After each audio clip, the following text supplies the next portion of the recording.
Somebody go ahead and grab your phone and dial up 1-800-TETHERHOLIC, because we have finally showed the world that when you cosplay FBA, it don't turn out so damn good. What you looking at right there, family, is a broken person. Somebody who thought it was sweet. Somebody who thought that they could come inside of our culture. Found out the hard way, and now they hitting that bottle the long way. That part. So when you sit back tonight, family, and you smoking on that K-Hive pack, you just let the whole damn world know that, like everything good in this country, it is brought to you by certified foundational Black Americans. Kamala out the paint, broken, and foundational Black Americans are in the building. Free Huey.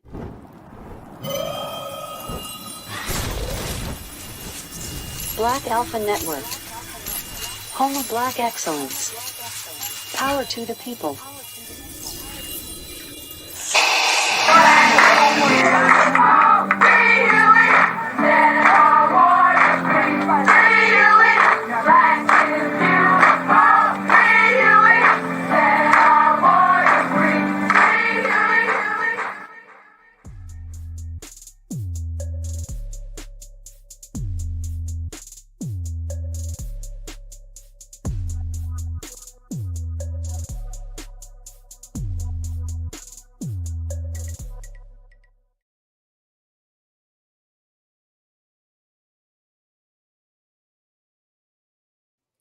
I never thought being right would feel so damn good, y'all. I never thought being correct would be so excellent, but it is.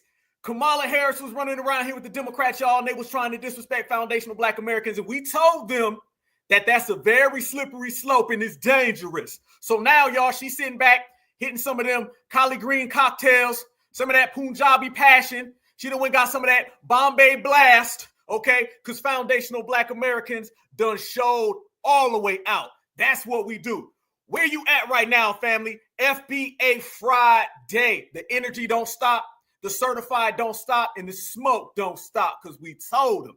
Everywhere we go, family, we leave excellence behind. Everywhere we go, family, we bring that certified vibe. And everywhere we go, we always win. And how do we win? The same time, same way, all day. By a knockout. Let's go to work. Let's go to work. Let's go to work. I see the family in here. East Coast in the building. Certified salute. Yeah.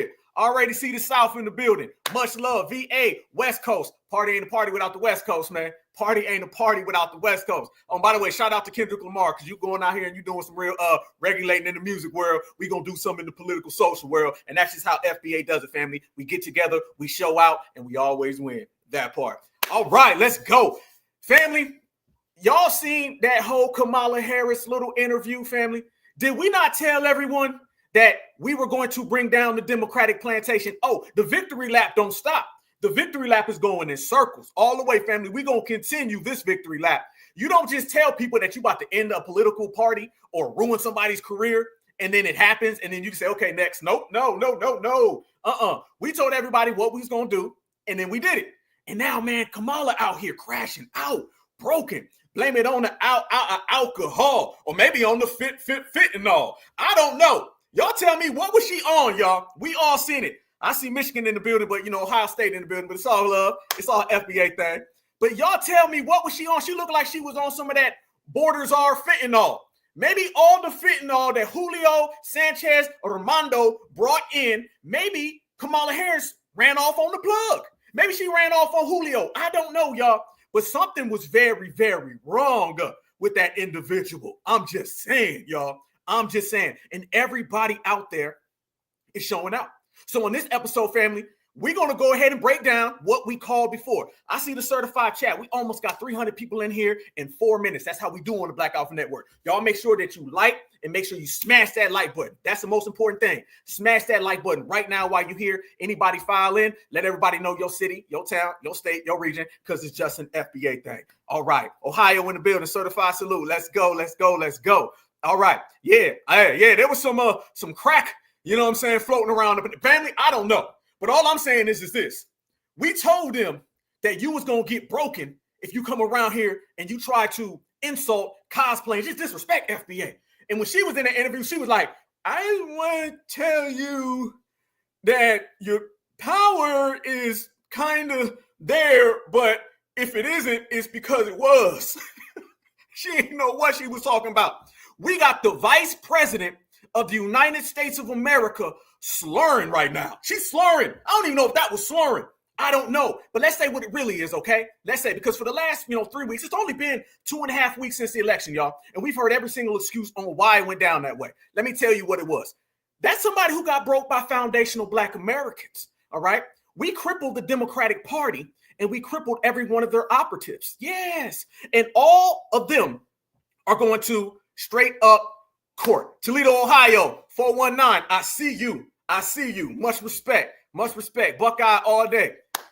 But we seen that we broke them to the point, y'all, that Kamala disappeared. Let's go down the timeline.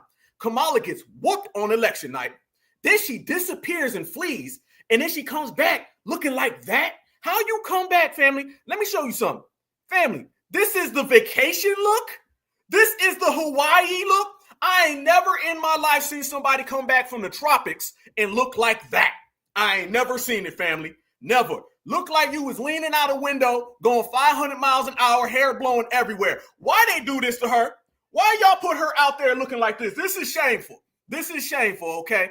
They don't know what to do. They embarrassed right now, y'all. But we know what to do. It's that 1-800-TETHERHOLIC. This is what's happening to all the tethers and the fleers and the blenders and the hoppers and the skippers and the jumpers. It's a new era where everybody who thought that they was going to disrespect FBA, they have to pay. You disrespect FBA, now you got to pay. And she looked like she been paying for some Jack Daniels, some Jimmy Bean. Look like she got that hen doggy dog. Like I said, that Punjabi passion. Look like she got some collard green in the bathtub cocktails. I don't know, okay? I even heard that she got some of that Kamala vodka.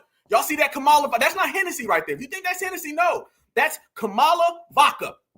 That's what it is. Kamala vodka. So we're going to call ICE and we're going to call 1-800-TETHERHOLIC. And either way, it's all going to boil back down to that's what happens. So we putting it out there in the world, in the atmosphere, so everyone sees now.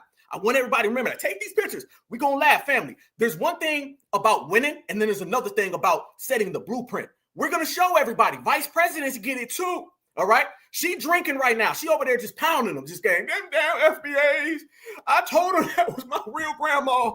I told them that I was putting the collard greens, mixing it up with the shampoo, and she just downing them damn drinks. She downing them, y'all. And we've been out here lighting up that pack. You know what I'm saying? When you got that pack, you exact. So, that K-High pack, Democratic Shield pack, Cosplayer pack, Tether pack, we've been out here smoking on it. You know what I'm saying? Roll it up, light it up, smoke it up, inhale, exhale, y'all. And it's Friday.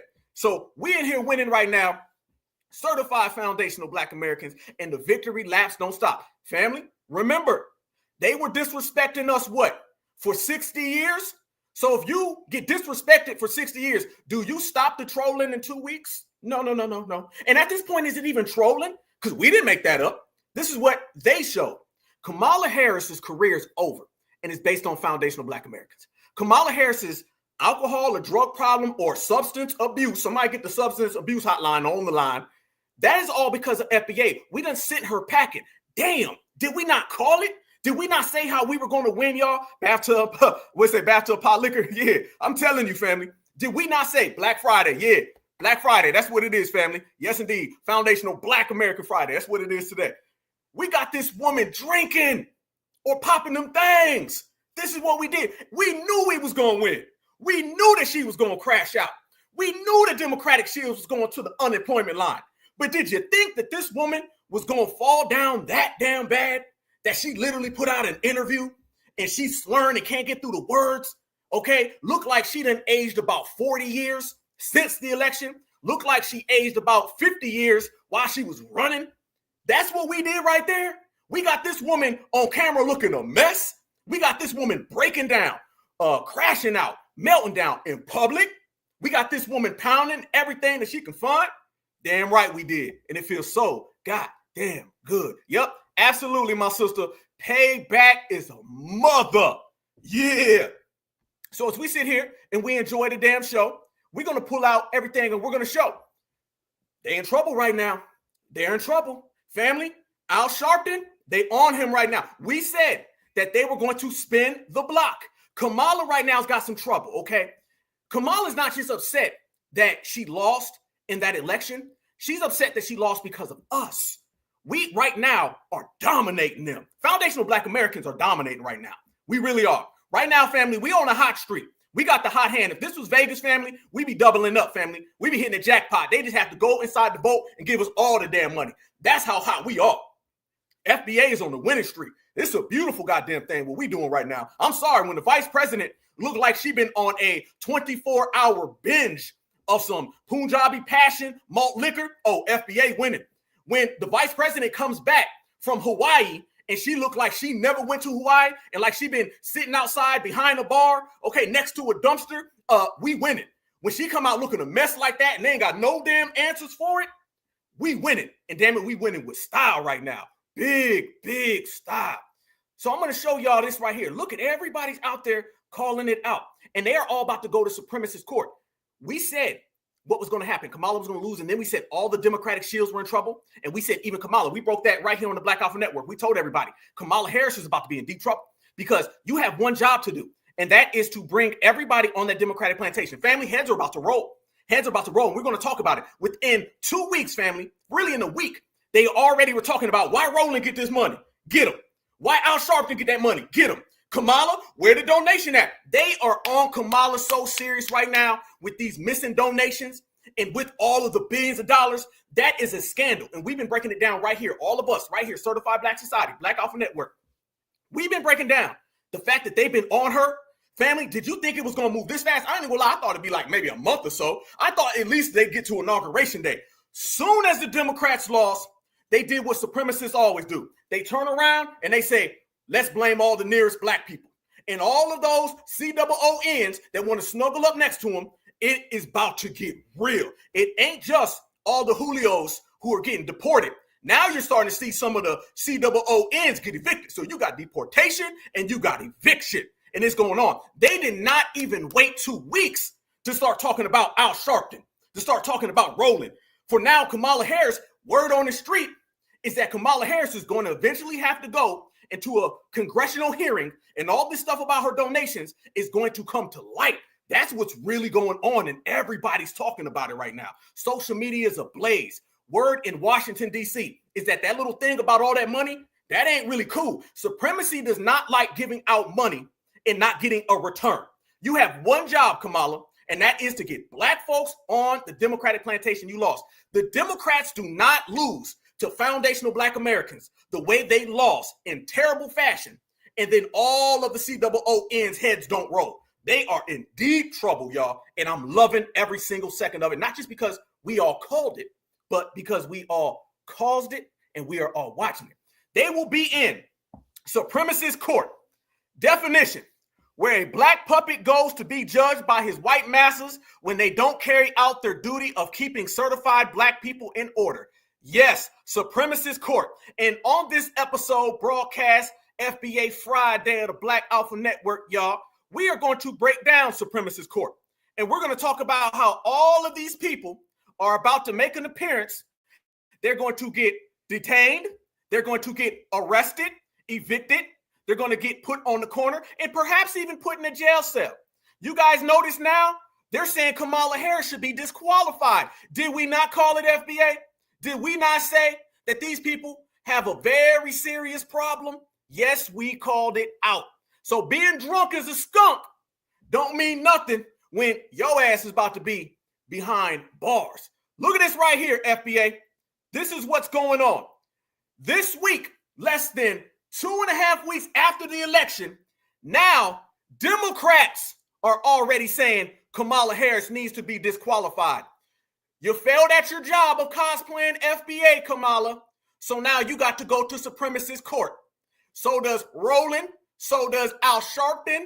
So does Joyless Reed. And when you're there, we ain't putting no money on your books. Checkmate. Fair use, fair use, fair use. This is about teaching, scholarship, and research. Fair use, fair use, fair use. This is strictly about commentary. Fair use. Let's go. Watch how the supremacist society ain't playing. They want answers. Well, guys, hell hath no fury like an angry Democratic donor. Some top big money backers are venting publicly over the way the Harris campaign took $1 billion, billion and a half dollars, of their money and basically set it on fire, losing in a landslide to President-elect Trump. One mega donor is letting out his frustrations with this brutal shot at Kamala's future in politics. I think this disqualifies her forever. If you can't run a campaign, you can't run America. The same thing is going to follow Harris for the rest of her career. She cannot be trusted with the money. And the donors are going to be like, where is this money? And Harris is not making matters any better because, check this out, she emerged from 3 weeks of political hiatus to deliver what many say was at the very least, a very bizarre video message. I just have to remind you, don't you ever let anybody take your power from you. You have the same power that you did before November 5th. And you have the same purpose that you did. And you have the same ability to engage and inspire. Top Harris campaign officials are also consoling themselves, gathering on a podcast to give a political autopsy on what went wrong. It's full of blame and finger pointing and one shocking revelation on how Kamala might have been doomed from the very start. Stop. Let me go ahead and translate that, family, since this is about commentary. Have y'all noticed they not even talking about Donald Trump and his felonies no more? You notice that? Who's talking about Donald Trump's felonies anymore? Who's talking about Donald Trump being a criminal anymore? All of the focus has shifted away from Donald Trump onto Kamala, something that we called, all of us right here at the Black Alpha Network, 2 months ago. We said that when the Democrats lose an election, all of the Black Democratic shills, including people like Barack Obama and Kamala Harris, it goes to the top. It goes from politicians all the way down to people on the internet. They all pay for losing elections. What we're watching right now is what we forecasted. The fact that all of these people are about to be penalized. We're going to see a blackface Democrat punishment, and it's going to happen for the next year. They don't talk about Trump no more because they want to get in on Trump. Because at the end of the day, they're supremacist brothers and sisters. All right, Van Jones, you can snuggle up next to Karen all you want to. All right, that is still someone from the dominant society. You are just a COO. Kamala, you can go home to Doug all you want to. You still are on the other side of the fence. And eventually, in word on the street, she's having trouble with Doug. Doug is abandoning Kamala. We hear that Tim Walz and Kamala weren't even on talking terms when the actual election came through. So Tim Walz is abandoning Kamala because they're all going to go home to their nice house, okay, and their cozy little bed, and they're going to get in their supremacist blanket, and they're going to have good supremacist living, and they're going to let her know that you're not like us neither. So if you ain't like us, and the supremacists are saying that you're not like them, sound like you're racially homeless. So watch how all of these W's are getting together, and they're all saying, Kamala, not only should you never run for president again, we also want to know where the damn money at. Don't be surprised if there's some criminal charges as this scandal unfolds. Let's continue.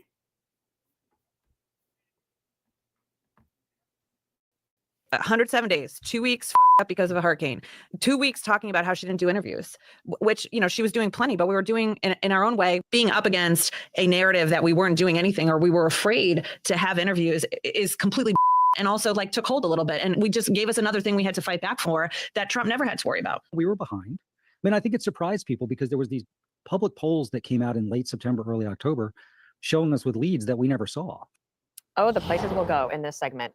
First of all, she did not give interviews. we do television. We were begging for any sort of clip to use of her. She was not doing that. It's great to have everybody here on Thanksgiving Eve. Kat, let me start with you on what you thought about her, whatever, the video or the podcast and the autopsy and all that. The video was crazy. I was looking at it and I was like, what does this remind me of? And it reminds me of being in my early 20s in line at the club for the bathroom. And then the girl in front of you who should have left 3 hours starts talking to you. She's like, don't ever, like, and it's like talking about don't let anyone take your power from you. It was like the same vibe and the same script as that scenario.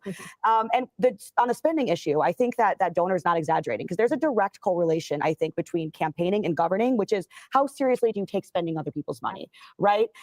She spent $900,000, her campaign did $900,000 to put her face on the Las Vegas Sphere. And then obviously, Stop. We're going to do some supremacist translation, y'all. Notice how this woman starts saying Kamala, and then she said, no, her campaign.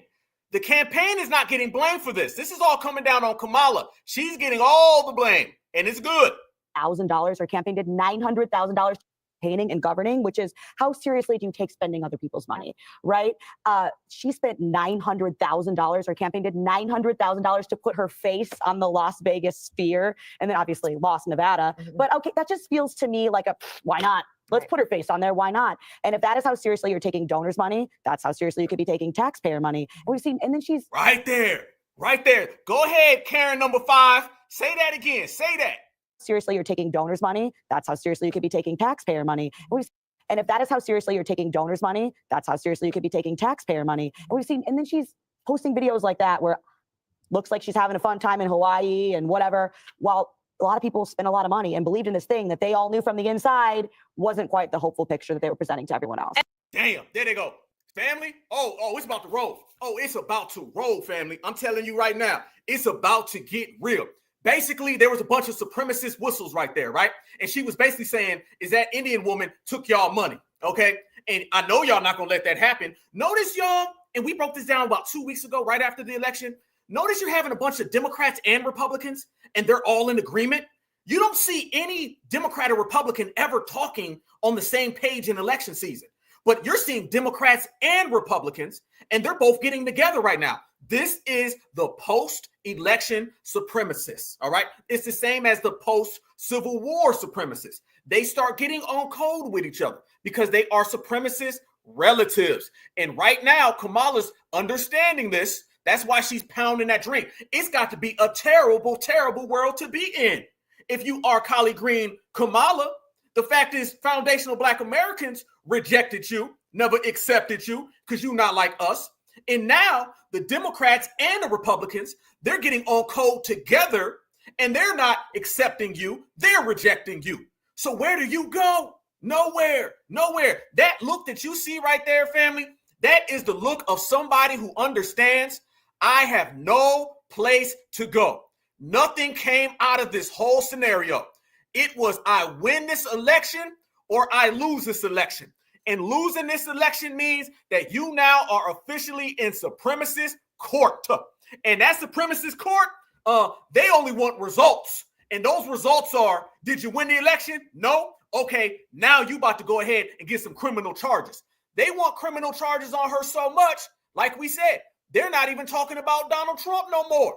The Democrats and the Republicans are teaming up. But guess what? They never stop teaming up because at the root of all of this, family, that's what you're looking at right there. Supremacist relatives. The guy you see on the left is Brad, all right? The guy you see on the right is Ken. They'll argue all day long during the election. They'll make you think that they can't stand each other. But just yesterday, they were sitting at the Golden Girls' house and they was having them some unseasoned food, y'all. They was listening to their Toby Keith CD and a Taylor Swift CD, and they had all the Brussels sprouts that you could find. And now they're saying, well, you know, we tried the little experiment of getting all the Black folks to win. I know, Brad. Brad, you do this every 4 years. You get those damn blackface Democrats to turn on their own community. Well, you know, it worked with Obama, Ken. Yeah, Obama did get us now. Yeah, well, it didn't work this time because, you know, that Indian lady, she just wasn't really good at it. I mean, collard greens in the damn bathtub? Gee golly whiz. Who would do such a thing? FBA doesn't fall for that. This is a new era. Well, Brad, I told you, those Africans Americans aren't around anymore. Now we have those foundationals, all right? And they're real. And those foundationals don't really fall for the tricks. I mean, Jiminy Christmas. You saying that we're in a new era? Damn right we're in a new era where we can't really rely on the cosplayers. That's why that Camilla is in Hawaii drinking on malt liquor. We got Camilla on malt liquor. It's a whole different day, Ken. Yeah, you're right. All right. Well, see you next Thanksgiving. Pass the Brussels sprouts. Will do. And the next thing you know, you seen that right there. Easy work like a part-time job, y'all. Easy damn work. So while they out there, gee golly whizzing, and while they out there, Jiminy Christmas, okay, foundational Black Americans, Been here the whole damn time, y'all.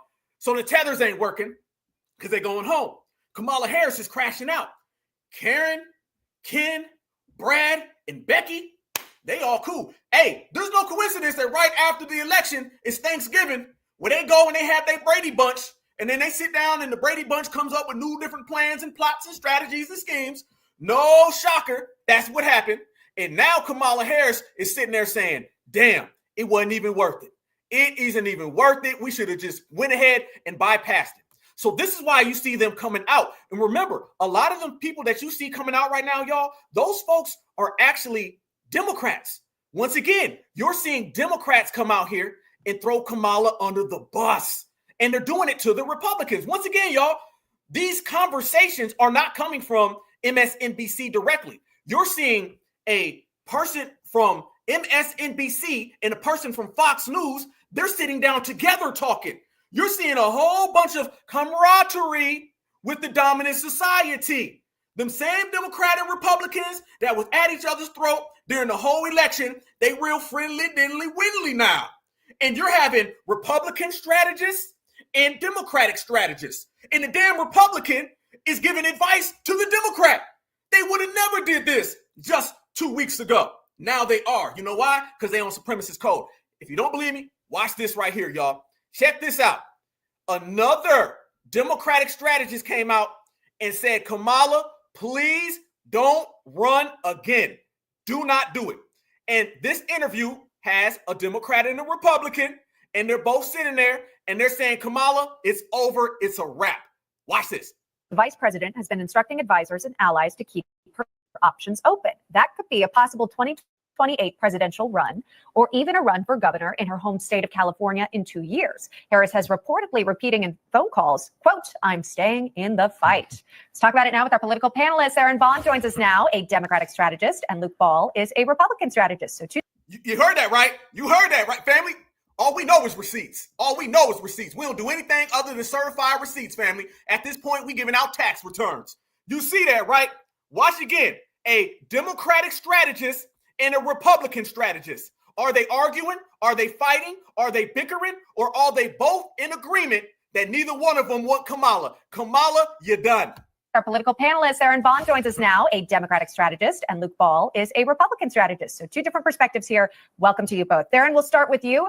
Is this a good idea for VP Harris to continue her political ambitions? Not to run for president again in 2028. Please don't. I can't really speak for governor of California. Californians seem to support her significantly. We haven't yet been able to measure what that support looks like after this current run she just had. That may be the only thing that I guess, may make sense for her to consider. But another shot at the presidency, I hope she doesn't. And if she is relying on those same advisors that advised her this cycle, that's not who I would listen to. Luke, I mean, she lost in a landslide to Trump in this election. If she runs for governor of California, can she win that race? Well, I think she might have a hand up in California because I think that's one of the only states where she might actually have an edge. She'd have high name ID. But if she ran anywhere else in the country, I don't think she'd be able to get elected to dog catcher, unfortunately, because if I'm a donor, if I'm a Damn. Whoa. Spencer, tell us how you really feel about Kamala, Spencer. God damn.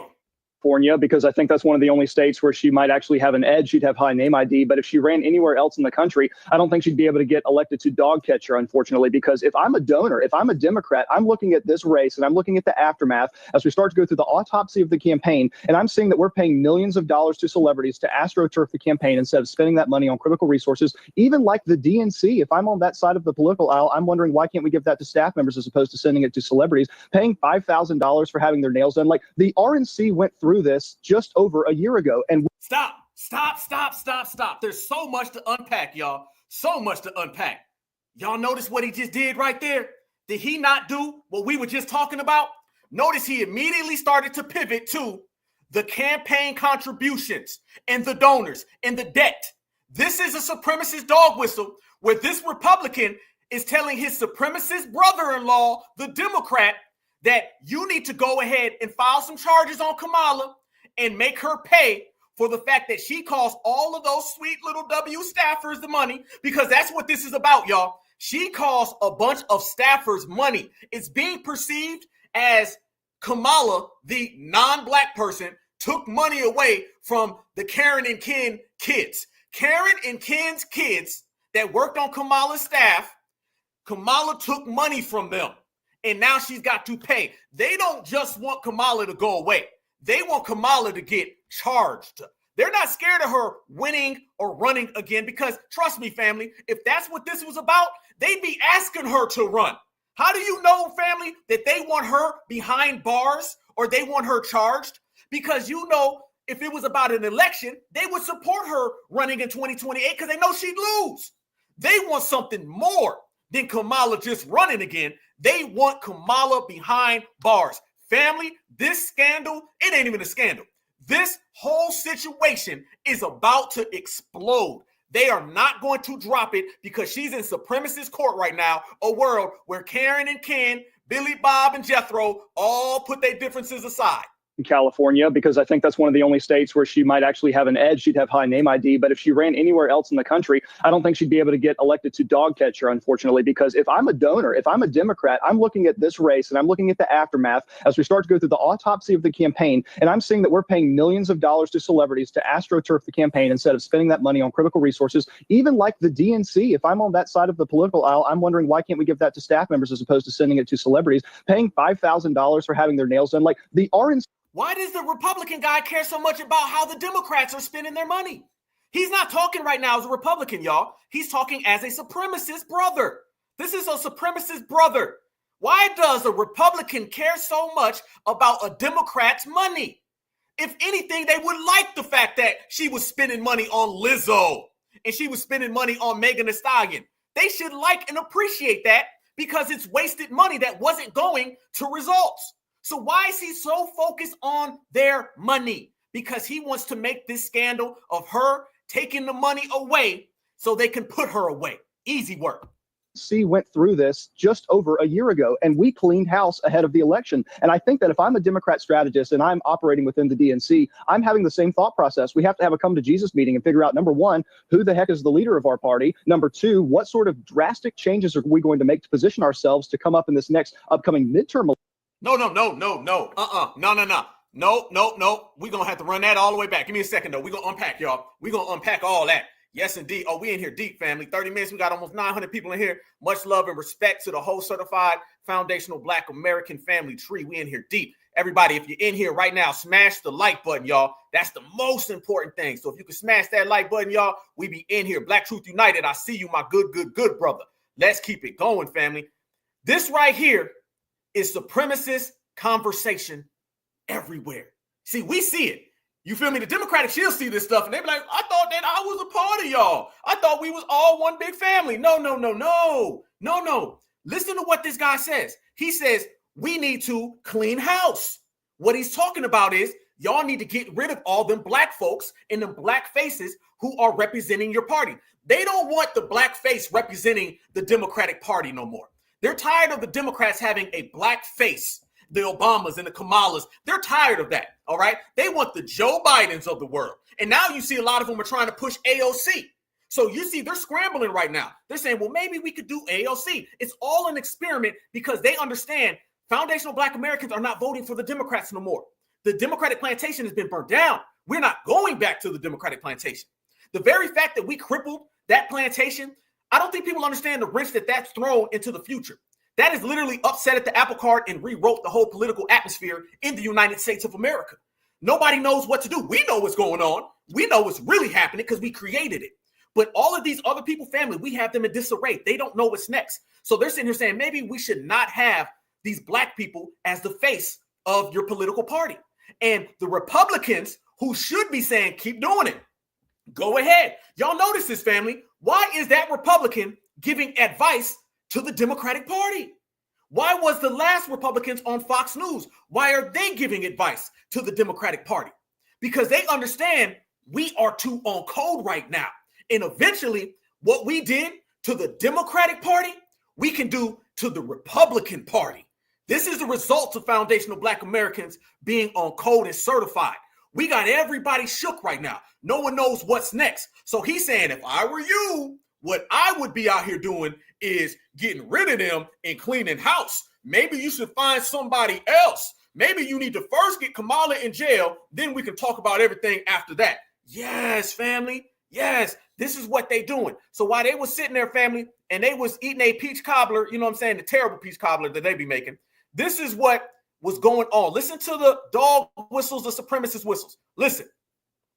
I don't think she'd be able to get elected to dog catcher, unfortunately, because if I'm a donor, if I'm a Democrat, I'm looking at this race and I'm looking at the aftermath as we start. I'm listening to everything he's saying, family. Watch what he says. He said, if I'm a donor, I'm watching this election and the aftermath. I'm looking at this race and I'm looking at the aftermath as we start to go through. The aftermath means the black vote didn't turn out and the Democratic Party has no political block anymore from us. That's what he's saying. The autopsy of the campaign, and I'm seeing that we're paying millions of dollars to celebrities to astroturf the campaign instead of spending that money on critical resources, even like the DNC. If I'm on that side of the political aisle, I'm wondering why can't we give that to staff members as opposed to... Right there. Y'all spending money on these celebrities and y'all not getting the black vote. Why are you paying all of the celebrities? Put Kamala in jail and quit trying to cater to black people, because that's not the African American no more. Y'all gonna mess around and this supremacist household's gonna be in trouble. That's what Mr. Republican's trying to tell Mr. Democrat. Go ahead more with the supremacist dog whistles. To sending it to celebrities, paying $5,000 for having their nails done. Like the RNC went through this just over a year ago, and we... Right there, he's saying, why don't you guys be more like us?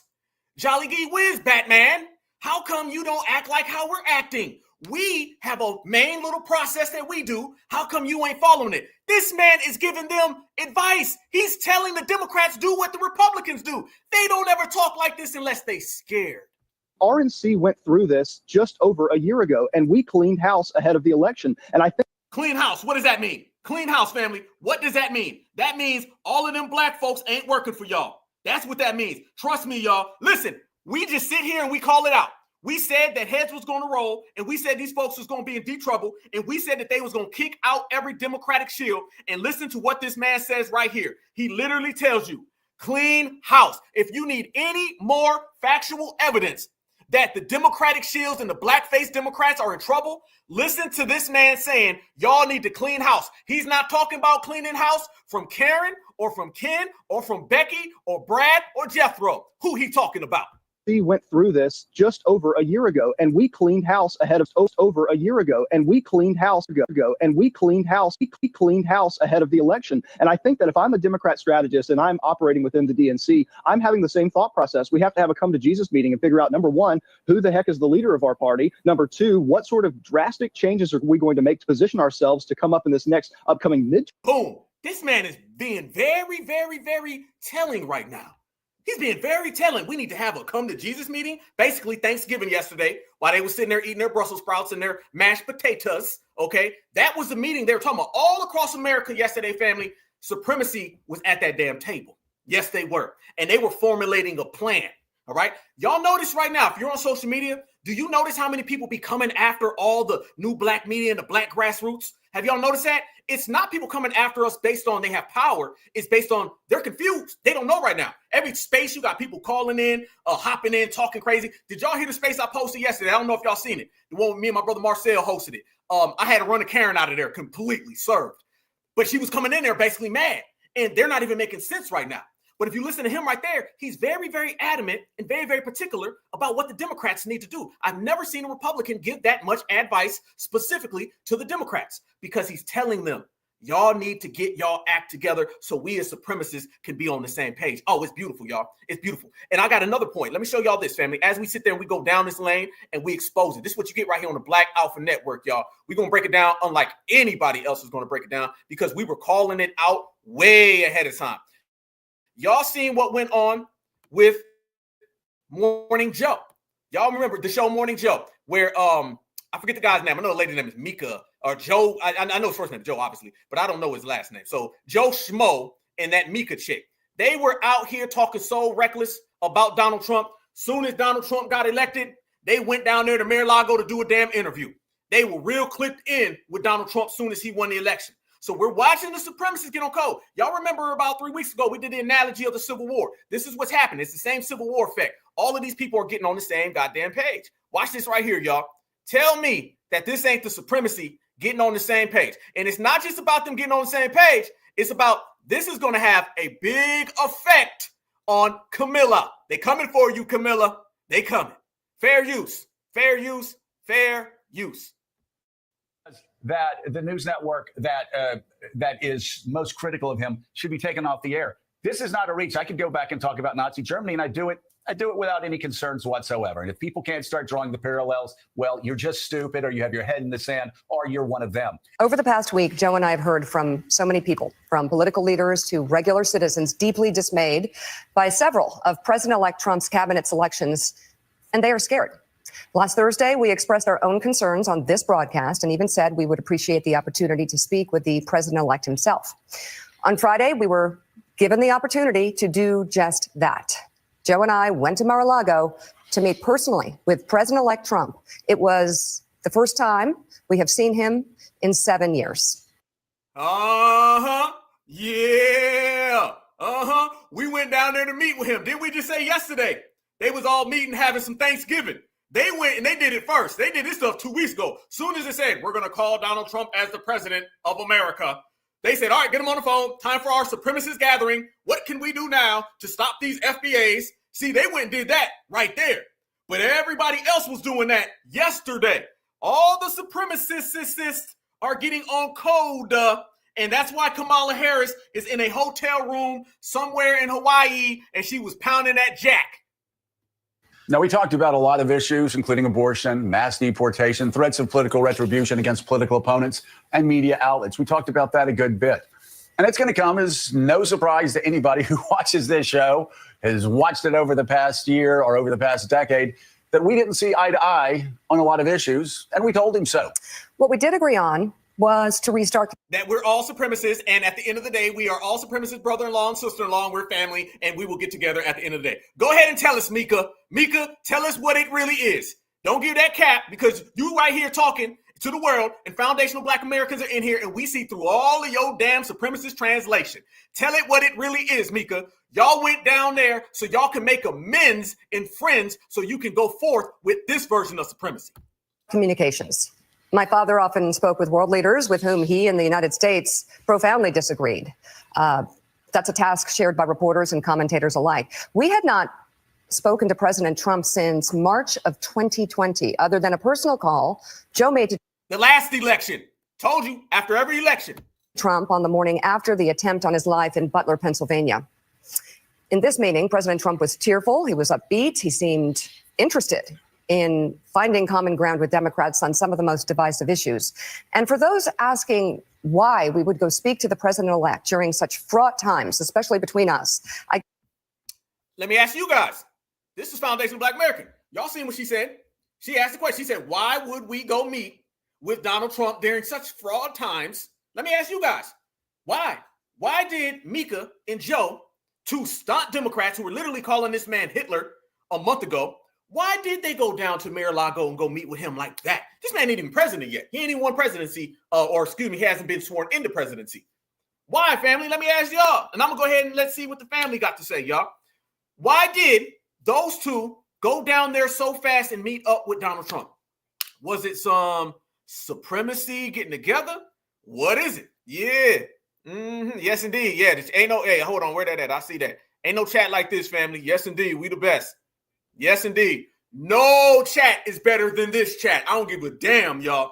I mean, y'all called the election on election night. And I'm talking about when they were still counting counties. Let's go there. 15 minutes into the election, y'all called what was going to happen. So, yeah, let's see what the family says. We're going to go there. To get on white code, absolutely. I agree 100%. 100%. Yep, yeah, they've been getting trolled. Yes, indeed. Yep, that's what they was doing. Yeah, they had a big spread. Yep. Kiss the ring. Yep. Good point. Yep. Yeah, I see that MSNBC spinoff is coming. You see what's going on with that. That's another one. Yep. They went down there real quick. Yep. Elon buy that. It's about to be real serious. Yep. Absolutely. Everything y'all saying is 100%. 100% true. That's why they went down there. See, I don't know what these other folks is out there thinking. These people get on code real damn fast. I guess I would ask back, why wouldn't we? 5 years of political warfare has deeply divided Washington and the country. We have been as clear as we know how in expressing our deep concerns about President Trump's actions and words in the coarsening of public debate. But for nearly 80 million Americans, y'all on some supremacist code. And I'm glad somebody posted that, because there was a picture that I actually ended up seeing somebody made out here, and it's absolutely true. That's what's going on right there. That's what's going on.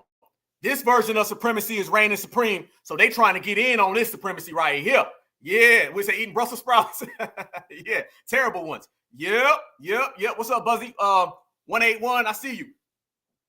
That's what they went down there for right there, family. So they can go ahead and they can kiss that damn ring and get on white supremacist code.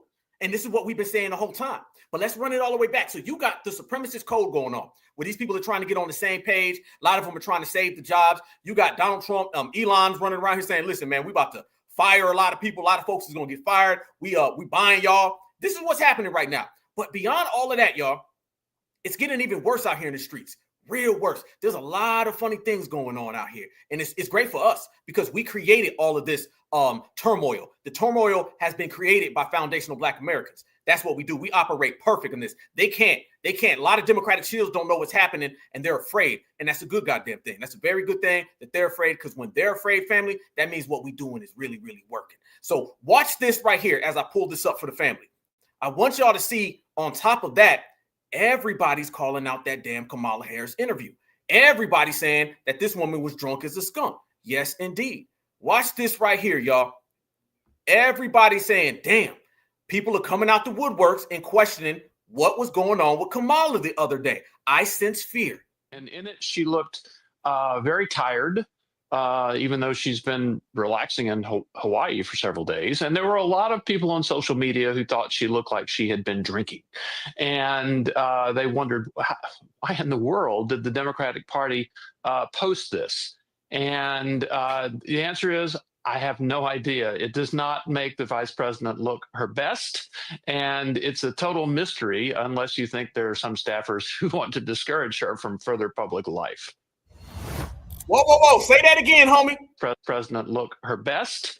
And it's a total mystery, unless you think there are some staffers who want to discourage her from further public life. Unless you think there are some staffers who want to discourage her from further public life. Whoa. Damn, that was very telling. Unless there's some staffers who want to discourage her from further public life. Family, they are trying to ruin Kamala even more than she's already ruined from the inside. Kamala's afraid right now, all right? Kamala's afraid, family. I've never in my life seen the vice president just go on vacation. She just left. She just went on vacation and then come back and put that out, family. You don't put that out like that. That was a disaster, y'all. That was a disaster of an interview. Something was very wrong with Kamala Harris, y'all. There's something really going on very down bad about Kamala. You don't put that out unless somebody backstage behind the scenes is trying to really ruin her. And it's based on us not voting. That's what it's about. We didn't vote for her, so now she doesn't know what to do. So she comes out and puts that out, and they allowed her to do it? No. Somebody didn't step up and be like, no, Kamala, come on now. This ain't a good look. We don't need you out here doing this. You already made us look bad enough. They're throwing her under the bus, y'all. They have no use for her. All right? There's no use for Kamala Harris. Kamala is done for. You have done the worst thing ever. I'm going to tell you, she's going to get it even worse than Barack Obama got it. See, when it came to Barack Obama, it was more on some, you won 2 elections. And eventually, you kind of crashed out, but it took a long time. We got on code and ran him out of the paint, but it took a while for Barack Obama to really, really fall down. Kamala didn't even win. Kamala lost in terrible fashion. The damn Republicans won the popular vote and the college electoral vote. No, you don't do that without getting penalized. And you blew all the money. And you kind of look like you took it away from Joe Biden. Joe wanted that. That was supposed to be Joe Biden's election, not you. No, somebody put her out there and said, go. No one cares. That's why you see campaign staffer after campaign staffer coming out and they're throwing her under the bus. Democrats and Republicans are getting together, throwing her under the bus. She's drinking Jack Daniels and Jimmy Bean, throwing herself under the bus. Nothing's good in the world of Kamala Harris right now. And I'm here for it. Watch this. More people coming out. Look at this right here, y'all. Have y'all ever seen so many campaign staffers coming out and so many Democratic strategists and donors. And yes, you're right. She made the donors look terrible. This guy again. Fair use. John, I never heard anything like this before. Do you think somebody stole the money? Well, maybe legally. All of a sudden, everybody's got the keys to the candy store. Ad buyers, talent, consultants. There's 100 days to do it. And the money started pouring in. Remember this, Chris. It wasn't pouring in for Harris. It was pouring in against Trump. And a lot of people got rich on the back of donors trying to stop Trump. And I think this disqualifies her forever. And I think this disqualifies her forever. If you can't run a campaign, you can't run America. And that would be the argument just day one. I was at the White House for a dinner Friday night. The White House for a dinner on Friday night. Family, how many goddamn times we gonna be right? Did we not just say that these folks was meeting up and having dinner, y'all? Did we not just say that these folks was meeting up and having dinner? He's telling you. Listen to what he said. I was at the White House for a dinner on Friday night. I just said that all of these W's was meeting up for dinner and Thanksgiving. And then you seen Mika and Joe say that they were going down there to have some dinner. They getting it together. This man said she should not be able to run forever, disqualified. He didn't say that about Donald Trump. They are coming down on her. She has made the cardinal sin of costing supremacy money by not getting black folks in order. If you don't get us in order, it is a wrap for you. A lot of people got rich on the back of donors trying to stop Trump. And I think this disqualifies her forever. Forever. If you can't run a campaign, you can't run America. And that would be the argument just day one. I was at the White House for a dinner Friday night, talking to a lot of people. And I'm telling you, man, there's a lot of whispering. There's a lot of names about who got paid this, who got paid that. Same thing is going to follow. No. Say that again, homie. Family, if you've listened to anything, listen to this right here. What we do, since we certified and we have the talent of seeing through supremacist BS, I want you guys to hear this. The Shields can't do this. The basic blacks and the counterfeits, they can't do this. We have the skill, the superpower of being able to read through supremacy when they talk in code, y'all. Exercise your certified foundational black American skill and listen to what he says right here. And it's exactly what we said. They talking and they penalizing everybody. I was at the White House for a dinner Friday night, talking to a lot of people. And I'm telling you, man, there's a lot of whispering. There's a lot of names about who got paid this, who got paid that. Same thing is going to follow Harris for the rest of her career. She cannot. It is going to fall on Harris. That man straight up told you. You don't even need to guess at this point. It ain't even up for determination. It's clear, y'all. They telling you. He was at the White House. Everybody's whispering, and it's all going to come down on Harris. He didn't say that this was going to come down on anybody else, y'all. He said, I was at the White House, and they was all whispering and talking and passing all the Brussels sprouts, and they had all the goddamn chocolate milk, and they was telling us who got paid. Basically, family, what that man just said is he was at the White House getting on supremacist code with all the other supremacists, having the annual Democrat and Republican after election camaraderie tag team event, and then all the donors were saying it's that woman's fault. Trust me, the Republicans were saying, yeah, it's on Kamala. The Democrats were saying it's on Kamala. That was a we're all against Kamala meeting, and Kamala needs to be penalized and punished for that. Yeah, that's why out of nowhere, Kamala Harris, family, you seen her right there, and next thing you know, family, she pops up looking like this.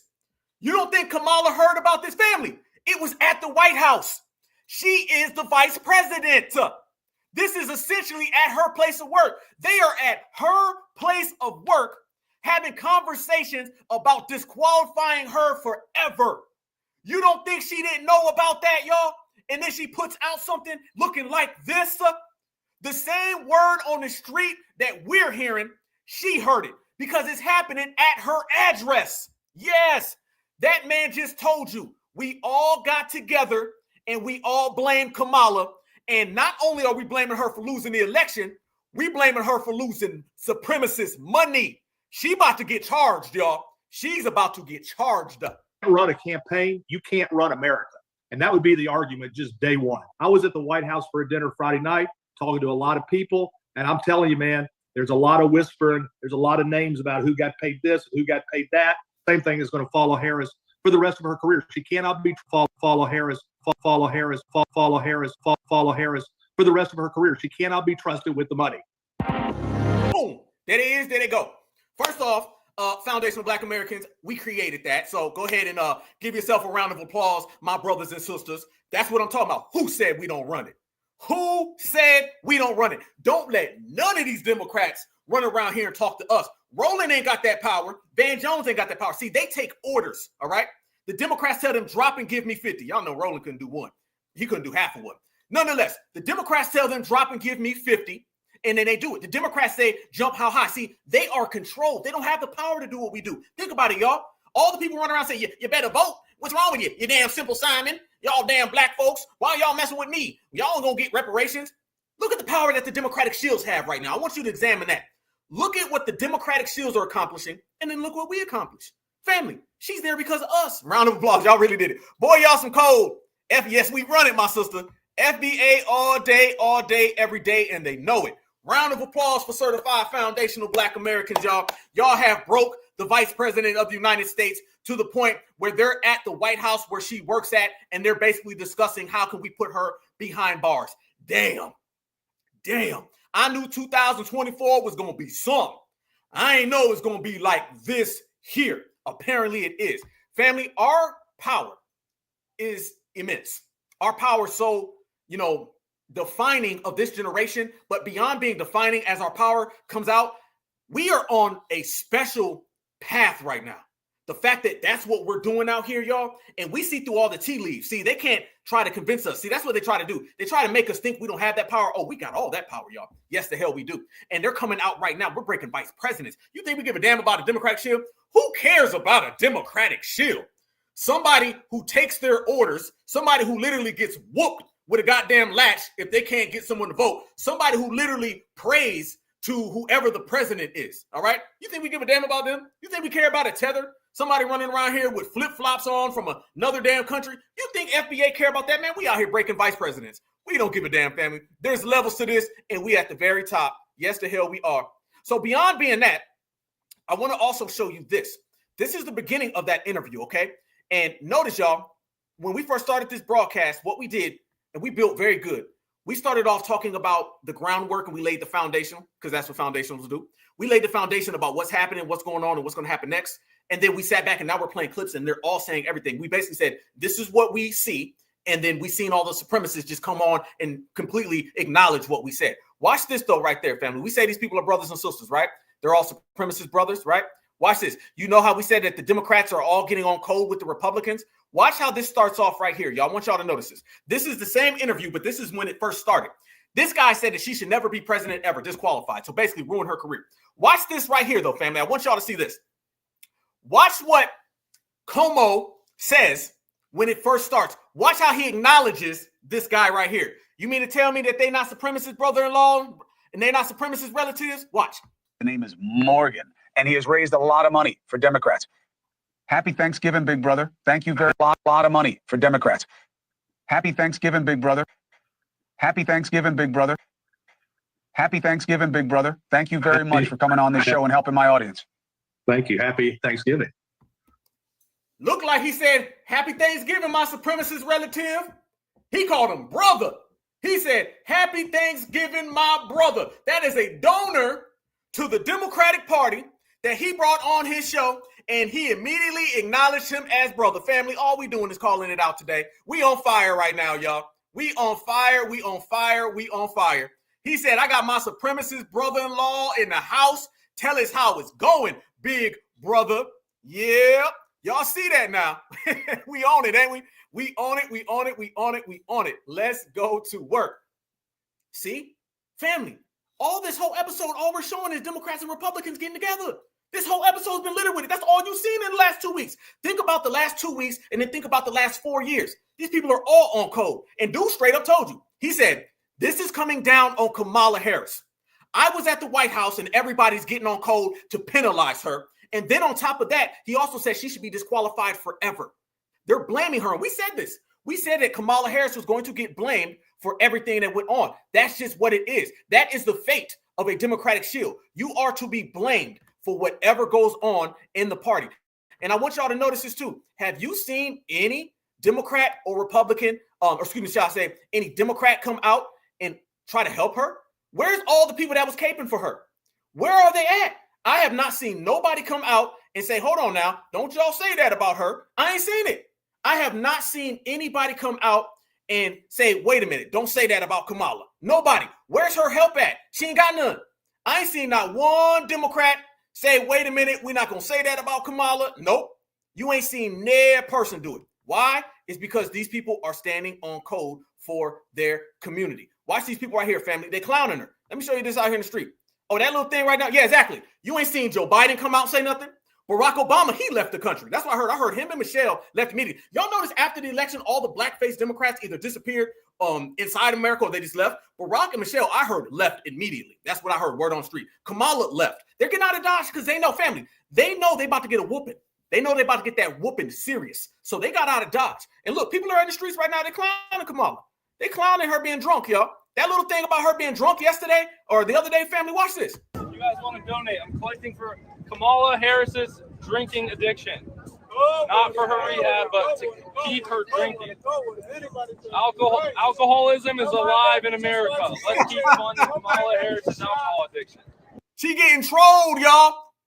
None of these Democrats said, don't say that about her. Look, head down, head down, head down, head down. Notice, family, none of the Democrats said nothing to this Trump supporter. You see the difference. Who's coming to defend Kamala now? You guys want to donate? I'm collecting for Kamala Harris's drinking addiction. Not for her rehab, but to keep her drinking. Alcoholism is alive in America. Let's keep funding Kamala Harris's alcohol addiction. I will start the GoFundMe. We can all donate and raise money so she's never sober again. Anybody taking donations? Damn. Looking real rough out here, Camilla. Looking real rough out there, Camilla. Nobody putting the case on. You ain't seen no Democrat step up and rock with their nominee. They was loving her until they seen that she lost, and she lost because of us. So what ended up happening in the process? You got nothing. Nothing came about that. Nothing came in return for that. You lost, and them same people are selling you out. Speaking of people selling them out, we got more, family. We here. We over 1,000 people in here, y'all. Everybody who's in here right now, much love and respect. Make sure you smash that like button. If you're in the building, smash the like button. And if you just pulled in, let everybody know what city, town, state, region that you're from. It wouldn't be FBA without an FBA roll call. Look at this right here. More donors are coming out. Watch this donor right here. This guy's saying that, man, we've never seen the lead that they were telling us. Now her donors and, her campaign staff are coming out talking reckless. And it just happens to be they're all W's. Ain't it crazy? When we got in, my recollection is some of that snapped back, but we were behind. I mean, I think it surprised people because there was these public polls that came out in late September, early October, showing us with leads that we never saw. It was just basically a race that in the battlegrounds was 46-47, 47-48. So that's not where we started. We started behind. She was able to climb out. I think even after the debate, we might have gained 0.51. It wasn't a race that moved a lot.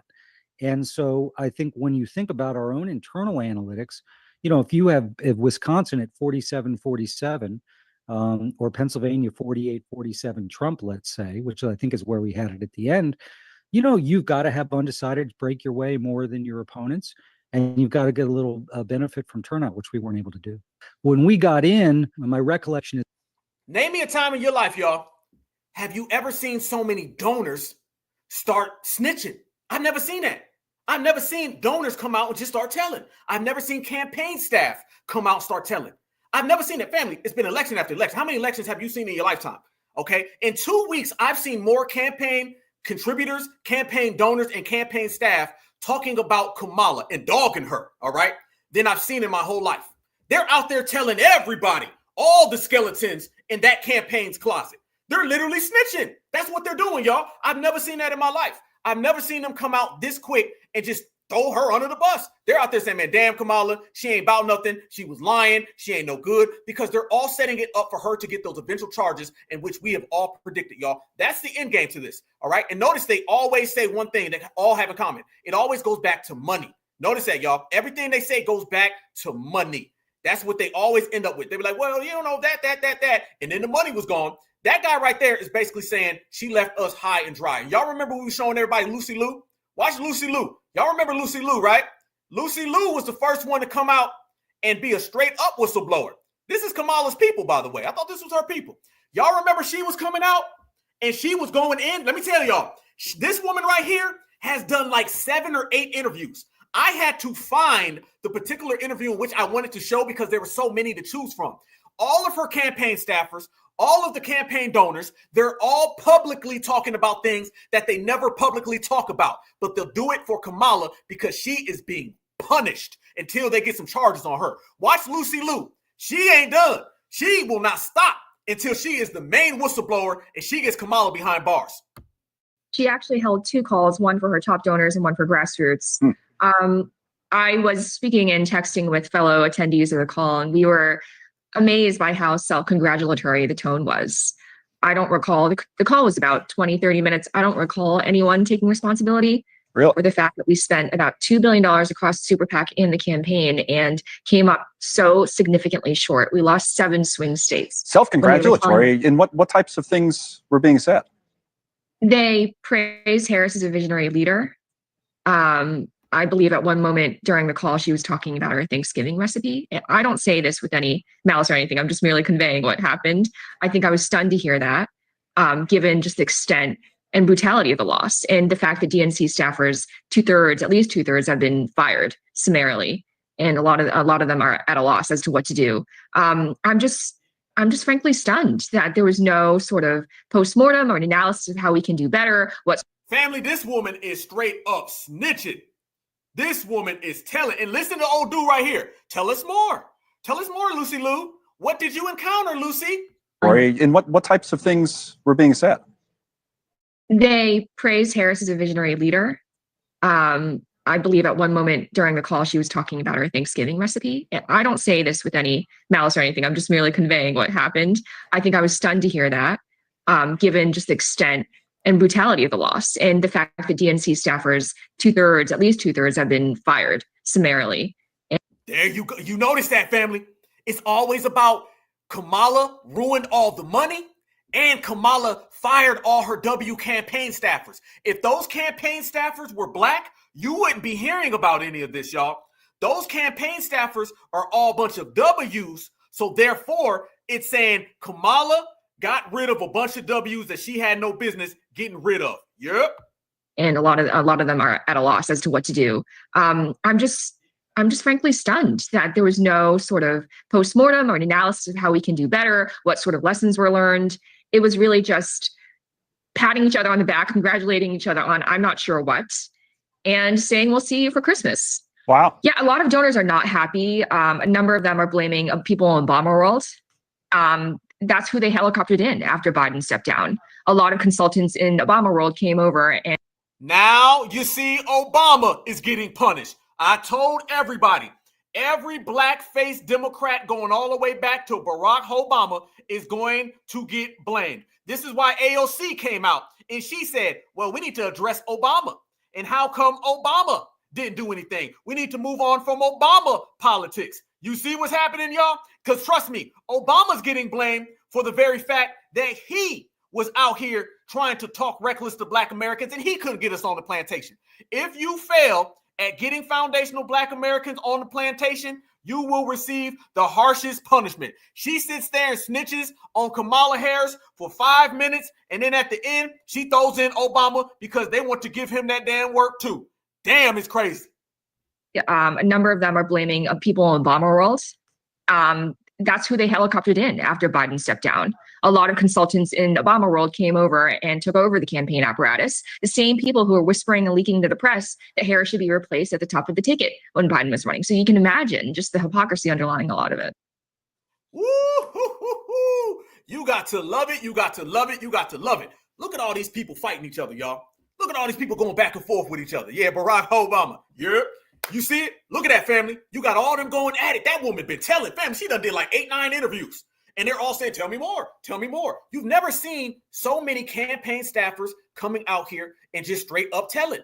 They want Kamala Harris's head, y'all. I don't care what nobody says. You're going to hear a bunch of people. Nobody's coming out defending her at all. And I'm going to tell you where she made a terrible mistake. And it's really not a mistake because this is what she wanted. We almost got 1.1 thousand people in here. Everybody, if you're not subscribed, subscribe and smash that like button. We working. Look at this right here, y'all. There you go. I want everybody to say hello to Kamala Harris's team. Right there. That is Kamala Harris's team right there, you guys. This is who they're talking about. So are y'all surprised that they're mad at Kamala Harris because Kamala Harris fired them? You see, Kamala Harris built that staff with a bunch of people that typically she wants to go home to. Yeah, these people look like the same ones that Kamala Harris has been going home to. Didn't we say that Kamala Harris runs around here and she better thank a union member all day when she be around us? But then she was going home to Pete Dougie and little baby P. Dougie, all right? And little baby P. Douglet. And then now, family, what does Kamala Harris do? Kamala Harris comes out here and she hires a whole campaign full of a whole bunch of people that ain't like us. Yep, yeah, they look very young too. So Kamala was talking black on camera, but she was campaigning white behind the scenes.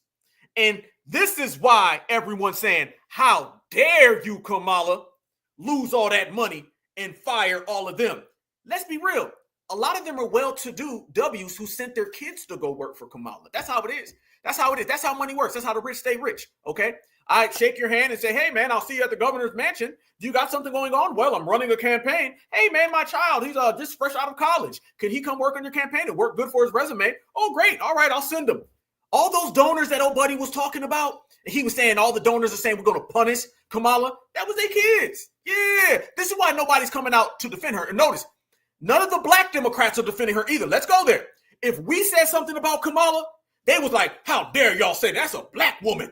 How dare you? Ricky Smiley, where he been at? He ain't said nothing about Kamala. Holin's not saying nothing about Kamala. Holin is out here doing his same tap dancing, but he's going after the Republicans. And he's even talking reckless about the other Democrats. Holin ain't said nothing about Kamala. No, he's just butter biscuit eating and keeping it like that.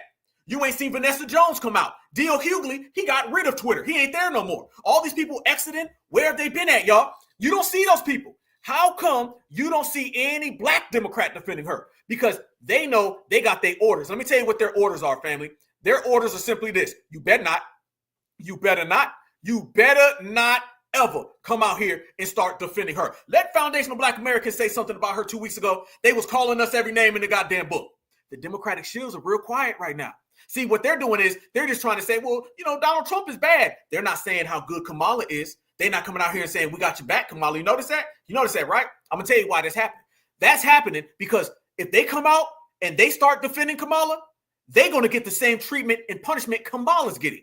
And they're probably already going to get their own particular and direct punishment themselves. So standing next to Kamala right now is very toxic. Yes. And I'm going to show y'all this right here. This shows you who's working on that campaign. And everyone is seeing it right now. And more people are exposing them. Certified salute to the family. I'm going to say something that's going to get some people upset, and I'm okay with that. This is who was employed to run Kamala HQ's TikTok. This was the director for Kamala HQ. And these were the rest of the staff behind Kamala HQ. As someone who's worked in communications, media, marketing for a very long time, most of the biggest brands that you can think of, that's what their social media and marketing teams look like. The disconnect and ultimately disrespect that I find is that Kamala was running off of representation politics. Black women this, South Asian that. But those demographics of people were only a morsel of the people creating the messaging around her campaign. And I personally believe that that's the reason why the messaging was disjointed. It is something to be said that Black folks are often seen as the innovators of culture, the trendsetters, especially when it comes to social media. But at the helm of directing or driving the ship, we are nowhere to be found. While the concept of being the president remains that you are the president for all people, in the concept of marketing, you still have to identify what your target market is, identify what they want, and focus deeply on delivering it to them. But unfortunately, it seems that when it comes to Black constituents, the only marketing strategy is to get rappers and singers to get on stage and tell us to vote. Cardinal damn sin. Oh, I'm telling you now, it's over. It's over. It's a wrap. Look at that right there. Now more things are coming out. And that's what we talked about. We talked about patience. Let us just go ahead and watch what happens after the election. And we're going to see the real truth about the way things really been functioning. Everyone knew that there was a whole bunch of smoke. Where there's smoke, there's fire, right? We all knew what was going on in this election and how it was going to play out. And family, we are watching it in real damn time. Let me show you something that we said right here on the Black Alpha Network, family. This was, no lie, this was a month ago. Look at this right here, y'all. I'm going to show y'all this. This was a month ago. We predicted this right here on the Black Alpha Network. And remember, y'all, when I say we, I'm talking about we, all of us. October 24th, okay? October 24th, and it is November 29th, all right? Watch this right here, y'all. Did we not call what was happening? Every single Democratic shield knows they're in their last hours, y'all. They are going to come down on every Democratic shield. Trust me, if you look at the shields, y'all, they don't have that confidence. They look like somebody who knows today could be the last day. The Democrats are going to spin the block on all of them. This is what's going to happen.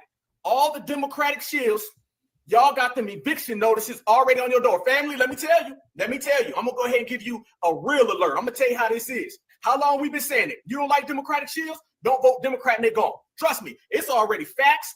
They already got it in the DMs. It's all locked in. Holy no, he's sweating right now. Lemoyce is tripping right now. Did y'all see Marcus Lemoyce the other day? Did y'all see him on Piers Morgan? We're going to play that.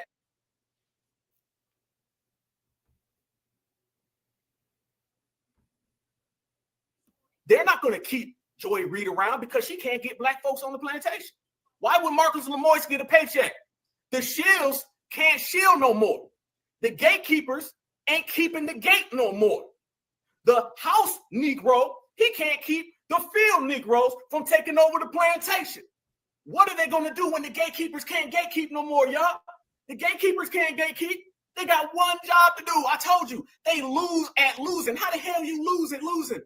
You losing at losing? They done send out Magic Johnson, Spike Lee done came out. Did y'all see Spike Lee? Spike Lee literally done came out talking. And we done ran him out the paint. It's literally to the point they send him, we reject him. Then they send him back, we reject him. They all gonna have to deal with they Democratic masters. See, when you tap dance for the Democrats, they gonna come down on y'all. When they see that election day, and then they see that low turnout, and when they see that we, the certified grassroots, have influenced the election to the point who they were paying to keep us on the plantation, ain't working, all of them are gonna get fired. Woo! Damn, and that was a month ago. That was a month ago. When they see after the election that the voter turnout was low, boom, families, after the election, voter turnout was low, we won. When they see that all the people that they've been paying to keep us on the plantation can't do that no more, it's a wrap for them.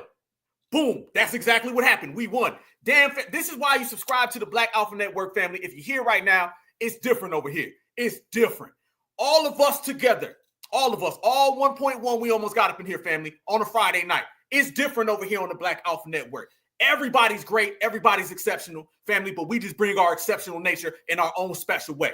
We break so many things down and we predicted so many things that's went on right here in the chat. Like I said, on election day, y'all called the damn election. Even when I was over here like, man, this is getting a little tight. Y'all was like, don't even worry about it, Alpha. It's going to be a wrap. And y'all was damn right. It was the same way you called it.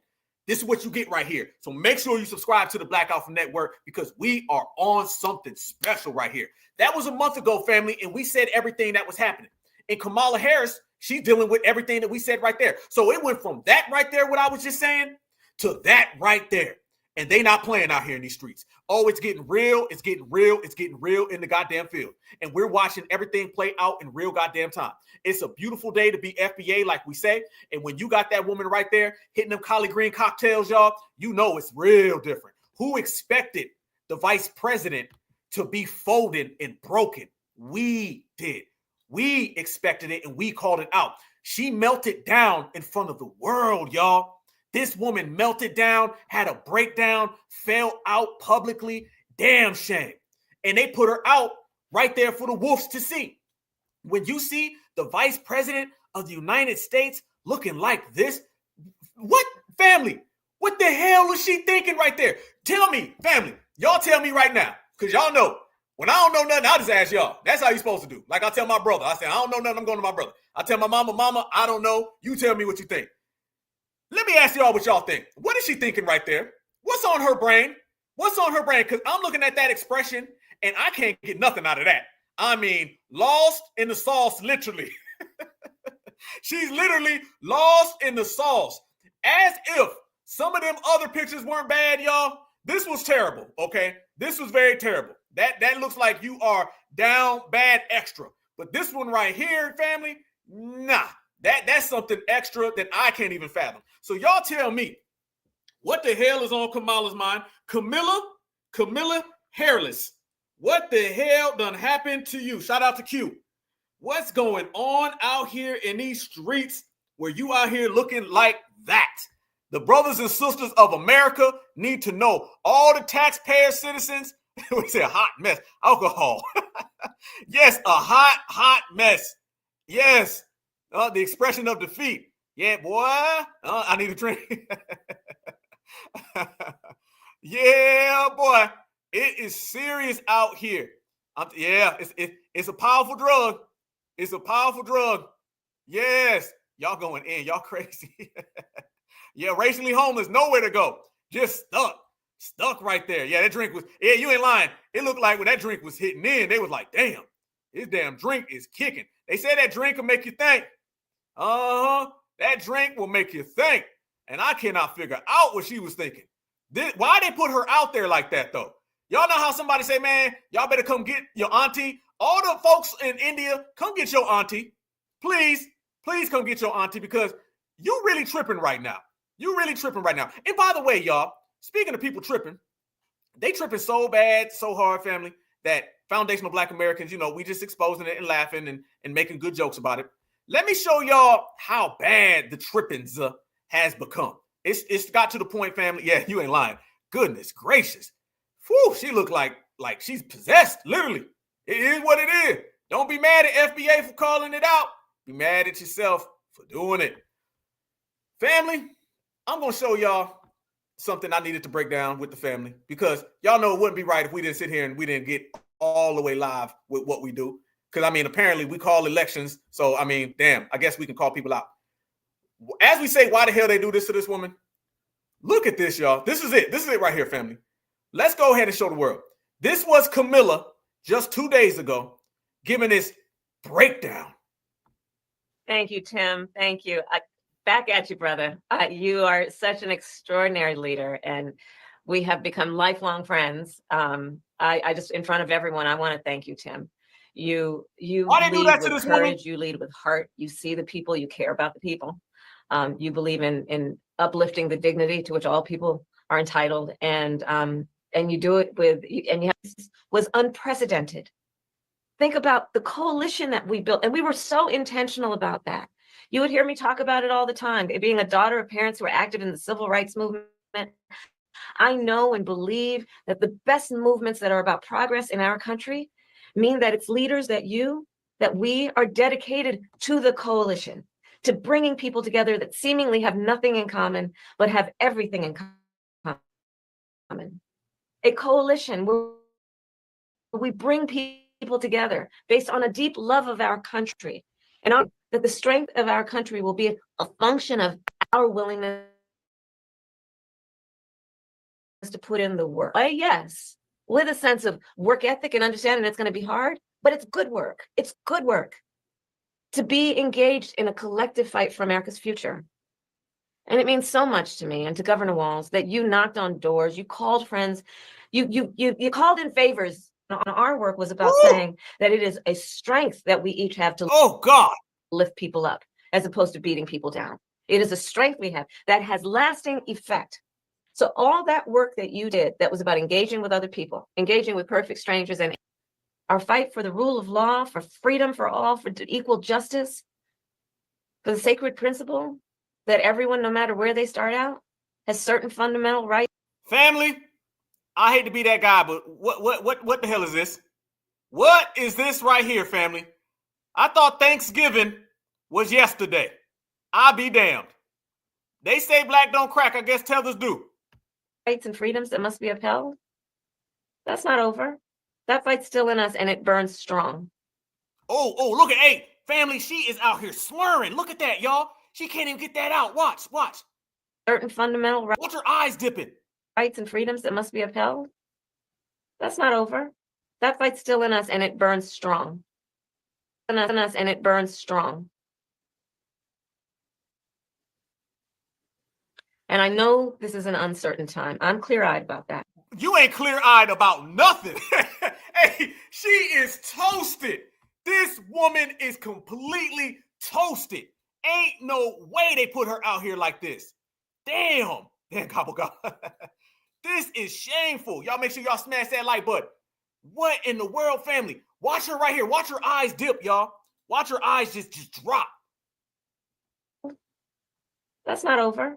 That fight's still in us and it burns strong.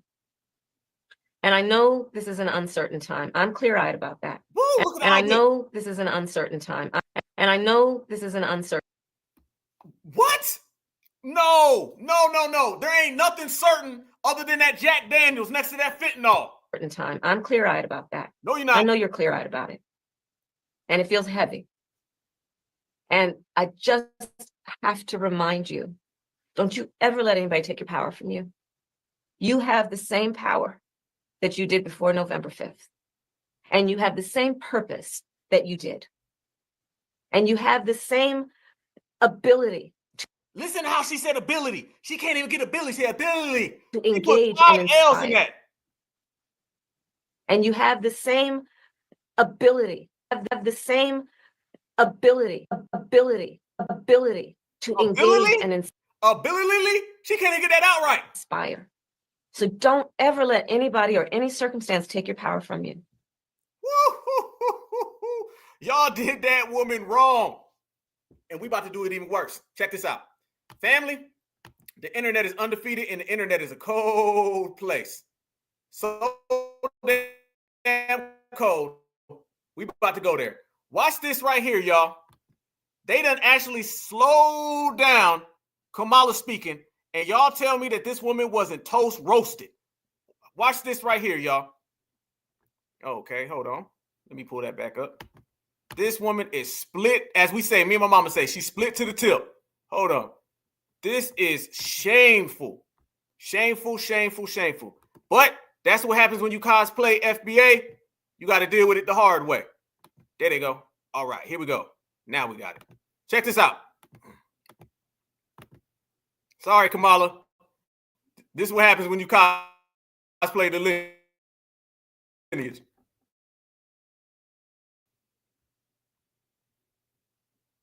On this damn, it's all over the place. Here we go. Now we rocking. Unmute.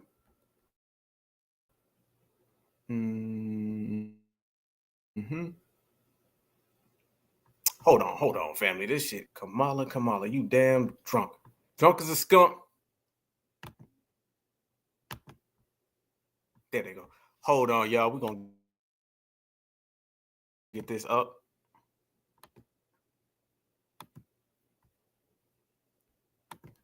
Watch, okay. And they making fun of her even in her homeland. Watch this, fam. And I got one. We here. And I'm here for it every day and twice on goddamn Sunday. Here we go. If the internet ain't the coldest place in the world, I don't know what is. Hold on. Here we go.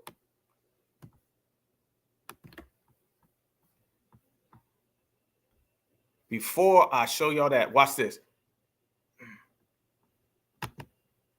Here we go. All right. That shit jumping all over the place, but we here. First off, before I get to Kamala, let's show you these broken folks. Y'all remember this guy right here, right? Okay. Well, let me show you something about this broke man. Watch what ended up happening to this guy. It ain't been too swift, right? This man was running his mouth. Okay. Well, there go D.L. Hughley right there, y'all.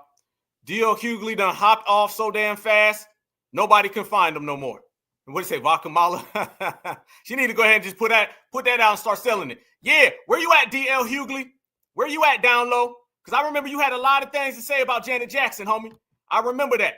You was talking real reckless about Sister Janet. Where you at, DL? I know you on the DL, but where you at, family? We want to see what you got to say now, because you was talking real crazy about our good sister, but we can't find you, homie. Yeah, checkmate. So that man done ran, y'all. He out of here. Peace out. We won't see him no more, and that's a damn good thing. Damn good thing. Now, speaking of Camilla, this is what I was showing y'all right here. Watch Camilla right here, y'all.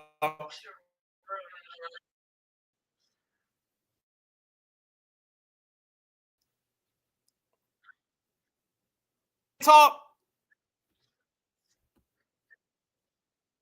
Don't you ever let anybody take your power from you. You have the same power that Damn. you did before November 5th. And you have the same purpose that you did. Don't tell me this woman ain't high as three kites, family. You have the same and inspire. So don't ever let anybody or any circumstance take your power from you. We just told all the family secrets. Shit. I just have to remind you, don't you ever let anybody take your power from you. You have the same. Somebody may not take the power, but somebody need to get your car keys. Don't let this woman get behind a scooter.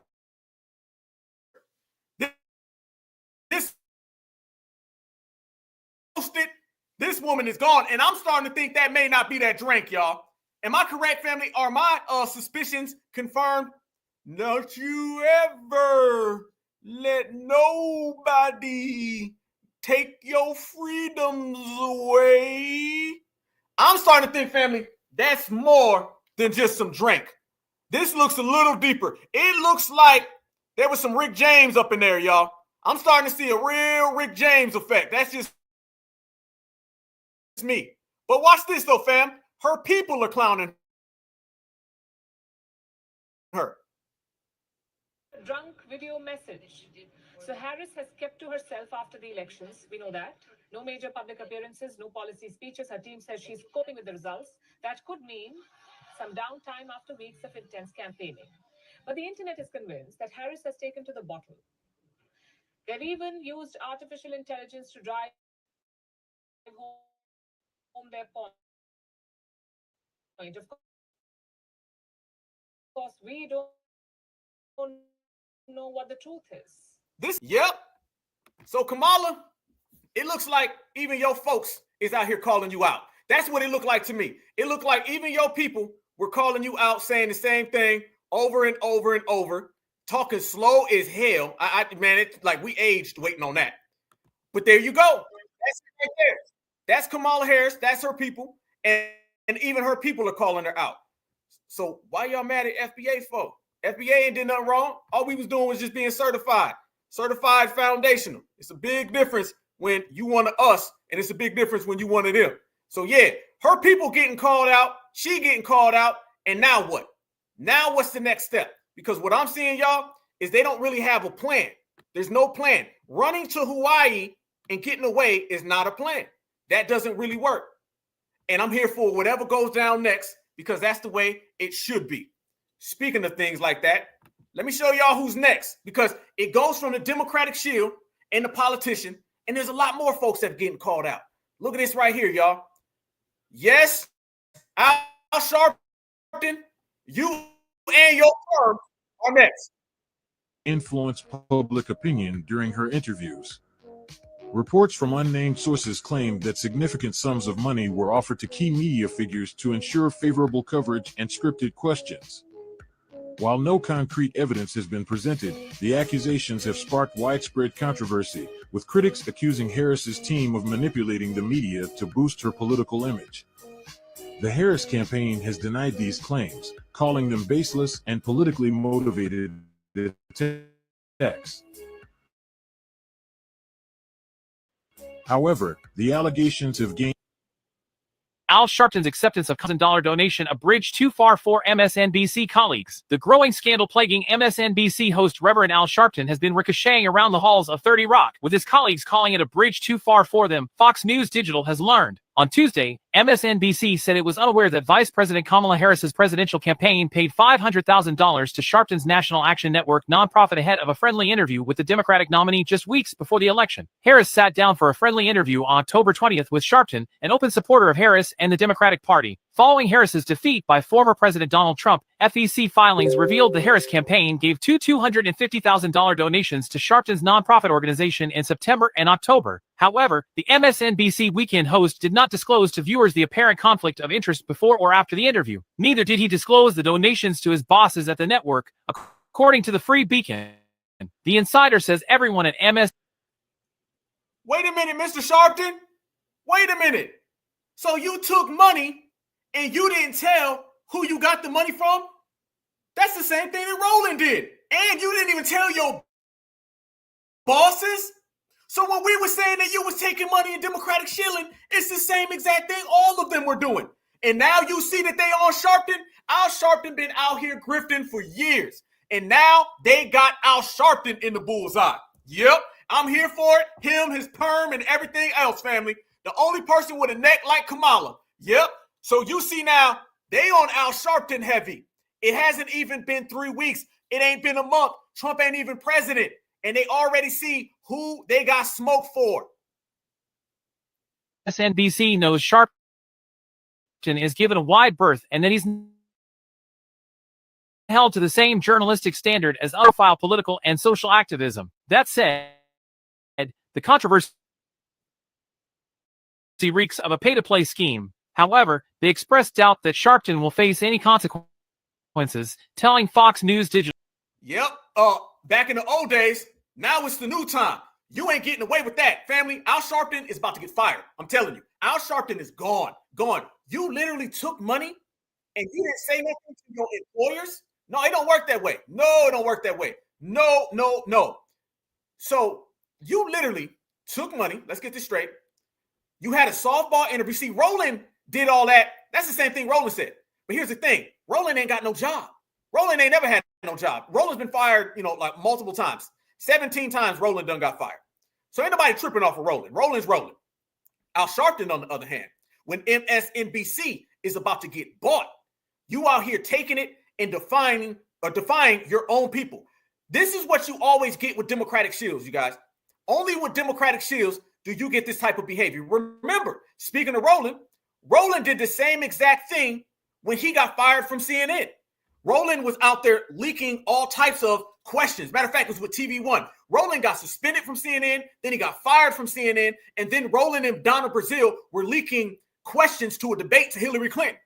You see these people are willing to risk life and employment just so they can shield for the Democrats. You see what they're willing to do, y'all? This is what they're willing to do so they can shield for the Democrats. They're willing to break the law. This is why we say these people put Democrats over black folks. They put Democrats over their own jobs. Al Sharpton did the same thing Roland did, and Roland and Al did the same thing that Roland and Donna Brazile did years ago. Roland's in trouble. Oh, yeah, I'm going to show you, fam. They coming down. This ain't like before. Remember, y'all, this is not like before. It's a different era. Look at this right here. Roland, they on you, bruh. Al Sharpton, acceptance of Kamala Harris campaign, $500,000 donation, a bridge too far for MSNBC colleagues. Listen to that, family. The colleagues got smoke for him. So it's not just him per se. It's also his colleagues and his employers.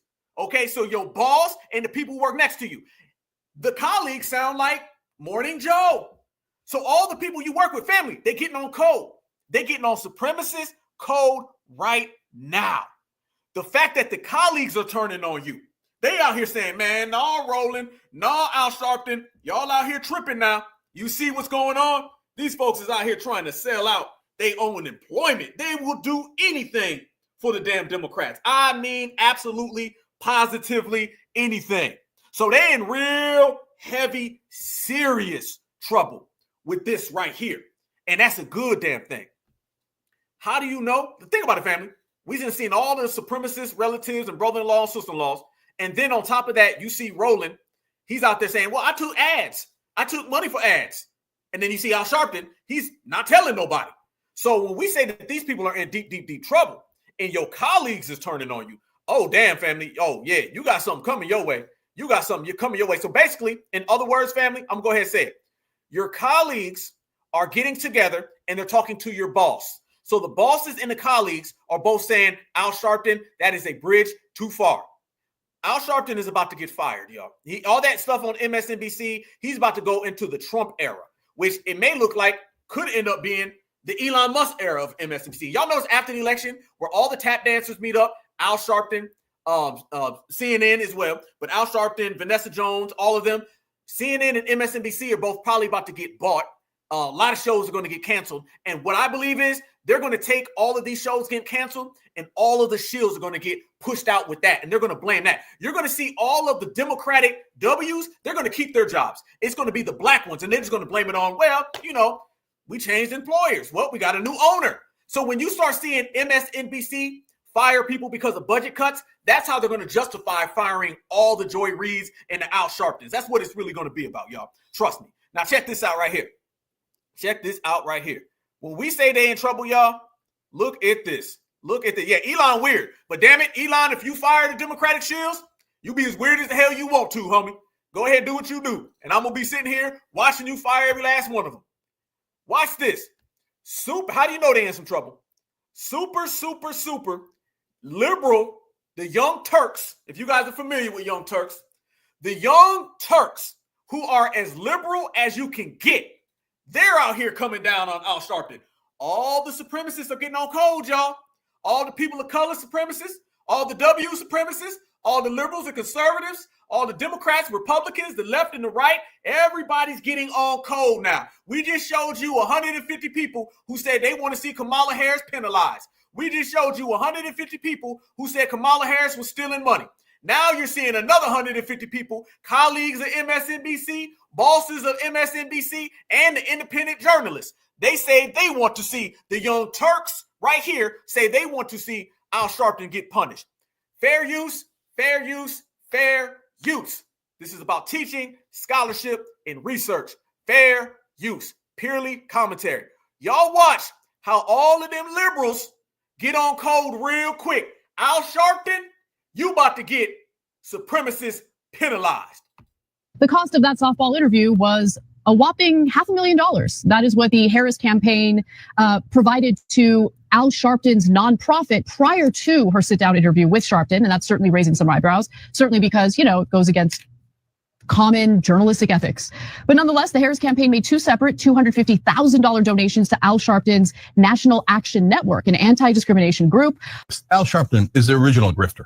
So if you don't know, back in the days in New York, anytime there was any kind of racial conflict, this fat ass would show up in a, anytime there was any kind of racial conflict, this fat ass would show racial conflict, this fat ass would show up in a jumpsuit. And he would demagogue against Jews, by the way, specifically, and get people super mad to the point where they near. Look at him snitching. Look, family, look how everybody's turning on the Democratic shields. All of them. Barack Obama, they out there saying, get rid of him. Kamala Harris, they saying, where the money? This dude, he's right here, family. This is as liberal as it get. This is super Democrat, all right? There ain't no future in the Democratic shield right now.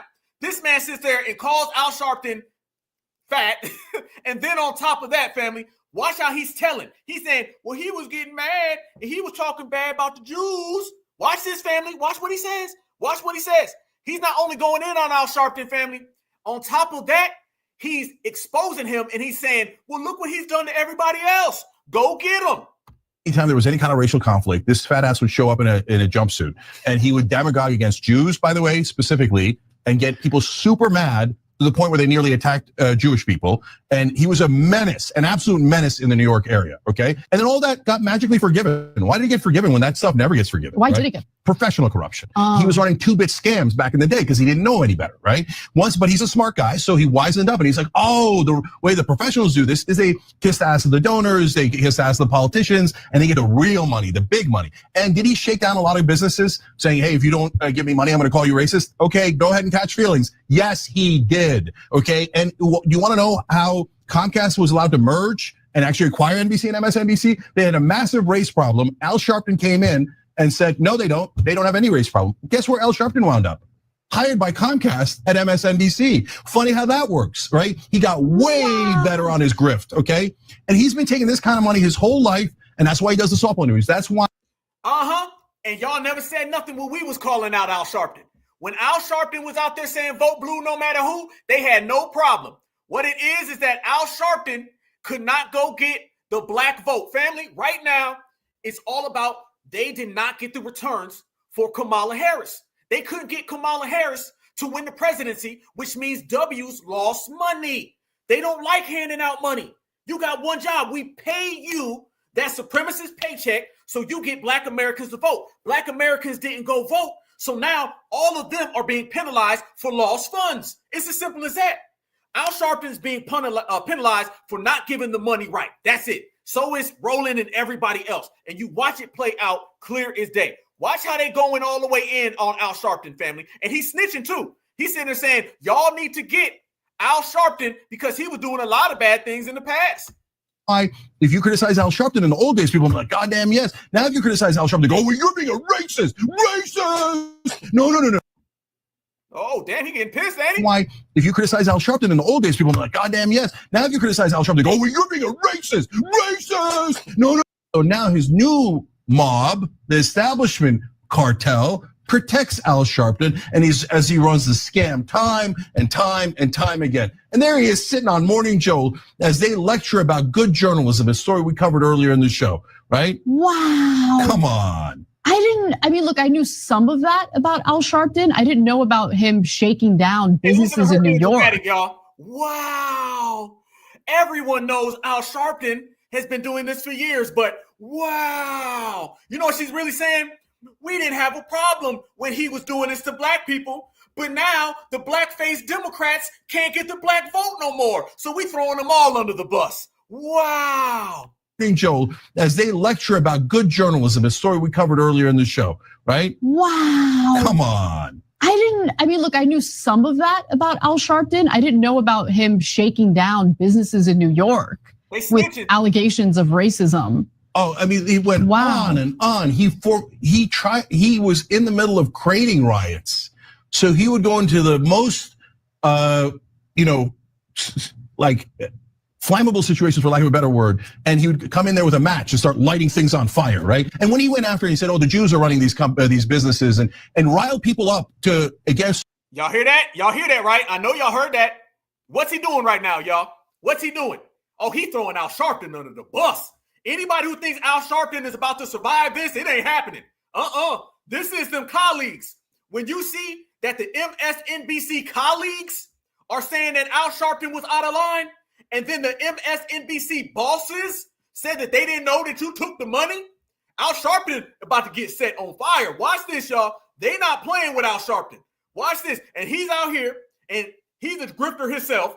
Watch how he's sitting here, family, and he's saying, man, he was messing with that certain community. That community, right? This is the third, fourth, fifth time he done brought up that community. You know he doing that for a reason, because he knows he wants to see Al Sharpton gone.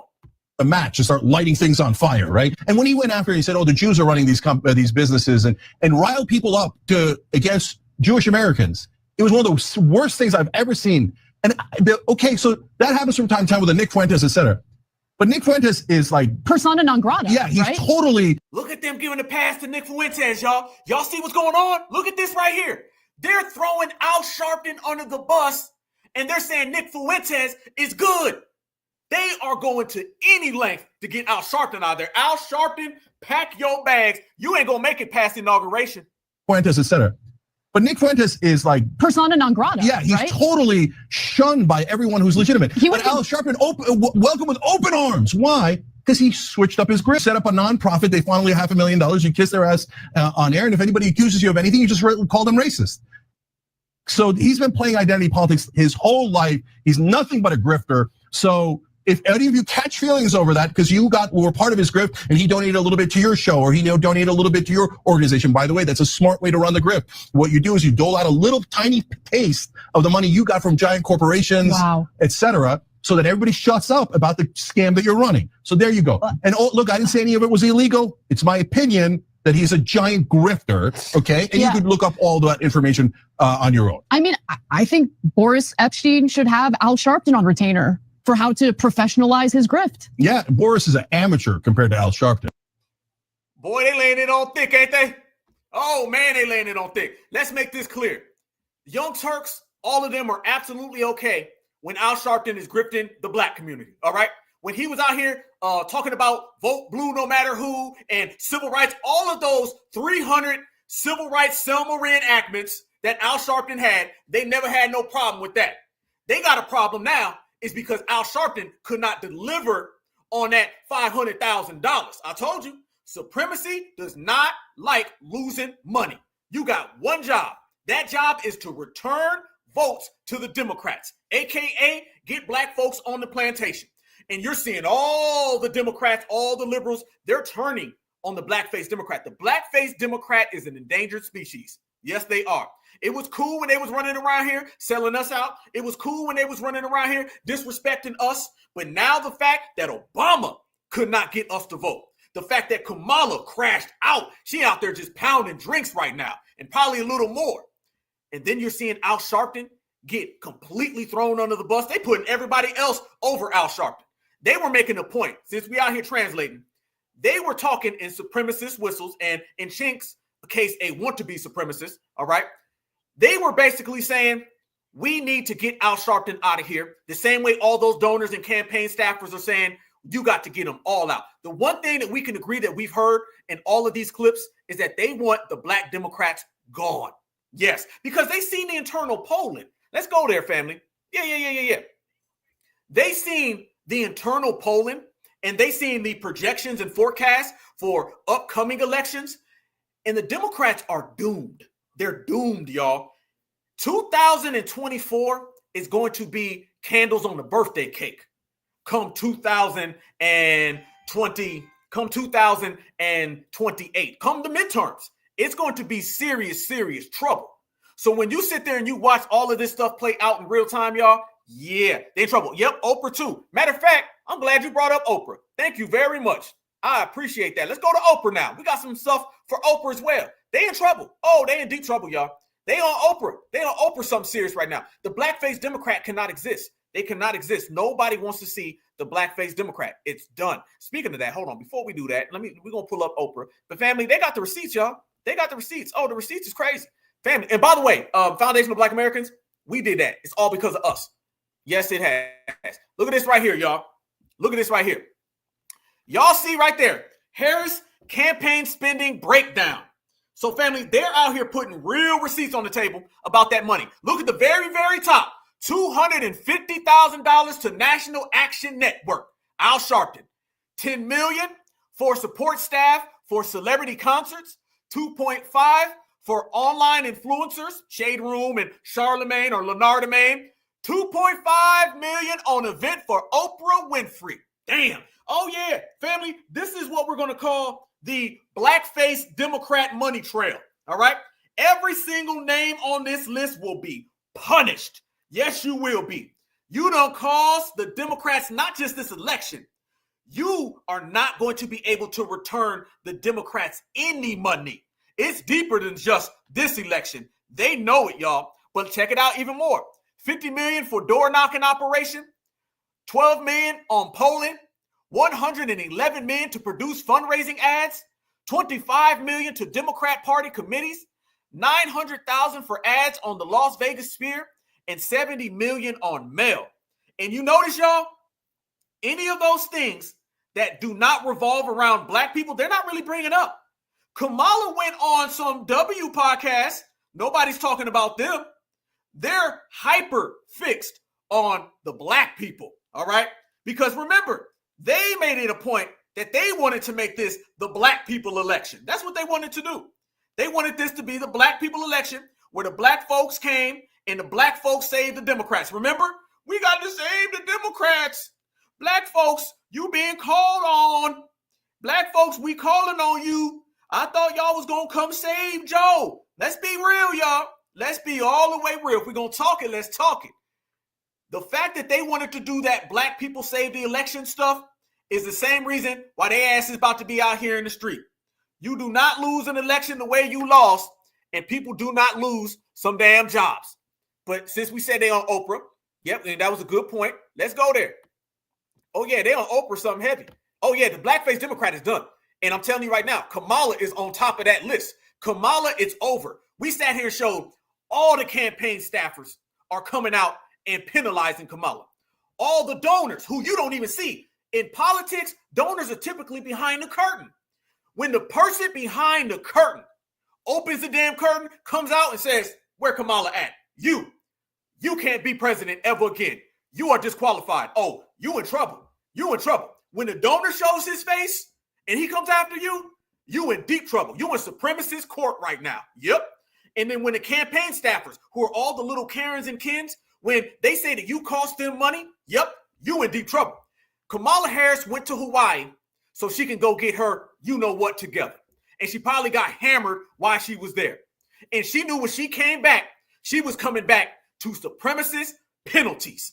They are going to make sure Kamala Harris can never be president ever again. They're going to make sure that she is the disgrace of the Democratic Party. And they're going to make sure that she is completely politically and socially ruined. And I believe they're going to end up putting charges on Kamala. All the other people who were putting this stuff together, they're acting like Kamala was out there just spending the money. No. She had people doing that for her. But guess what? Those folks are from the dominant society. Those are supremacist brothers and sisters. You are just a cosplayer that don't nobody know where you from because you damn sure can't come over here. So Kamala Harris is racially homeless, and she's about to be politically homeless. And it also looks like she's about to have a home in a jail cell because they're not going to let this go.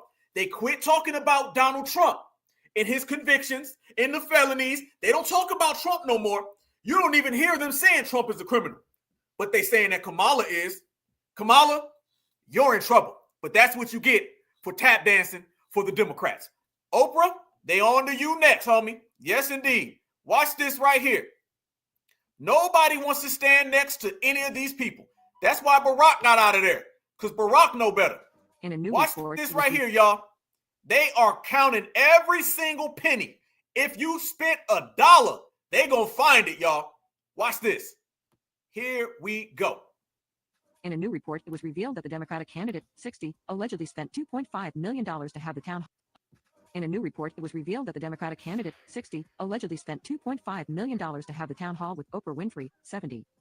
According to the two sources briefed on the details, $1 million of that went to the media mogul's production firm, Harpo Productions, for the live-streamed event, which took place in September. After Winfrey was accused of pocketing the hefty paycheck, she took to social media to clear things up. I was not paid a dime, she explained on Instagram. For the live streaming event in September, my production company, Harpo, was asked to bring in set design, lights, cameras, crew, producers, and every other You're lying, Oprah. You're lying. item necessary, including the benches and the chairs we sat on, to put on a live production. I did not take any personal fee. However, the people who worked on that production needed to be paid. And were. End of story. As OK previously reported, this came after Winfrey also denounced claims she was paid $1 million to endorse Harris. While the TV personality was recently out on a walk, she was asked if she was given a payout by the Democrat, to which Winfrey replied, "Not true. I was paid nothing ever." In addition to rumors swirling about Winfrey's endorsement, it was revealed that her production company had assisted with Harris' interview on the Call Her Daddy podcast. The Harris campaign shelled out a hefty amount for Harpo Productions to pay them to build a pricey set that would host the bombshell sit-down. A source familiar with the matter told the Washington Examiner that the Harris campaign spent six figures on building a set for Harris's appearance on the popular Call Her Daddy podcast, with host Alex Cooper, the outlet shared. Think about that. That podcast they're referring to, that's W's. Nobody's getting mad at them spending money for them. It's only the black people. Think the election went? Not talking about the election. Thank you very much. Oh, is it true that they paid you $1 million for the endorsement for Kamala? Not true. Not true, okay. I was paid nothing ever. What do you think about all the celebrities with their mass exodus? I'm not talking about Do you think Prince Harry's gonna lose his visa now that Trump's president? Thank you, April. Woo! When they send it TMZ, so TMZ done got on code. They send it TMZ. Family, when have you ever heard this? You mean to tell me, family, the Pentagon failed another audit and they couldn't even account for money. Nobody's out there worrying about that right now. They're all focused on Kamala. And good. I ain't got no problem with it. They are getting completely disqualified and ran out the paint. They have no choice right now. And it's a lovely thing. It's a lovely world. And it's all brought to you once again by us, y'all. They out here running up on Oprah, Al Sharpton. Just think about what we seen, family. Al Sharpton, they done ran up on him. They done ran up on Al Sharpton getting G-check. Then also on top of Al Sharpton, Roland Martin was getting G-check. Then on top of Roland Martin getting G-check, now they're coming after Oprah. LeBron James, who came out and he was trying to endorse too, they were just yelling at LeBron James at a basketball game about Diddy.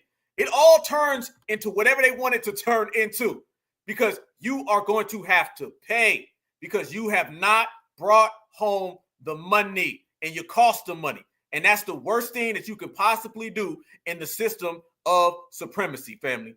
And we all here for it because we watching it play out in real time. But family, think about this. If they can't get you with that, I'm going to take it a step further, y'all. So the blackface Democrats, Kamala Harris, they all about to go to jail. I'm telling you, they got numbers, they got statistics. Have y'all seen though now, you got a bunch of Democrats that are completely shook up and they're sending out anybody they can find. They're pulling people off the street right now because they don't know where to go. We had a space the other day, me and my brother Marcel, and you had this Karen who came into our space. I don't know if any of y'all caught that. All right. So the Democratic shield's done. The blackface Democrats, the celebrities, all of them are getting the blowback. They're all getting that latch. However, they're sending out a bunch of these random people now that are coming into our spaces and they're mad because they know foundational Black Americans are responsible for everything that's going on. Trust me, Oprah got ran up on because of us. Al Sharpton about to get fired because of us. The fact they even looking at the money. Why do you think they looking at the money? How come you think they looking at that contract? It's because not only did they not get their return and their refund, they're also looking at the money because we've been saying y'all Democratic shield. See, we've been telling everybody that these people are Democratic shields. We've been telling everybody that they've been getting paid to try to keep Black folks on the Democratic plantation. Now, the fact that they lost that election, people are saying, well, maybe there's some truth to that. Let's go look at the contract. So now they're going to look at the contract and they're seeing everything came out. And the Democratic shields got exposed. So they're looking at every single dollar, every single penny to see what they can get. And foundational Black Americans said, hey, look that way. I'm cool. Hey, y'all go ahead and do an audit. They're doing an audit. They're doing an autopsy. And it's all coming down on Kamala. Kamala, you about to get charged. And everybody else is about to get evicted. The foundational Black Americans out here dysregulated. Y'all listen to this right here. Had a space with my brother Marcel. And we had a Karen come up in there. And it was so damn good to G-check these folks. Yes, it was. Because why they running out here desperate, y'all? We've been out here smoking on that K-Hive pack. Yes, the hell we have, family. Roll them up. Y'all listen to this Karen come up in here. And what she was trying to do was do cleanup. What she was trying to do was do damage control. I want y'all to notice this. They can't send out the Black Democrats no more. I'm making this point. The reason why they're sending Karens out now, and maybe a tether here or there, because the blackface Democrats are quiet as a church mouse. You don't see Van Jones. We just showed you D.L. Hughley gone. You don't see the blackface Democrats. They don't want to come around us because we've been checking them, and they don't want to stand next to Kamala. No Black Democrat is stood next to Kamala because they know she's getting penalized. So they saying, let's stand over here. If somebody sells out their community for a Democratic butter biscuit, look how now they selling out Kamala. Everybody's selling each other out. Everybody's infighting. Everybody's upset. You look all over around America, everybody's got problems with each other, except for us. Look at this right here, y'all. Watch this Karen try to come into space, and they're trying to send them around now. She came first with smoke from Marcel, and after Marcel served her, watch what I do. I know y'all going to enjoy this. Let's go. Yes, we did. So we got Johnny and we got Woke AF. I know you were talking, so I'm going to mute my microphone. Then we go to them. I can't wait to go with the Woke AF. Ask me some damn questions. Come here. Yeah. Hey, we good. We're going to go ahead. Johnny, go ahead. We're going to get to you in a minute. My brother cooking right now, so we're going to smoke. We got about 200 plus people in here. Woke, you was talking, so go ahead. Say what's on your mind. I'm here. So I'm not coming up here as a Kamala supporter or a Trump supporter because I didn't vote for either. Couldn't bring myself to do it. Watch how she already came in there lying, y'all. Watch what happens, fam. Y'all going to enjoy this. She comes in there. I come in peace. Family, they got to send out the Karens because all of the wannabe Karens are all getting penalized. Watch this. However, facts are facts, right? I mean, this literally happened where so many votes were challenged by the GOP, millions of them were tossed out. It's a fact. It's a fact. So it's something for people to look into. I don't care where the fact comes from. If it's a fact, it's a fact. If it's a Democrat doing some dirty shit, a Republican, like that's what people need to stop doing, is just looking at negative shit from the other party and start looking at the factual information from all sides. Okay? A lot of votes were thrown out. They were challenged by people from Canada based on a Jim Crow law that has not been messed with or thrown out or deleted or whatever you want to call it. An old Jim Crow law that allows anyone, they don't have to be a United States citizen, to challenge votes in the United States. So what did the GOP do? They hired hundreds of agents, some of them from Canada, to come into the United States and challenge votes, most of which were Black votes. And this is a fact.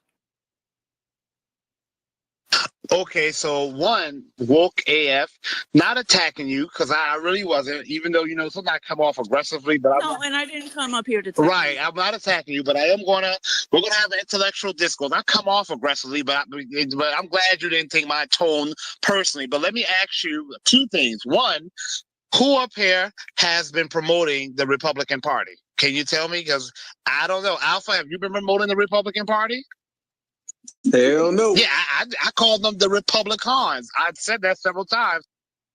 Who's been promoting the GOP? Can you tell me? Well, yeah, I'm not going to say you're promoting them per se, but yeah, it's a little bit of a victory lap right now. So whoever beat them is kind of assumed to be, doing the victory lap. You're celebrating and who won the election. Look right there, family. She comes in there saying, first off, she comes in there not wanting to answer who she is, okay? Then she starts going into y'all not promoting the Republicans, but y'all doing a victory lap. And the main thing is, who are you to talk FBA politics? These people can't come around and talk our politics, family. Not at all. And Marcel's a little cooler than me on this one, okay? Because I'm not sitting there having no type of exchange with you. I'm not going to sit there and explain my point. It's G-check, it's regulate, and you got to get up out of here. That's how I'm playing the game. So watch the way this unfolds, family. And she's doing every single Democratic tactic. This would have been the blackface Democrat, but they are all in the unemployment line. So they're sending on the Karen. I guess that K-Pack, I guess that means the Karen pack, and we rolled it up. So anyways, it's fine. I get it. A lot of people recognize that there's on both sides. Well, yeah, right. So a nice way to say wait, it. Hold on. No, that's the thing. So let me ask you a question. Are you just a disgruntled Democrat? When you vote, have you typically voted for the Democrats? In the past, yes. I can tell, because even though you acknowledge that both parties are trash, usually disgruntled Democrats are not a Democrat. A Democrat is just the leadership. I don't call people who vote for the Democrats. Usually people who are angry with the Democrats and do not vote for them, but they hear us criticizing them and celebrating the fact that they crashed and burned, and they feel a little provoked. Those are usually people who still have some sort of emotional attachment to the Democrats. Well, yeah, I could see why. I could see why, but I could see why you would. Well, hold on. But it was not. It wasn't. Because no one up here has promoted the Republicans. We acknowledge they're terrible, but I will tell you this: the Democrats are a hell of a lot worse. The Republicans are not taking 85 to 95% of the black vote, wagging their fingers at us, acting like they're entitled to our vote. The Republicans don't do that. I'm not going to say the Republicans are the answer. No, the Republicans are terrible too. But you know what I find funny? I will say that Black America has already spoken and said that the Republicans are better, because even though most Black votes may go to the Democratic Party, do you know where most Black people are moving to? States like Texas, states like Georgia, states like South Carolina, states like Florida, states that are ran by Republicans, red states. So I say that Black America is waking up and saying, you know what? Damn, The Republicans, they don't look out for us. They don't say nothing to us, but the Democrats get our votes and we get their neglect, while other groups get specific policies that should go to us. So which one? And that's exactly why I'm no longer a Democrat, and I'm not even black. Most people know that, but yeah, I'm not even black. But yeah. Okay. So there's many reasons, but that's a primary reason why. Because once you see it, you can't unsee it. Their racism. Okay, so may I ask, what's your race? I am clear. You want to call me clear? You can call me. Okay, what's your ethnicity? Quit playing. Yeah, quit playing. Go ahead and answer the question. Quit playing. What's your ethnicity? Stop. Did y'all just hear? She literally said she's clear. She's clear, y'all. That's what she said. A simple question. What are you? I'm clear. I'm clear. Okay, so you need to clear the hell out and get out of foundational Black American business. Y'all watch. It's about to get real heavy up in here, family. It don't matter. You can be clear all you want to. You're going to get the same damn G-check. We don't discriminate. Go to us. So which one? And that's exactly why I'm no longer a Democrat, and I'm not even black. Most people know that, but yeah, I'm not even black. But yeah. Okay. So there's many reasons, but that's a primary reason why. Because once you see it, you can't unsee it. Their racism. Okay, so may I ask, what's your race? I am clear. You want to call me clear? You can call me. Okay, what's your ethnicity? Quit playing. Yeah, quit playing. Go ahead and answer the question. Quit playing. What's your ethnicity? Well, but I don't like using anymore because it's just a racial construct. Okay, so you're woman. Yeah. Are you French, Italian, German, Dutch? Like, do you know that? I do. Yeah, I do. So my first ancestor actually was a Moravian mission with the Moravian mission with the Cherokees. So they came here in the early, the late 1600s, and they settled in their own area near the Cherokees in Georgia. Okay. So after they lived, they lived for decades in peace with the Indians, with Cherokees. And then family, you hear this clear explaining? Okay, last time I checked, Mayo wasn't clear. Yeah. You hear this? When my Cherokee uncle on the Wednesday came about, and I figured anytime somebody has to take that long to answer a question, they BSing you straight up and down. Watch how she continues this, family. This is what you're going to see now. This is what you're going to see. This is the fallout. This is the meltdown. This is we're pulling anybody off the street to try to get FBA. We canceled the Democrats, so now they don't even have good shields. They sending a weak, outdated, clear Karen, and she getting clearly served. Watch her babbling, y'all. So they came here in the early, the late 1600s, and they settled in their own area near the Cherokees in Georgia. Okay. So after they lived, they lived for decades in peace with the Indians, with Cherokees. And then the Cherokees actually requested, and I have this documentation, that they wanted. Okay. Listen. You asked me a question. You answered it. You answered it. So you're a Karen. I got you. All right. So as a Karen, hold on. As a Karen, what gives you the right to come in our space and try to go back and forth? So if you don't want to receive, hold on, Alpha, real quick. Let me say something else. Let me get to the second point real quick about that law that you mentioned, that Jim Crow era law. You're getting mad at the GOP for using that law to get black votes thrown out. And if what you say is true, that's terrible. But here's the bigger question. The Democrats have had control over Congress for the most part from the mid-1950s to the mid-1990s. They had the control over Congress then. Then they got control back over Congress when Obama first got in office, then when Joe Biden first got in office. The Democrats even had a Democratic presidency where they had control over all layers of the federal government. Why did they not get rid of that Jim Crow law? That was the first thing I said out of my mouth when I found out that they were using this. So that was the first thing I said. Why the does this exist? And we know who's been in control. So now, do you see? So again, The Republicans not getting black votes. The Republicans don't go around acting like they're entitled to our vote. The Democrats go around doing all that finger wagging, and groups like the Gay Hive go around and do all that cursing at us and calling us the N-word and things like that. So that's why the Democrats are worse, because if the Democrats were really were looking out for freedmen, black Americans, they would have gotten rid of that Jim Crow law. The reason they keep it on the books, because they are just as much invested in keeping us to the bottom as the Republicans are. Now to Alpha's question, though. Alpha, you go ahead and ask us. I can't ask it, but I was getting real frustrated, family. I was getting real frustrated. And Karen, go ahead right now. Y'all enjoy. Get your popcorn out if you haven't heard it already.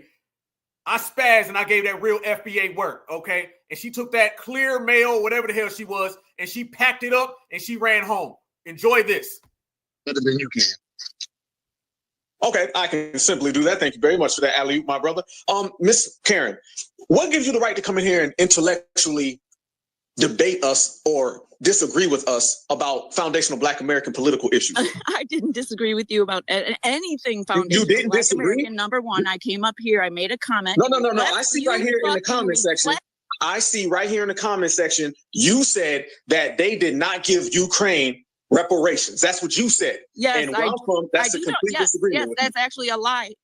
No. $182 billion to repair your country or to stop your country from being decimated in their eyes. That's reparations. The funds were recovered from Russia, dumbass. I don't care. First off, you can on Ken's, okay? Because I know it's about 3 inches long. All right. So you can go ahead and do that, and you can bow all the way down and watch who you're talking to, and don't be mad because you're trying to Mendingo, and Mendingo sent your home and didn't even give you a whopper. All right. So be quiet when I'm talking. Black man talking, Karen, be quiet. Checkmate. Now, I want everybody to notice this. Y'all see how she came in here disingenuous as a woman trying to talk about foundational Black American issues, mad and upset because deep down inside, she's a Democrat undercover and she doesn't want to admit it the same way she doesn't want to admit that she was letting Marquise and Jerome off in her mouth last night. Okay. And we all know that happened. That's okay. So while she was watching, all right, and she was enjoying some Black Mandingo, all right, and she was throwing a bunch of at the camera because she's mad that Kamala Harris lost and Black folks didn't vote Democrat. That's what it's really about. And we see you from a mile away. You are in no position to talk about foundational Black Americans in politics. What you should be doing is preparing some Brussels sprouts and some tuna casserole for Thanksgiving and finding the meth pipe that's under your daughter's mattress. That's what you should be doing right now. All right. So you tell your daughter that mommy's been a bad mommy, Karen, because she's been too worried about Mandingo's dick instead of worrying about the stick that her daughter has. So you can go ahead and get the hell on out of here and watch who you're talking to, because I am Black Alpha Network. Checkmate. These people don't know what they're basically talking about. She came up here being doesn't want to admit it the same way she doesn't want to admit that she was letting Marquise and Jerome off in her mouth last night. Okay, and we all know that happened. That's okay. So while she was watching, all right, and she was enjoying some Black Mandingo, all right, and she was throwing a bunch of at the camera because she's mad that Kamala Harris lost and Black folks didn't vote Democrat. That's what it's really about. And we see you from a mile away. You are in no position to talk about foundational Black Americans in politics. What you should be doing is preparing some Brussels sprouts and some tuna casserole for Thanksgiving and finding the meth pipe that's under your daughter's mattress. That's what you should be doing right now. All right. So you tell your daughter that mommy's been a bad mommy, Karen, because she's been too worried about Mandingo's dick instead of worrying about the stick that her daughter has. So you can go ahead and get the hell on out of here and watch who you're talking to, because I am Black Alpha Network. Checkmate. Checkmate. There they go. Who run it? We do. That's the type of time that we're on. I don't know who she thought she was going to talk to. Okay, Van Esther Jones ain't up in there. Roland Martin ain't up in there. No. Clear Karen, all right? You came around some certifieds, and I represent all 1.1 thousand of y'all on a Friday night FBA. We the great. We flawless, y'all. And we damn good looking, too, if you ask me. That's the type of work that we getting. We don't play no games. We not here for no exchanges, okay? We won, they lost, they be quiet, and we do what we do. So, at the end of the day, I had to talk about how, she was mad because, she was with Ken, and Ken's about 3 inches, you know what I'm saying? And she was upset, so she went to Marquise and Jerome, and they busted off and didn't even give her a whopper, you know what I'm saying? And that her little clear Karen has a pipe underneath the mattress, but she's too busy worrying about Mandingo and watching Pornhub. You know, it is what it is. Don't be mad at foundational Black Americans because you too worried about what foundational Black Americans are doing. And what you better worry about is why you just got dropped off without a whopper with cheese. You ain't even get a Happy Meal, all right? And that's why you mad. Foundational Black Americans, G-Check, that's the energy we on, and we don't give a damn. So she knows what it is. They know what it is. And most importantly, we know what it is. We up here, and everybody else, they ain't even in the picture. There we go. So yeah, man. Yes, indeed. So we got a clear Karen family. Let's get this straight. We done broke the Democrats to the point where they brought in a clear Karen. I done seen it all. Take me. I done seen it all, y'all. I done seen it all. I knew that we was going to win this election. I really did. I knew that foundational Black Americans are stronger than ever. I knew that. I never knew that we was going to break them to the point that Kamala Harris is out there drinking, you know, Punjabi passion or whatever she's drinking. I never thought we'd get to the point where Al Sharpton's perm is running from Al Sharpton. I never thought we'd get to the point they sending clear Karens at us. Damn, we got these folks not even wanting to admit they W's no more. We're going to have to come up with a whole new category for them. This is amazing, y'all. This is amazing. This is what we're talking about. Absolutely. Yeah, you know what I'm saying? I'm not big on breaking things down to people. I'm not big on saying, well, you know, the decimal point is 5.2 and the decimal point 6. Man, I don't care about that. They don't care about hearing none of that, family. It's G-Check. And I always tell people out there, whenever you're in a debate or you're in any type of engagement with these people, you got one rule. Demolish them. That's it, family. Annihilation. That's it. You come forward. That's how you get. You handle everything that way. And if you do it that way, you win. So when she went back to her trailer park that night, she was waking up in clear mayo sweats, family, just mad. That damn Black Alpha Network, damn him. Yep. And Black Alpha Network ran your ass straight up out of our space, and you'll never forget it. So hello, Clear Karen. We still in the building, y'all. So yes, yeah, Punjabi passion. Kamala out here drinking Punjabi passion, and she drinking Bombay Blast, and Clear Karen is out here not even getting a damn whopper. Damn, it's bad to be them.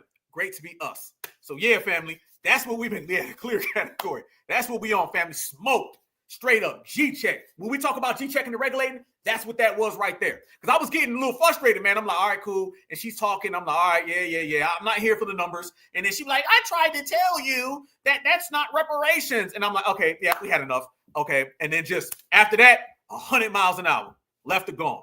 You know what I'm saying? So that's what we moving on, family. That's the type of energy, the type of time. And foundational Black Americans, we are excellent and we're the winners. Not we're going to win. We won and it's over.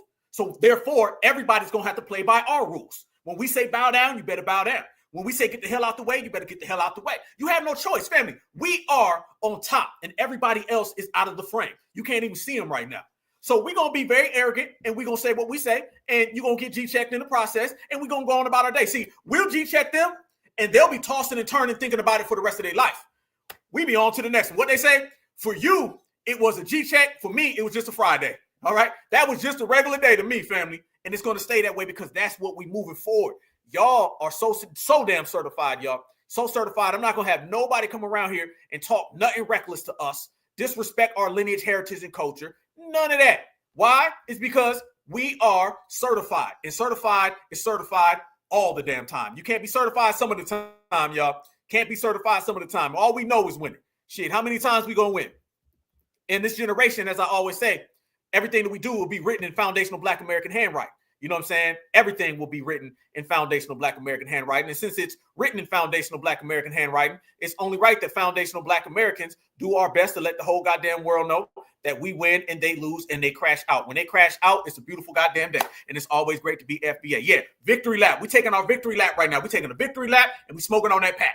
That's how we winning, y'all. Damn right. So I represent y'all every single time I talk. I don't care where I'm at. Whenever I'm out here in the streets and I'm doing some political activity, whether that's hate crime scenes, whether that's reparations task force, or even when I went and did the speech at the rally for reparations, I'm thinking about everybody right here. This is us. This is what we talk about. So I'm representing y'all. So when, you know, whatever she is, it's clear Karen, whatever. When she talking, I'm like, oh no, she about to get that work. She about to get that full work. So I regulated her. And as I said, everything will be written in foundational Black American handwriting, including that pimp slap. Y'all check this out. Let me show y'all how good we are. FBA business. You absolutely right. Look at this right here, y'all. We have defeated the Democrats to the point that I was able to, attain some photos. If y'all know, y'all been around the Black Alpha Network, y'all know what's coming. So everybody wants to know, where was Camilla? Camilla disappeared and we couldn't find Camilla. Camilla ran and she hid, and we just completely pulverized the Democratic plantation. So I was like, well, let's figure out some things and let's check it out, right? Let's check it out. So I was able to attain some photos of what Camilla was doing. Word on the street is that they were calling Camilla and they were saying, Camilla, back here in the mainland, they don't really like you no more, and you're about to get penalized. It's about to be real bad for you, Camilla. I would stay out in Hawaii a few days. Then she got another phone call, said, Foundational Black Americans ruined your career, and you're racially homeless right now, Camilla. So what are you going to do? I said, hey, let's find out. So I was able, word on the street, family. I got some photos. Yep, Petty Pendergrass is coming. I found some photos of Camilla's vacation while the whole world was wondering where she was and what was going on with her. Black Alpha Network was able to attain some photos of Kamala Harris's vacation. And I want to show everybody how it was and what turned out. Apparently, it's way worse than we originally thought, you guys. Camilla was over there getting sandblasted in Hawaii. Yes, she had all of the vodka. Yes, she did. She had all of the Punjabi passion. Yes, she did. And she was over there getting waxed, thinking about tomorrow is going to be a bad day when I come back to America. So let's go through some photos, family. Let's check it out. These are exclusive from the Black Alpha Network. These are Kamala Harris and her vacation. We come to find out that Camilla was over there hitting the goddamn bottle. I be damned. This was her when she got in her renter car. When she got in her renter car, y'all, and she got over there, first thing she pulled out the bottle and she started pounding it. Okay. Then somebody found this picture. I was shocked. I said, ain't no damn way. They said Camilla is here at the bar and she's crashed out on the damn bar table. I said, you cannot be true. Somebody's lying to me. No way. They said, look, Black Alpha, here's photo. I said, I'd be damned. Camilla is completely towed down. This is the tetherholic that we speak of, you guys. These are exclusive. You get this right here on the Black Alpha Network, y'all. Camilla was over there sand blasted, gone. This is what's been happening while she was on vacation. All the suspicion, all of the wondering, all the guessing has been confirmed. Camilla was over there getting completely destroyed, scared to come back to America because foundational Black Americans rejected her. This is what happens when FBA does not accept you. You crash out at bars. But then somebody gave me another call and they said, family, you won't believe what's next. I said, what's next? They said, just stay by your email. I'm emailing this to you. I said, okay, I'm going to show this on air on Friday to the family. And then I received this right here, you guys. Damn. She had a bottle and she had the glass. And she was towed back, tangled, and twisted. I said, this can't be correct. You got to be kidding me, y'all. Camilla, you went out that bad? That bad? I'm disappointed in you, Camilla. Camilla, you got 13 different accents when you talk, but you can't even walk? If you had the same energy you use when you have accents when you talk, is that you put when you walk, we wouldn't be here, Camilla. And I said, this can't be anymore. There can't be. They said, but wait, there's more. And I said, damn. Apparently, Camilla was over there and she was toasting it up with some of the locals. I said, holy roller. Camilla done down bad all the way across. This is just shameful.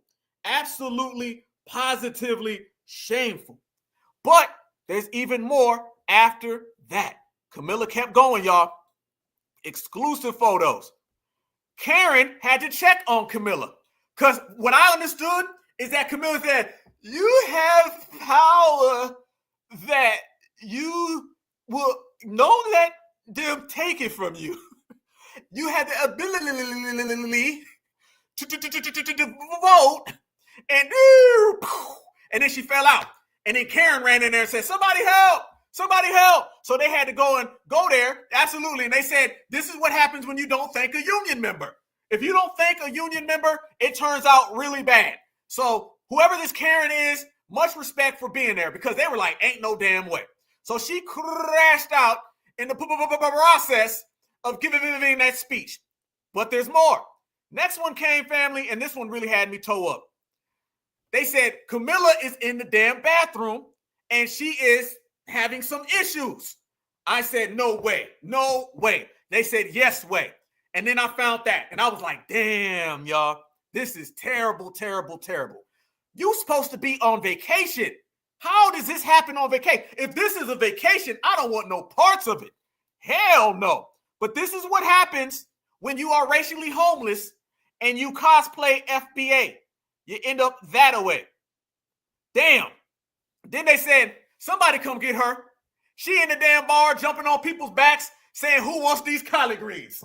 She was hitting on all the guys. She was saying, I know you want these collard greens, don't you? She said, don't you want these collard greens? I got these collard greens fresh out the tub. They were like, come on. I heard there may be some harassment cases. I don't know. She didn't even know that man.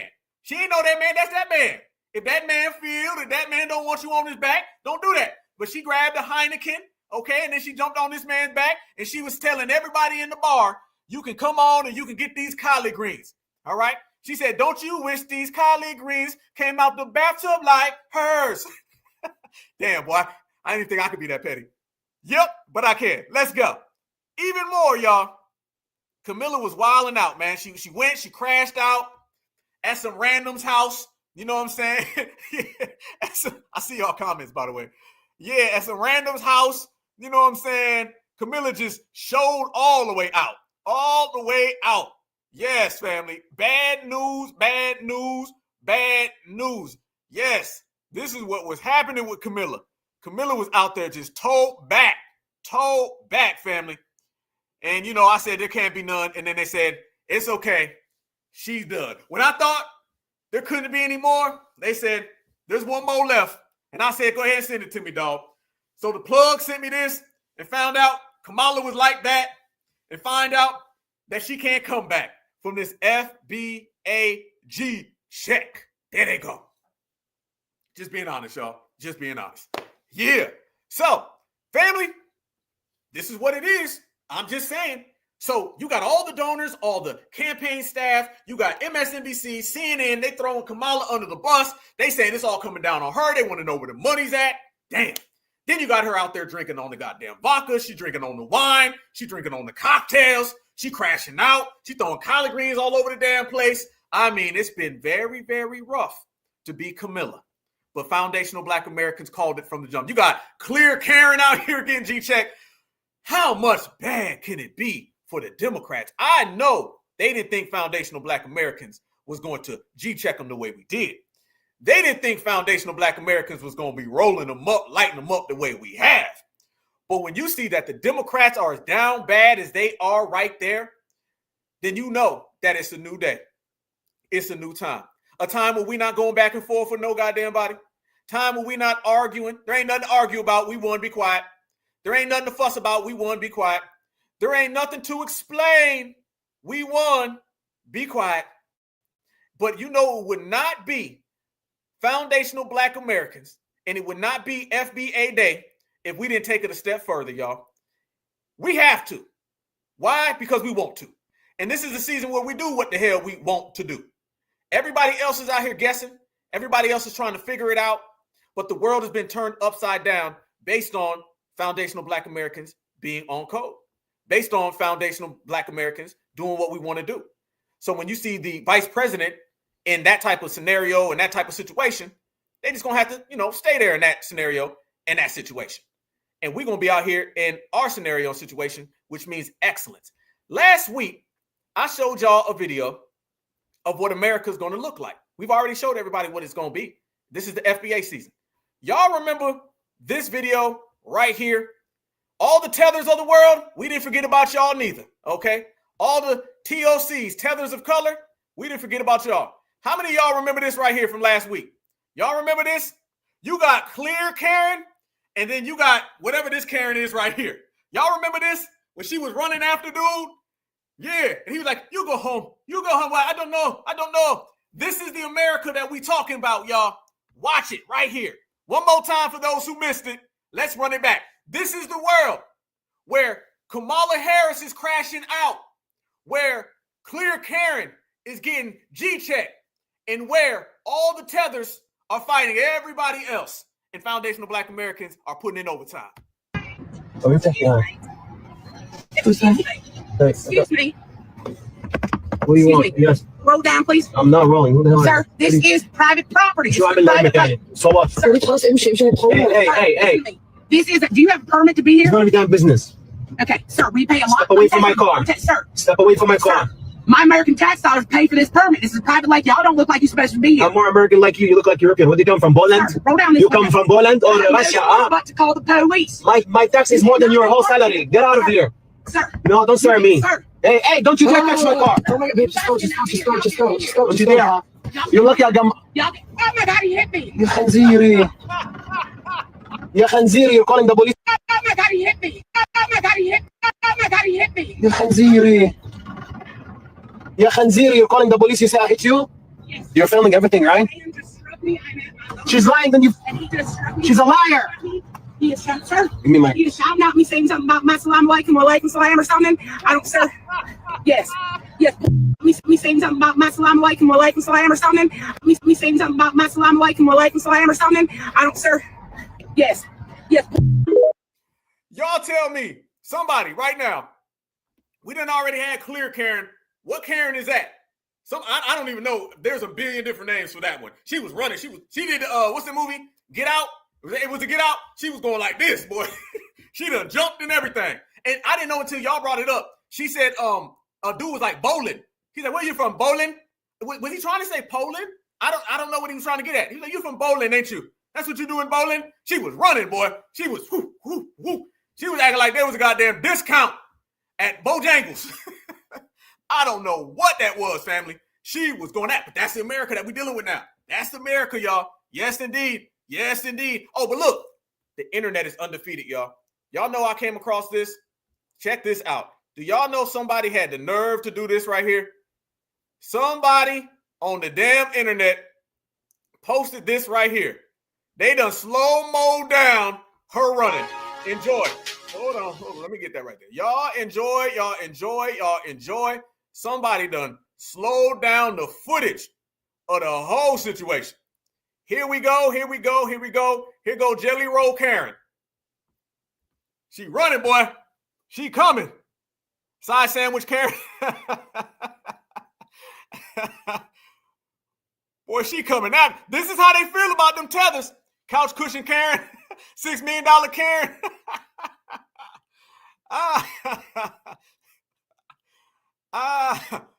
Boy, she coming. Piggy Poland. Woo! They coming for you, tethers. Y'all better get you rolling. They coming. Hey, let me tell you something. No, we run that back. This is what it is. You better pack your bags and get to hiding. You better pack your. Let me tell you, when you got somebody like that running like this, they don't want you in the country. It's about to be a hard damn day for these Karens coming after all these tethers. It don't matter where you from. It don't matter, y'all. She coming at that man straight up. Y'all folks better get to packing y'all bags. Y'all better leave FBA alone. Out in these streets. She come. I can handle all of it until this part. Boom. Boom. Boom. Boom. Everything shaking. Family, if your computer stand is shaking and your dresser is shaking, you knew why. Richter scale Karen.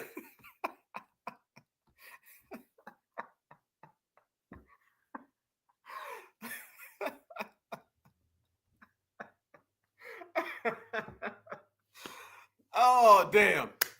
Woo! I'll be damned. If that ain't the funniest thing I ever seen in my life, y'all. If that ain't the funniest thing, I done seen some stuff in these new black media streets, y'all. But I ain't never seen nothing like that one. Damn shame. Woo! She was running, wasn't she? She was going. You seen the wind just blowing. It was rippling. Birds was flying out the air. Damn. Karen Jiggly. Yeah, you ain't lying. Oh, man. That is too damn funny. Whew. But you know what, fam? A lot of things have been changing, as we've been saying.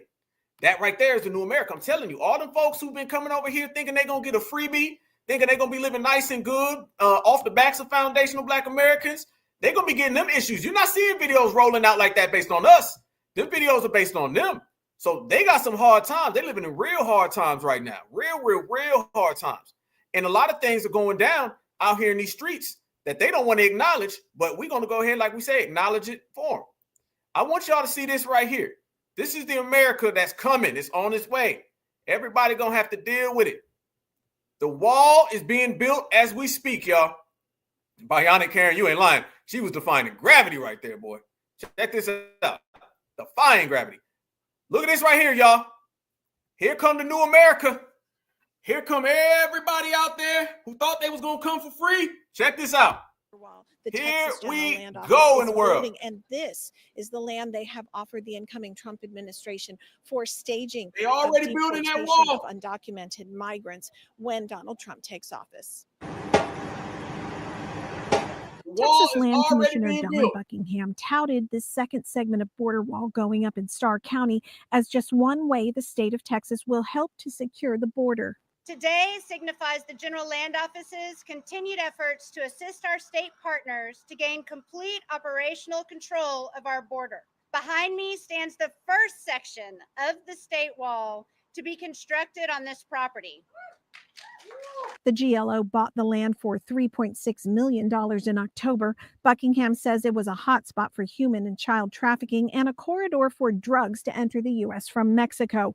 1.5 miles of wall are going up. She says 1 mile will be built by Christmas. And she hopes the incoming Trump administration will also use this 1,400-acre ranch land and other GLO lands to build detention facilities to deport undocumented migrants. Have they accepted? They have not. We haven't heard a formal word. Of course, they're very, very busy right now, and they've only had our letter for a couple of days. But we're really just saying we are here to be happy partners wherever we have property that would be helpful for you for the detention and deportation of these violent criminals that are hurting our sons and daughters. Buckingham announced her agency is creating what's called the Jocelyn Initiative for the donation of state lands to help the federal government detain and deport migrants. Woo! That ain't it though, family. No. There's even more things happening. It's getting real.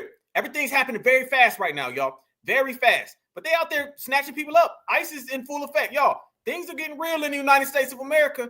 Everything. And I'm telling you, do not miss the fact that foundational Black Americans are the root cause of all these things, family. We are the ones really changing this stuff. It's all based on us. And I'm going to continue to stress that. Watch this right here. Here we go. Check this out.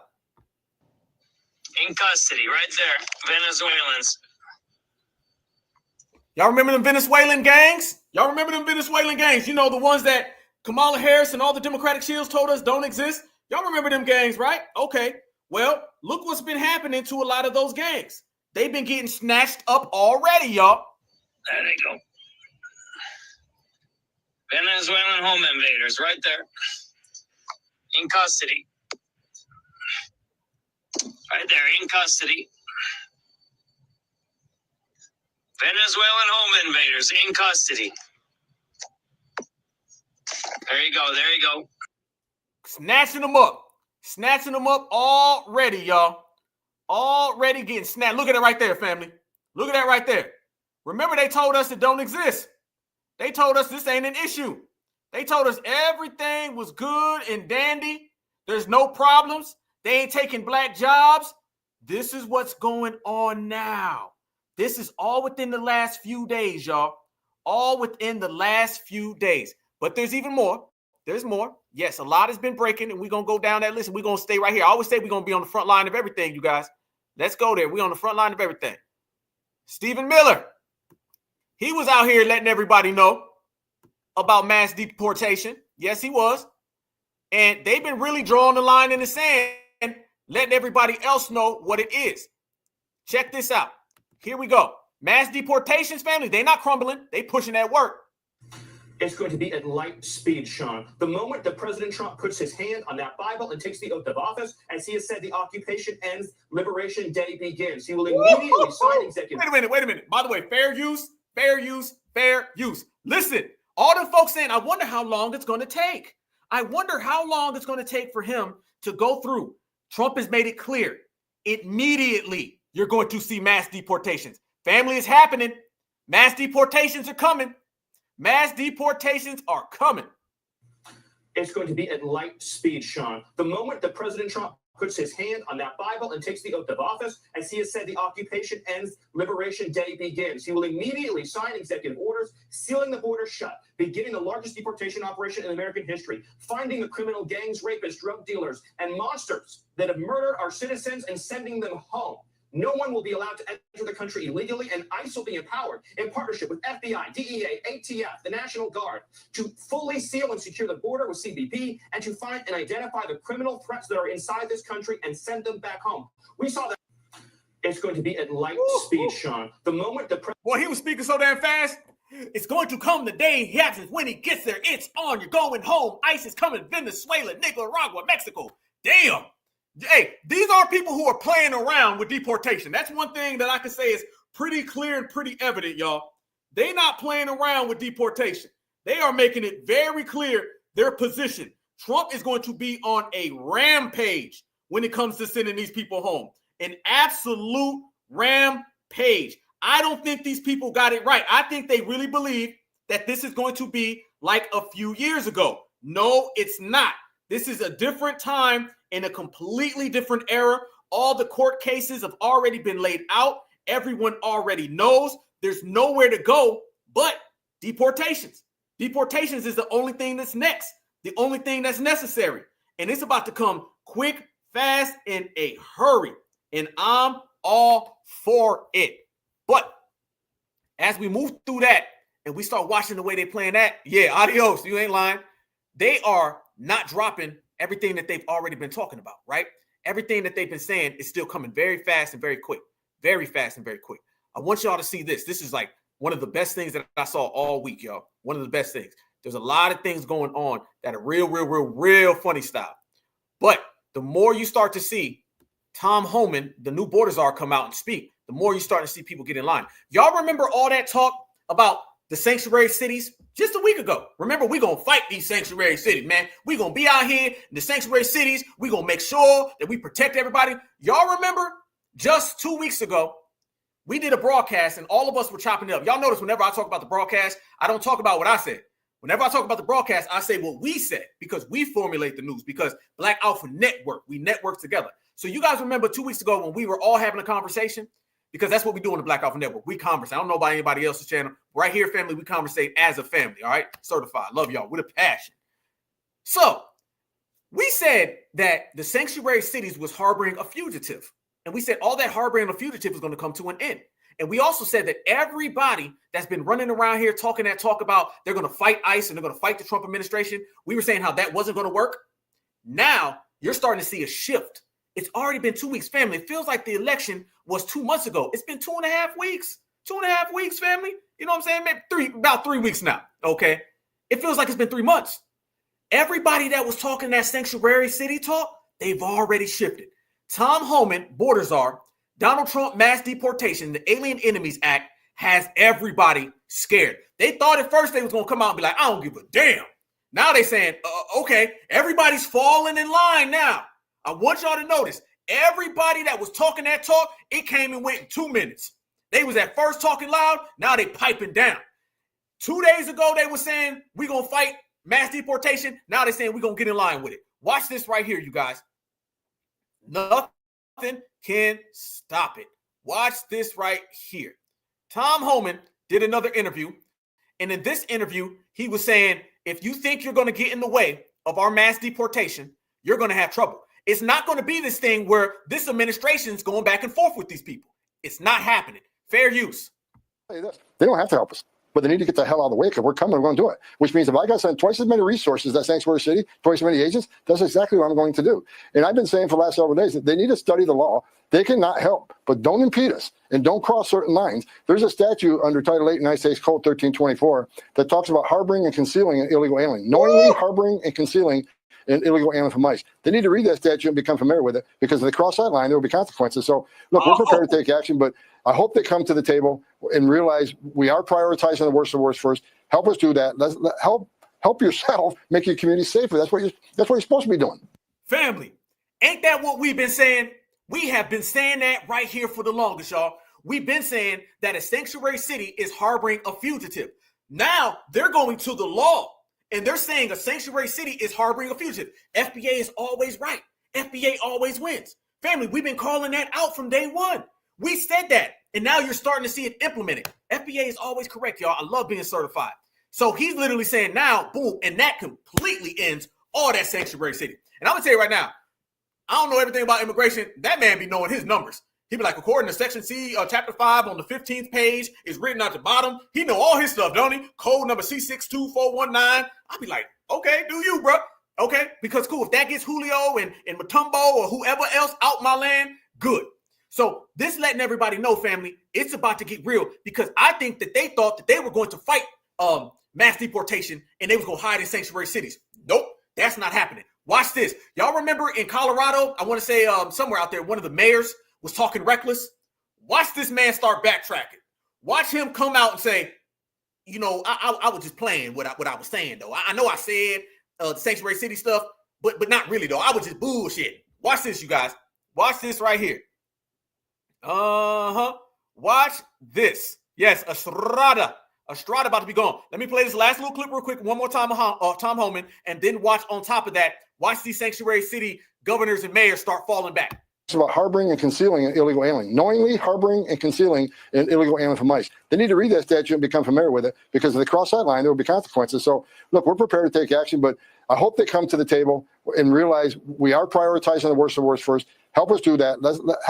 Help yourself, make your community safer. That's what you're supposed to be doing. Yeah. I'll tell you this. He said there will be consequences, right?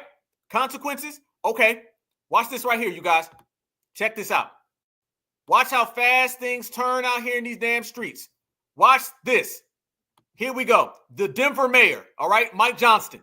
He was saying that he would wage a small war on federal resources and President Trump, if President Trump assigns basically the laws, right? This is what he's saying. Okay, update. After threatening federal forces with a small army of his own, Denver, Colorado Mayor Mike Johnston backtracks.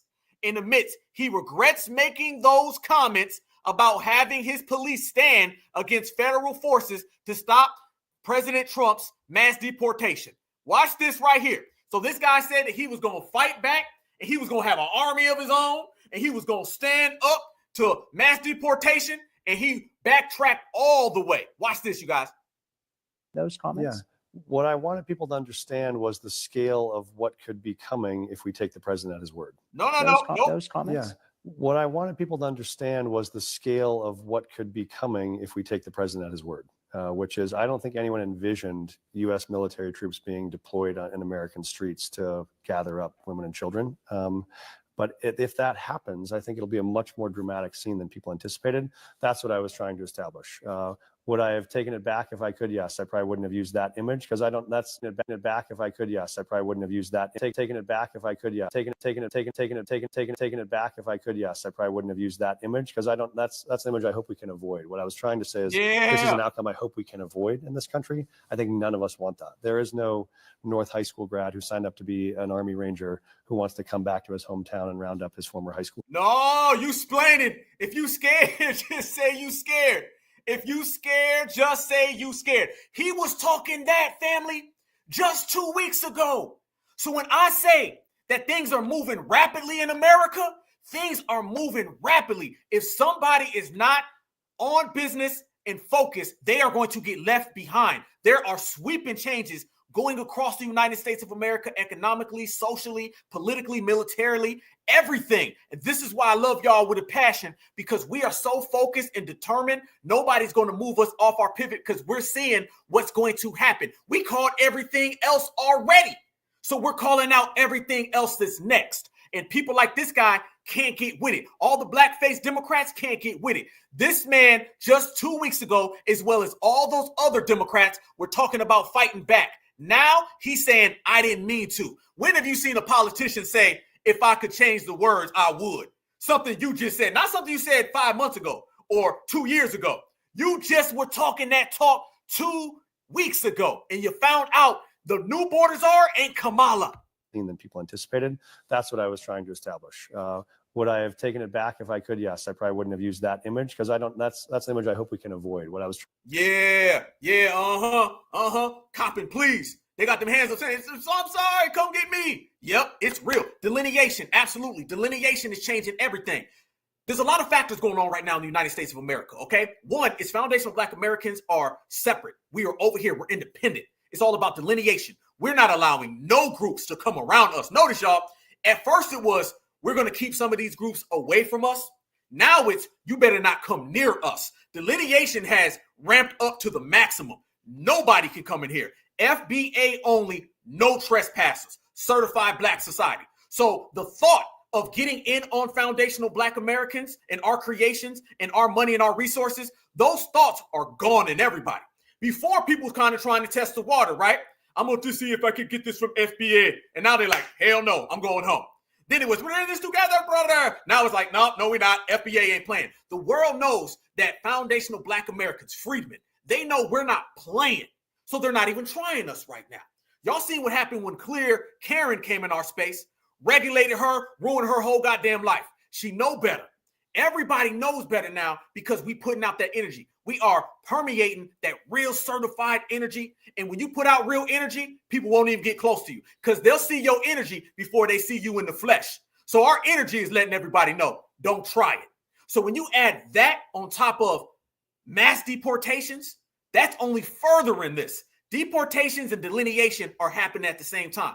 Foundational Black Americans being on code and the Black Democrats getting evicted is happening at the same time. In foundationals, we are in the middle of everything. It's a great day to be FBA. Freeman run the building, y'all. And it ain't over with. Y'all still going in on Clear Karen. I might have to chop that up and put that in just like its own little space, y'all. I might have to do that. She's still mad at Marquise and Jerome dropped her off without a whopper, but that's another one. That's another one for another day. Yep. So check this out. As we continue this process and we move forward, look at this one right here, y'all. Look at this one right here. This is Tom Homan again coming out there and talking about don't cross that line. This is why they backtracking. Trust me, y'all. They try to sell us that mass deportation was going to get fought back, and you see Tom Homan already won, and he ain't even with Trump in the office yet.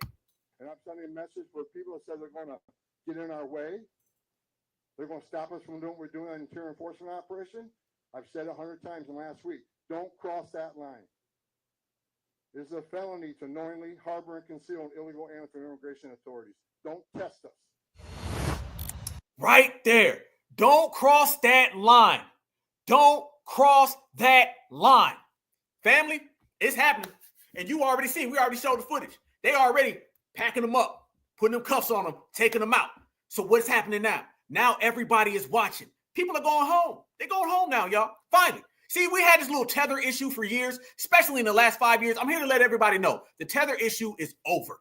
You're not going to have to deal with none of them. Estratas, okay, they're gone. It's over with. It's a wrap. You won't have to deal with these people because they all are about to go home. Mass deportation is on its damn way. And they naming out all these codes and everything cool. And we over here doing our FBA thing. So now that you have both of those going on, you got something very, very special. Very, very special. But I didn't forget about, this individual right here that we've been G-checking all day. When we say, family, that they are throwing her under the bus and she is being blamed for the loss, it's true. She is being blamed for the loss, as she should be blamed for the loss. But they've been doing some real digging and finding out a lot of the things that's been going on in the research and the paperwork has came back ultra dirty. And I'm going to tell you how dirty it's been. I want y'all to think about this first. Remember, it was foundational Black Americans. We were the ones who called out these people being Democratic shills. So naturally, we said, you're a shill and you're getting paid. They're paying you. Remember, they were trying to say we were getting paid. Y'all getting paid by Elon Musk. Y'all getting paid by Donald Trump. Y'all getting paid by Russia. Remember that? Is Putin paying you? And then what we did, we said, y'all Democratic shills and y'all getting paid to back Kamala. All the interviews, all the softball, everything that they were doing, we knew they were getting paid, right? Once we said that, every crown royal Kamala, that's funny. Deport the whole family. That's even funnier. Yes, indeed. We made everybody start looking at the books. These investigations you're seeing on Kamala Harris, everybody wanting to know what happened with the donor money. Everybody wanting to know what happened with the campaign contributions, all the campaign staff. All of this right now It's all because we were the ones saying that they were getting paid. If foundational Black American freedmen don't bring up that Kamala Harris was paying all these people, nobody's looking at the money. How do you know this? It's because the first people that they call out are Al Sharpton, Roland Martin. They'll go around everybody else, but they want to know why the Democratic shills were getting paid first. Why do they want to know why the Democratic shills were getting money and not returning the funds? That's because they didn't get anything in return.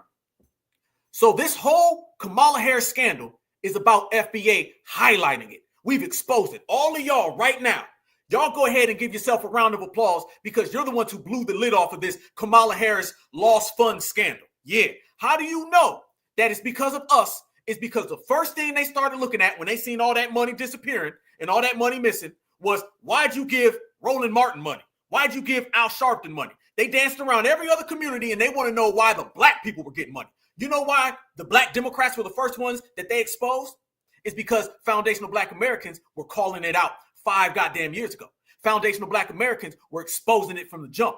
We've been saying, y'all, Democratic shields. Every time we call these people Democratic shields, y'all, every single time, we made people start saying, for real? Well, they Democratic shields, who's paying them? Remember, we were saying that these were all Democratic shields that Kamala was paying off. We've been saying they've been taking butter biscuit paychecks so they can go give softball interviews. We were saying that. And what we did, we opened somebody else's eyes. And now those other communities, they looking at that paperwork and they saying, you know what? FBA was right. They've been paying all of these shields and they've been getting money and not doing nothing in return. We are the ones who are responsible for everybody digging into Kamala Harris's campaign losses. We're the ones responsible for them saying that she's $20 million in debt. And now it's all coming back. You know, family, beyond Al Sharpton and his perm, beyond Roland Martin and Burger King, do you know we found out how much money the Black church was getting? Y'all remember when Kamala Harris was out there talking about leave my event because the guy said Jesus is Lord. She said leave, and all the W religious people were mad at her. What happened, y'all? She ran to the Black church. Look at this right here. We found out, and I was able to attain some money that the Black church ended up getting. If you see right there, the one that's highlighted at the very top, that's National Newspaper Publishing Association. They spent $320,000. The one you see all the way at the bottom, y'all, that is the Institute of Church Administration and Management. The Institution of Church Administration Management. They got $250,000. Okay, this is what's been happening, y'all. Kamala's been allowed to do all of this right here. We're not done. Look at these right here. I was able to attain these. Check this out. Kamala Harris, you see right there, the top one you see highlighted. International Free and Accepted Modern Mansions Incorporation in Order of the Eastern Star. $150,000. They got a question mark because they don't know where some of this money went. But if you look at the bottom of that, the one with the straight line, Black Church Super PAC, $150,000. Kamala Harris was accepting and she was giving money to the Black church. The Black church that we've called out for years, the same way we've called out the Democratic shills for years, have been fully exposed for putting their nose in this campaign and accepting contributions. So AKA, they're the sellouts that we always knew that they were. And now we got the receipts. Trust me, y'all. The receipts that you're seeing are solely and squarely because the Black grassroots started to expose them. All of these folks are in trouble. Heads are about to roll. I'm telling you right now, y'all. Heads are about to roll, and we are about to see it all happen. We got even more things that came out with Kamala, and more people are exposing her whole situation. And I want y'all to see this. This is even more. Look at this right here. Here we go. All that stuff about Kamala Harris getting small campaign contributions. This is why Kamala's about to be locked up, y'all. I'm telling you. Remember all that lock her up with Hillary Clinton? That's about to start happening with Kamala. Trust me, fam. She's got nowhere to go. Your own party turned on you, Kamala. Your own donors turned on you, Kamala. You in trouble. They told us that the majority of her campaign contributions were coming from small donations. Look at this right here, you guys. Small individual contributions. $400 $528 million. But what you see is the majority of her contributions were large contributions, $582 million. Then we came to find out that those small individual contributions, those were actually being money laundered. We broke this down 2 weeks ago. Remember, they were using the names of small contributions and they were making it look like these people were giving money.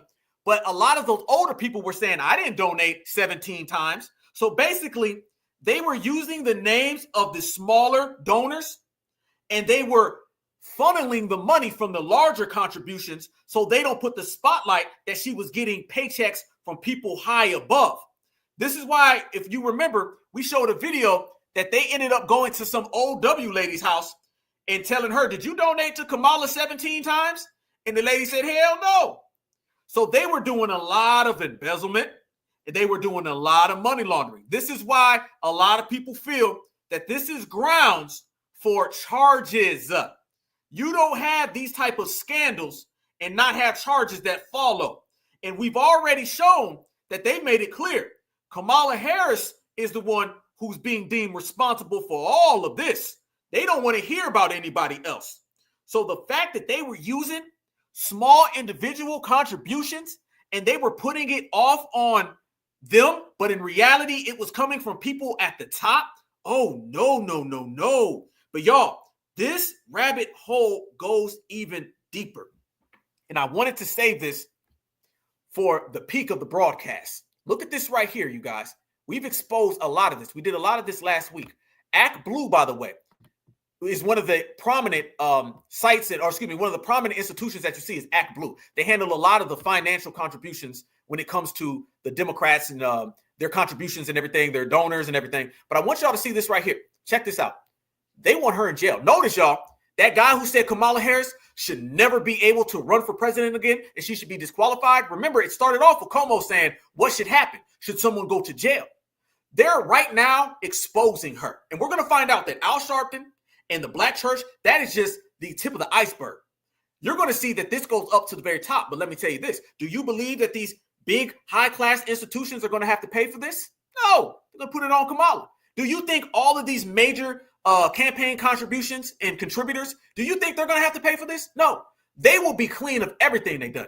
Family, you don't have large, massive corporations and they end up money laundering, embezzling money to smaller contributions, and somebody ain't did this on purpose. Watch this right here. Here we go. Kamala is afraid right now. Watch what this guy says right here, you guys. This is something. Watch this. And look at the first thing right there. Into the Now Kamala campaign. Watch who he says was out here donating to Kamala Harris. And remember, y'all, these major contributions were all being passed off as small contributions. Watch this. Everyone's talking about all this massive influx of money that has come into the Now Kamala campaign. It's absolutely bizarre. So where is all this money coming from? Swiss billionaire apparently lives in Wyoming. It's just crazy. This is who is making all these donations. The Harris campaign is using Act Blue, $20 million from Hans-Jörg Weiss. Broken down into over you ready with this? $20 million broken down into 1.6 million donations, 1.6 individual. Listen to that right there, family. What he's saying is the audio version of the visual I just presented to you. Remember how I just showed you that $582 million were coming from large campaign contributions? And then underneath that, there was like 400 million in small individuals. Watch how he's saying that the large contributions were being broke down into small individuals, which is why Karen from Idaho, who sent $5 to Kamala, on the books, they're saying that she sent $5 50 different times. And white Karen from Idaho is out there saying, I didn't do that. They were using a face as small contributions and breaking down the large contributions because they wanted to keep it hidden and they wanted to make it look like it was organic. People are about to get charged for all of this. And it ain't going to be anybody who's a W. and it ain't going to be no millionaires. It's going to be Kamala. 6 million donations, 1.6 million individual donations across 400,000 donors. The scale of fraud that is now being alleged is mind-blowing. Everyone's talking about the scale of fraud that is now being alleged is mind-blowing. Damn right. And that's what I've been saying. Watch this, family. That's not it. That's not it. There's a little more. Watch this right here, y'all. Even further to show these people are literally uncovering every week, y'all. They have been uncovering more. That's why every week we're doing more updates on this story. You're going to continue to get this right here on the Black Alpha Network. Not too many people are covering this, family, but we've been covering this exclusively, and we've been breaking it down even before the election. Watch this right here. Make sure you smash that like button and subscribe. Watch this. So I've been researching some of Kamala Harris's largest donors, and these are by far not the largest donors, but these came up as an eye-opener for me, and I thought I would share them with you because these are government entities that we fund as taxpayers, and I don't understand how it is not a conflict of interest for them to make a campaign donation. So the U.S. Department of Defense donated $213,000. The U.S. Department of Health and Human Services donated $263,000, and the U.S. Department of State donated $199,000. But the big eye-opener was for me is that and I thought you veterans would like to hear this, the U.S. Department of Veteran Affairs donated $217,000. The Department of Veteran Affairs, the VA, donating, family. They try to tell us this was about Win with Black Women on a Zoom call. Remember W guys for Harris? Remember all those people from Harris? Now, let's go there. Why do you think they kept putting in your face those Zoom calls? Remember, we were blowing the lid off those Zoom calls before. We were saying we didn't believe those Zoom calls. We didn't believe that they were breaking Zoom. Remember that? There were 40,000, and then we had 80,000, and we had to call up the makers and creators and the CEOs of Zoom so they could allow more people. Now it makes sense. Remember when Roland was talking about Win with Black Men and it was Win with Black Women? Remember we also exposed Joe Taker Edie, who was the founder of Win with Black Women, who we found out was a tether that they were trying to say was Friedman from South Carolina. We exposed that. We did that way back in August, y'all. That's old. FBA, Foundation of Black Americans, Black Alpha. We did that. But this is why they were putting that in our face so much. This is why when you're getting on the internet, you were seeing all those memes and you had all those news organizations that were in the pocket of the Democrats anyway. The reason they kept trying to sell us this organic individual contributor, Black Girl Magic, Zoom calls, 40,000, 80,000, is because that was going to be the face for the big people behind the scenes. And now we're seeing not only that, but the big people behind the scenes, they were giving them millions of dollars and breaking it down 100 different times. All right. They were stepping on that money. Right. And then they were trying to pass it off that the individual just donated 100 different times. You gave Kamala $100 90 different times. No. That's fraud. That's straight up fraud. And now you're seeing that big people were donating to her.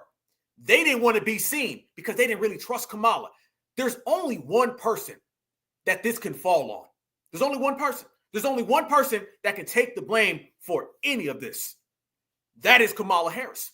Anybody else ain't even big enough. Who are you going to go get? The campaign people? Why do you think right now all of the campaign people are jumping off that ship? They're abandoning her. Why do you think that? We just sat here early in the show and I said, how come you never seen donors come out and talk until now? Because they know charges are coming. And then we also said, how come all these campaign staff are out here talking so much? Why, family? Lucy Liu been doing all these interviews. Why are you seeing all of these people who are part of Kamala Harris's campaign now automatically doing interviews and snitching on her? Because they want to be far away from her when the charges come down. They are jumping off that ship as quick as they can. Why do you think none of the Democratic shills are out here defending Kamala? Because they want to be away from her. Kamala right now is toxic. Nobody wants to stand next to her and catch any of that heat that is about to come her way based on this donor campaign scandal. And you can thank FBA because we were the ones who started all this by just acknowledging somebody doing something with the money. Just the fact that we were out here, just the very fact that we were out here telling everybody they're getting paid to try to get black folks to vote, that opened everybody's eyes and that made them go look in the books. They done got audited and the money done came back real bad. Kamala, your campaign paperwork done came back dirty, real dirty. So you better start worrying about the judge and the prosecutor because they coming your way. And the more we sit here and we examine it, the more it's starting to get serious, family. Every growing week, this scandal gets bigger and bigger and bigger. I'm not done with the rest of what this lady was saying. Watch this. His campaign. Now, even if they did the same with the other candidate, I'm questioning that. I don't understand how that is not a conflict of interest. There might be something about it that I don't understand, but I just feel like that is a huge conflict of interest and that it should be, I don't know, school me on it, please. I'm going to tell you what it was. That was them trying to do some funny styling and finesse because they didn't think that old boy was going to win. They didn't think he was going to come back, and he ended up doing. Look at this right here. Then all the emails. How many of y'all was getting all them damn emails? People couldn't get the damn emails to stop. But look at this right here. This is a whole nother issue they have. Harris Fight Fund. Then they were trying to have this thing about recounting the votes. This is where she's going to get double in trouble. Watch this right here. Here we go.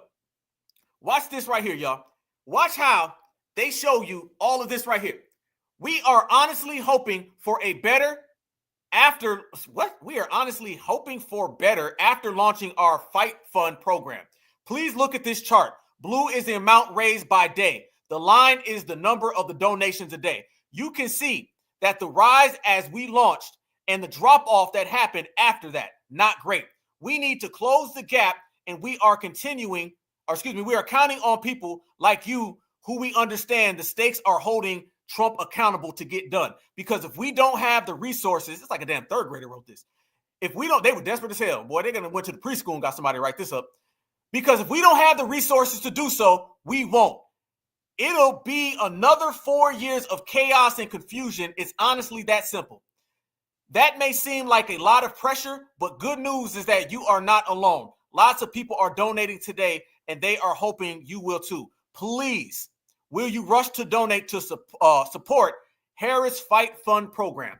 What this is, family, this was them saying we need money to basically help us out of debt. That's what this is, y'all. Help us out of debt. We are in debt and we need some money. So they were doing this, let's count the vote scheme. Now you're starting to deal with a money scheme now. This is some money scheme stuff, y'all. They were making it look like we need to fight these damn votes because we have to count them. Because Trump, basically they're saying what they accused Trump of. You guys remember that? Remember they accused Donald Trump of the whole election thing the last time?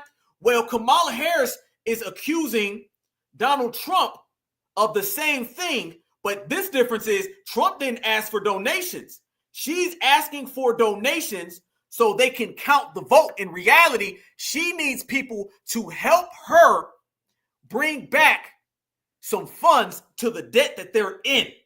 That is what she's doing. This is all a scheme to pay back the debt. It's a wrap, y'all. You need to pay back the debt, so you're coming up with all of these Ponzi schemes. That's really what it is. These are Ponzi schemes, family, that she's coming up with. These are the last-minute desperate tactics in which they're going to so they can try to salvage what they think they have left, y'all. How many of y'all were getting those damn emails, family? I mean, people couldn't even stop them from coming. But check this out. Everywhere you go, outside of basically everywhere else, you're seeing these people pop up left and right. And like we said, they've already got everything lined up and what's going on. They go, Lucy Lou. Lucy Lou still out here telling. You telling, Lucy Lou. You telling. Watch this right here if I can get this up. Check this out. Even more so, they got trouble. They were talking about Kamala a long time ago. Watch this right here. Kamala has a track record of this. Yes, she does. Watch this track record of Kamala Harris and her bad campaigns before.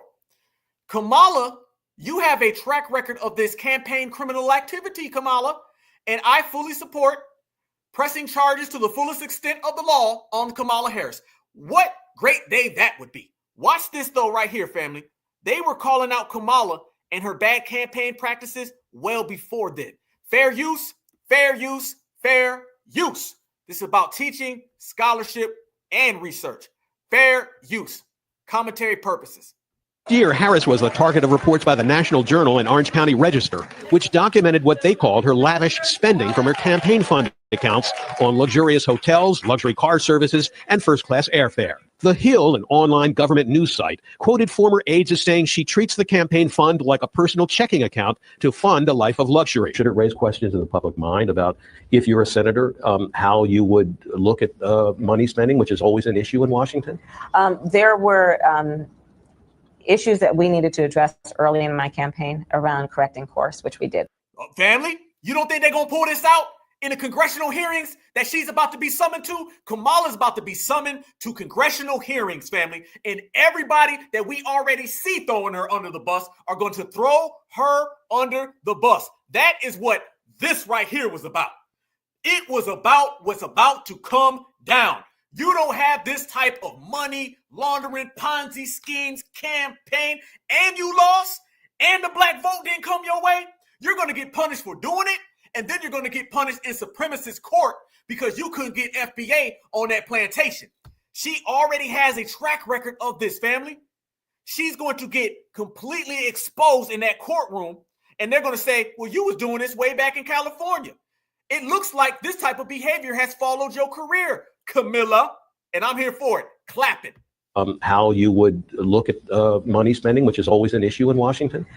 There were issues that we needed to address early in my campaign around correcting course, which we did, and I'm very proud of the work we did in that regard.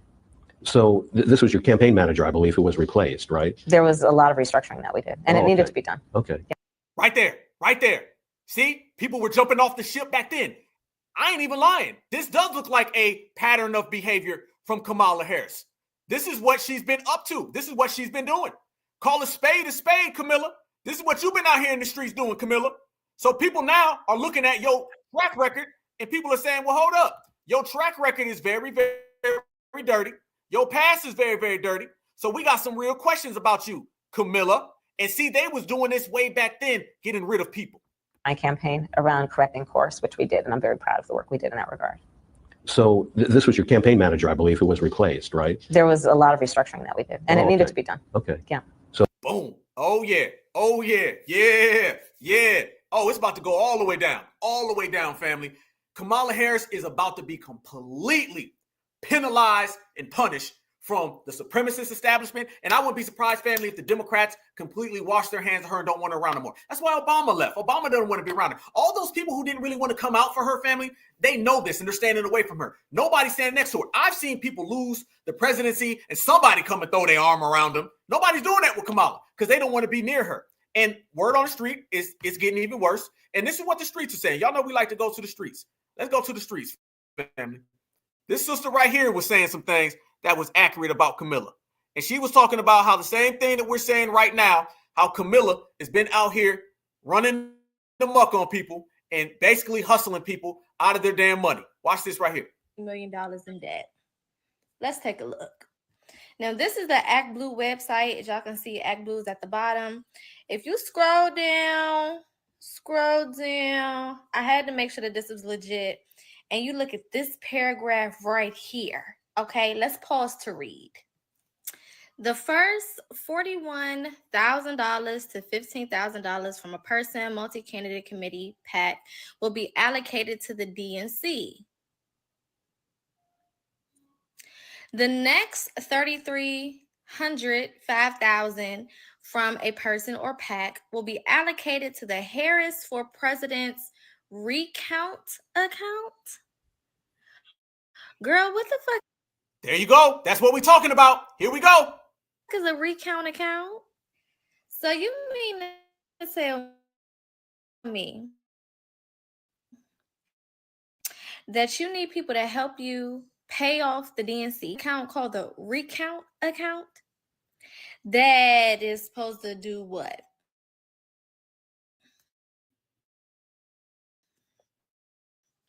What the fuck is that? Trump is the president. It is what it is. It is what it is. Ain't no going back. We're not going back. Okay, we are not turning the page. The page has been turned off of your ass. Okay, what the fuck is a recount account? Why are you playing in people's faces? Uncle Donnie said he'll help you with that 20 mil. Call him up. Put your pride to the side, okay? And call that man. But we're not helping you pay shit. You had $1 billion. Do you know how many millions go into a billion? 1,000. You had 1,000 millions and you owe 20. Sometimes we just got to put things into perspective. You know who you could get to help pay for all that? The immigrants, the illegal ones.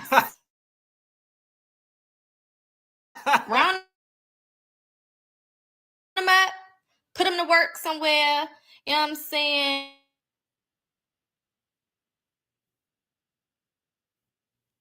Crying and snotting and shit and rolling around and having mental breakdowns.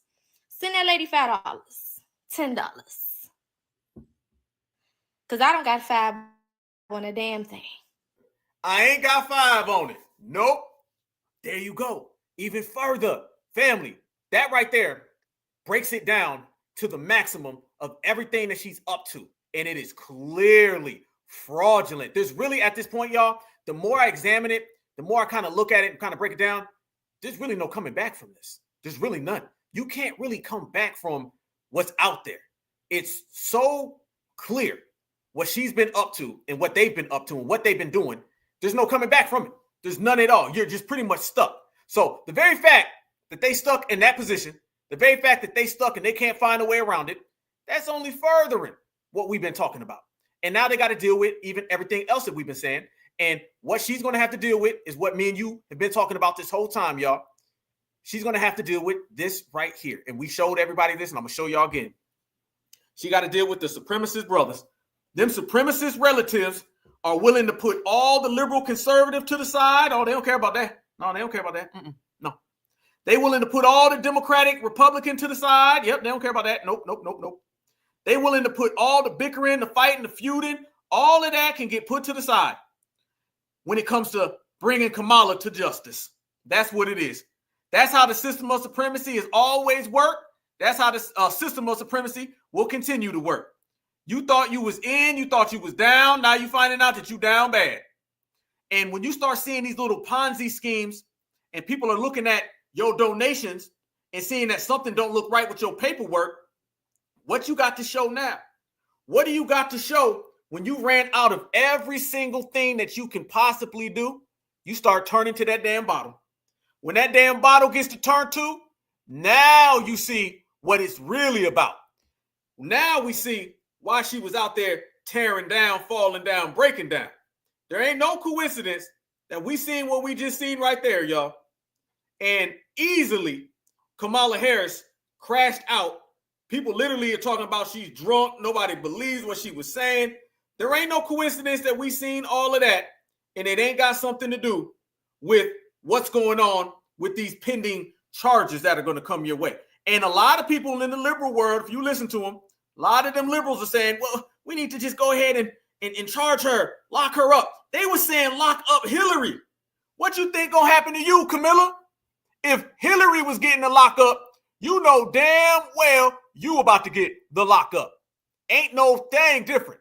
That's why Bill Clinton was coming out here. We just played that last week. Bill Clinton was out here throwing Kamala under the bus. Yep. So when Bill Clinton out here throwing you under the bus, damn, you ain't really got nowhere to go. Nowhere to go. And I'm going to show y'all even more. Even the sassy side of the dominant society. Remember she was out here winning with all the sassies? Sassies for Harris? Okay. But let me tell you something. The sassies done turned on Harris too.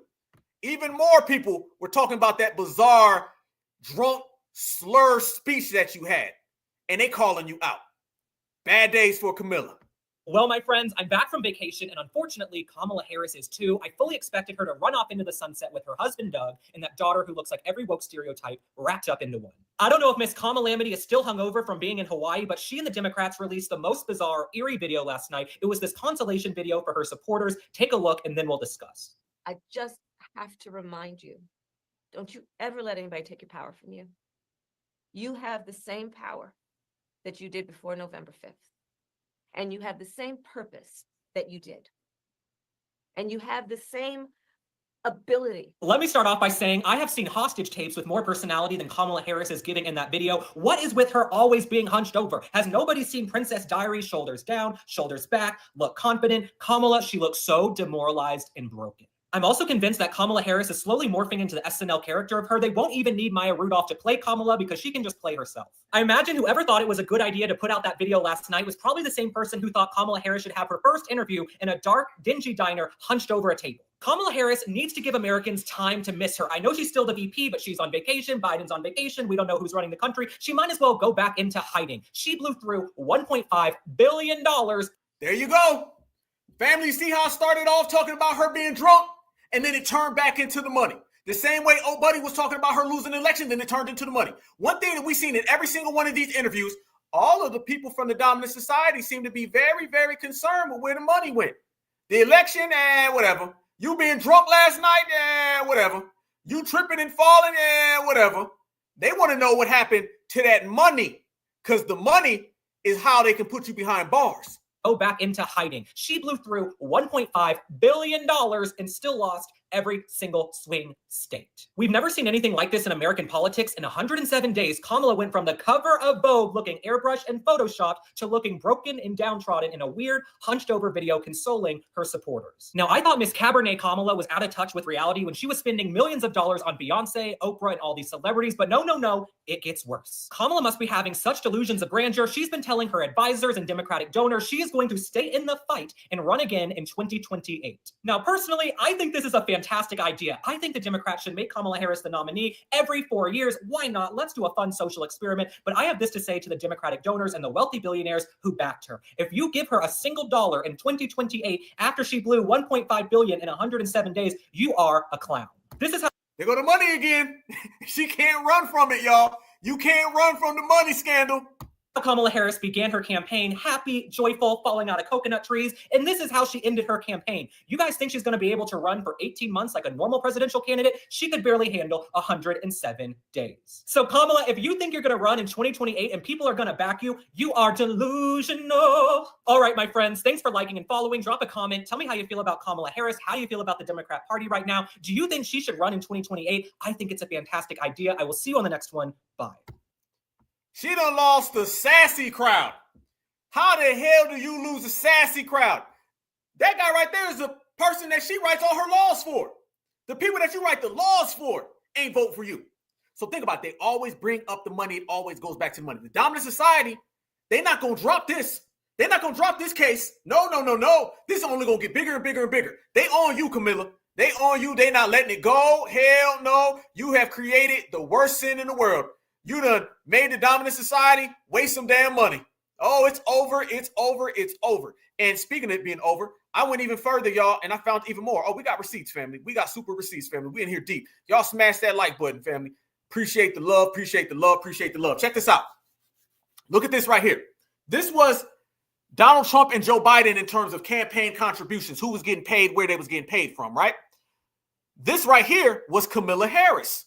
Look at this right here. This is where the money and the donors, I want you guys to see something. We've already showed 50 receipts. We broke down the money to the T. We've done an autopsy, an audit on everything that's going on with Kamala and where the money goes to. First off, the main thing you see here, this is why she cannot run from this, you guys. This is why she's going to have to wear this and she's going to have to own this and they're going to force her to, right? Check this out. Here we go. Kamala Harris, top donor contributions to Harris and Biden and Trump's principal campaign committees in the 2024 election cycle. Remember, y'all, all of this audit is all about foundational Black Americans. We are the ones who really said, let's look at some of that money. All right, let's see where some of that money is being spent. Look at who donated to Trump and her. Look how much she outraised him. But let me tell you the main ones. Look at her. Google, Microsoft, Black and Brown, Johnson & Johnson, Apple, Oracle, Wells Fargo, Boeing, Morgan Stanley, Netflix, JP Morgan, Adventure, Adobe, Amazon, Facebook, Disney. Every single dollar that was spent on Kamala has not been returned. So not only does Kamala have to deal with the fact that she is not able to give receipts to the Democratic plantation that was giving her money, she also cannot give receipts to those groups. You are beholden to who pays for your campaign. And then when your campaign outfunds the other opponent to that magnitude, you have no business losing. You are going to have to pay back all of them. And if you cannot pay back all of them, then you are in some serious trouble. And I'm telling everybody, Kamala cannot pay this back.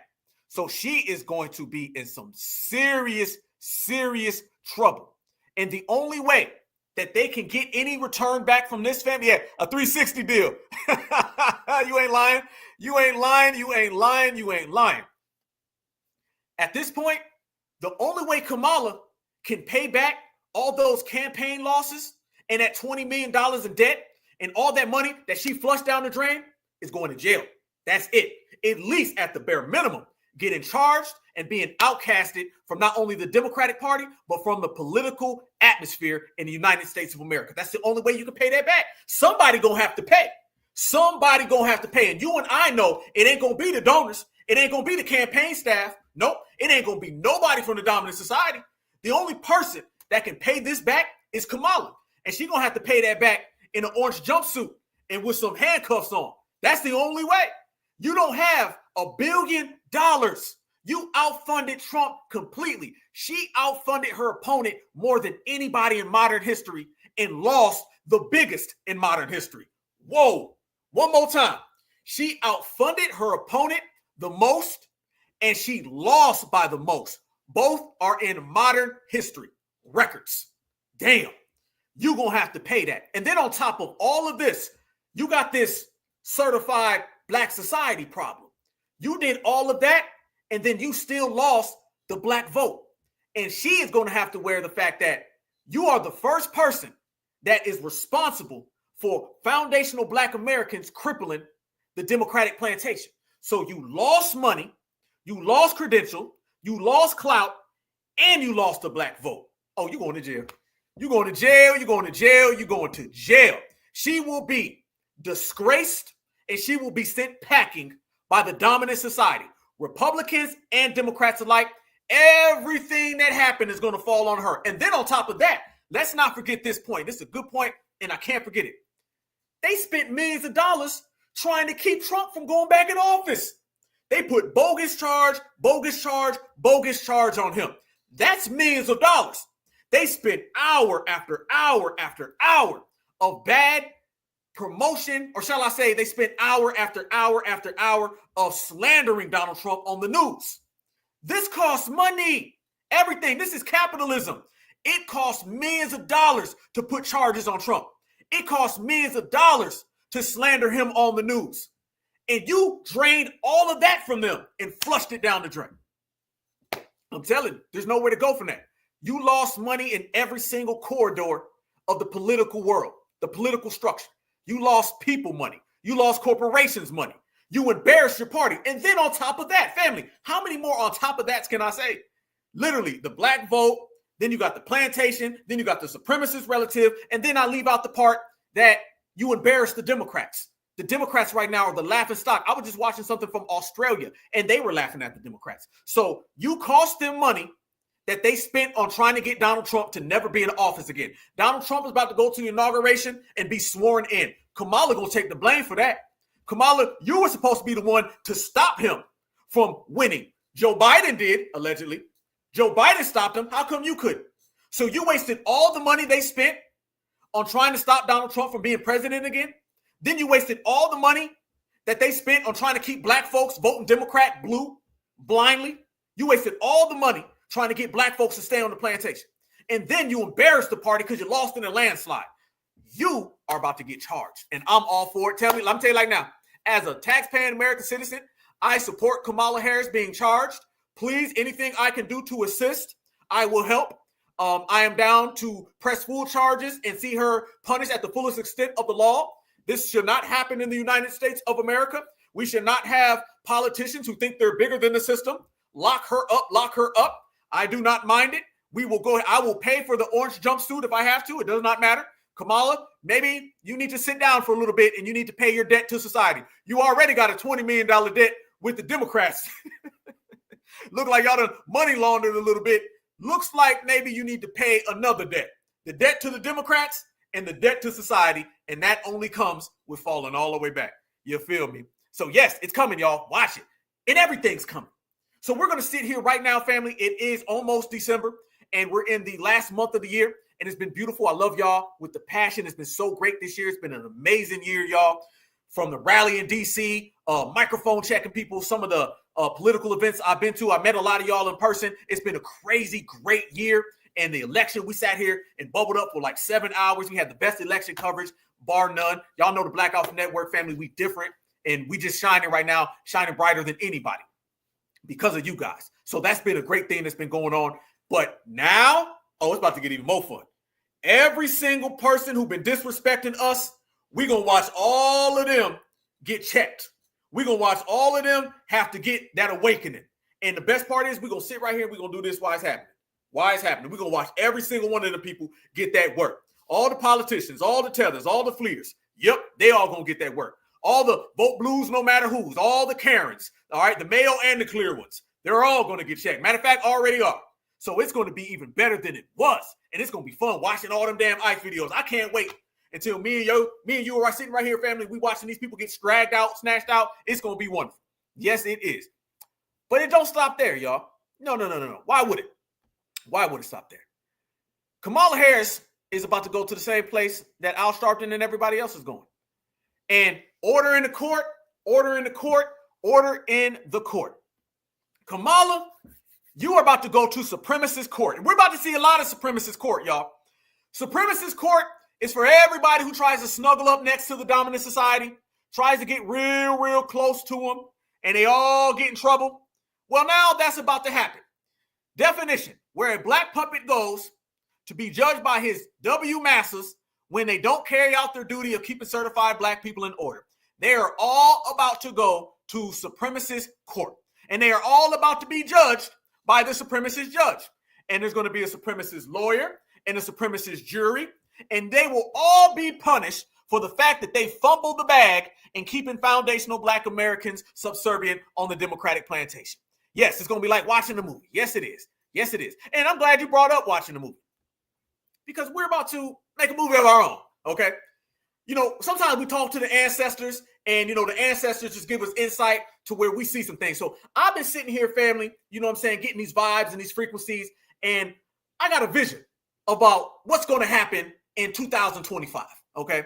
We've already seen that ICE is snatching people up. We already see tethers are running home. We see the Democratic plantation is done. All the black-faced Democrats, they're all unemployed. We've seen that. But I started seeing some things, a little further about this supremacist court and everything that's going on with Kamala. I just seen it. Yeah, you got the baby oil gang. You got all kinds of things going on in the United States of America. Like I said, everybody in America is nervous and everybody in America is shook except for FBA.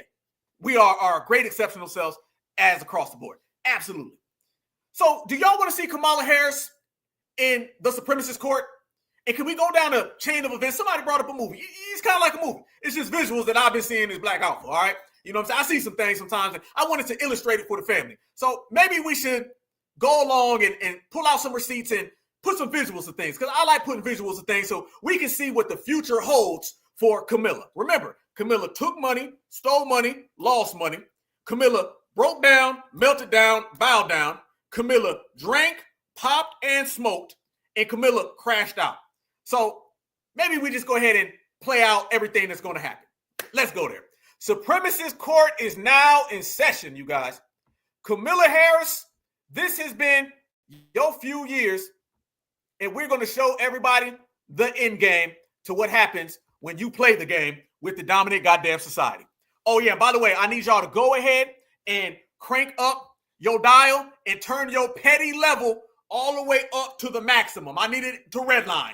All right, go ahead right now and redline your complete pettiness, because that's where we are heading. And y'all know when I start to talking in that voice, it's about to happen. So not only, y'all, did we pull out all of the visuals of Kamala when she was down there getting sandblasted in Hawaii, we also have some, footage of what's going to happen to Kamala when Kamala, returns to the mainland. Well, she's back now, but when she really stays there.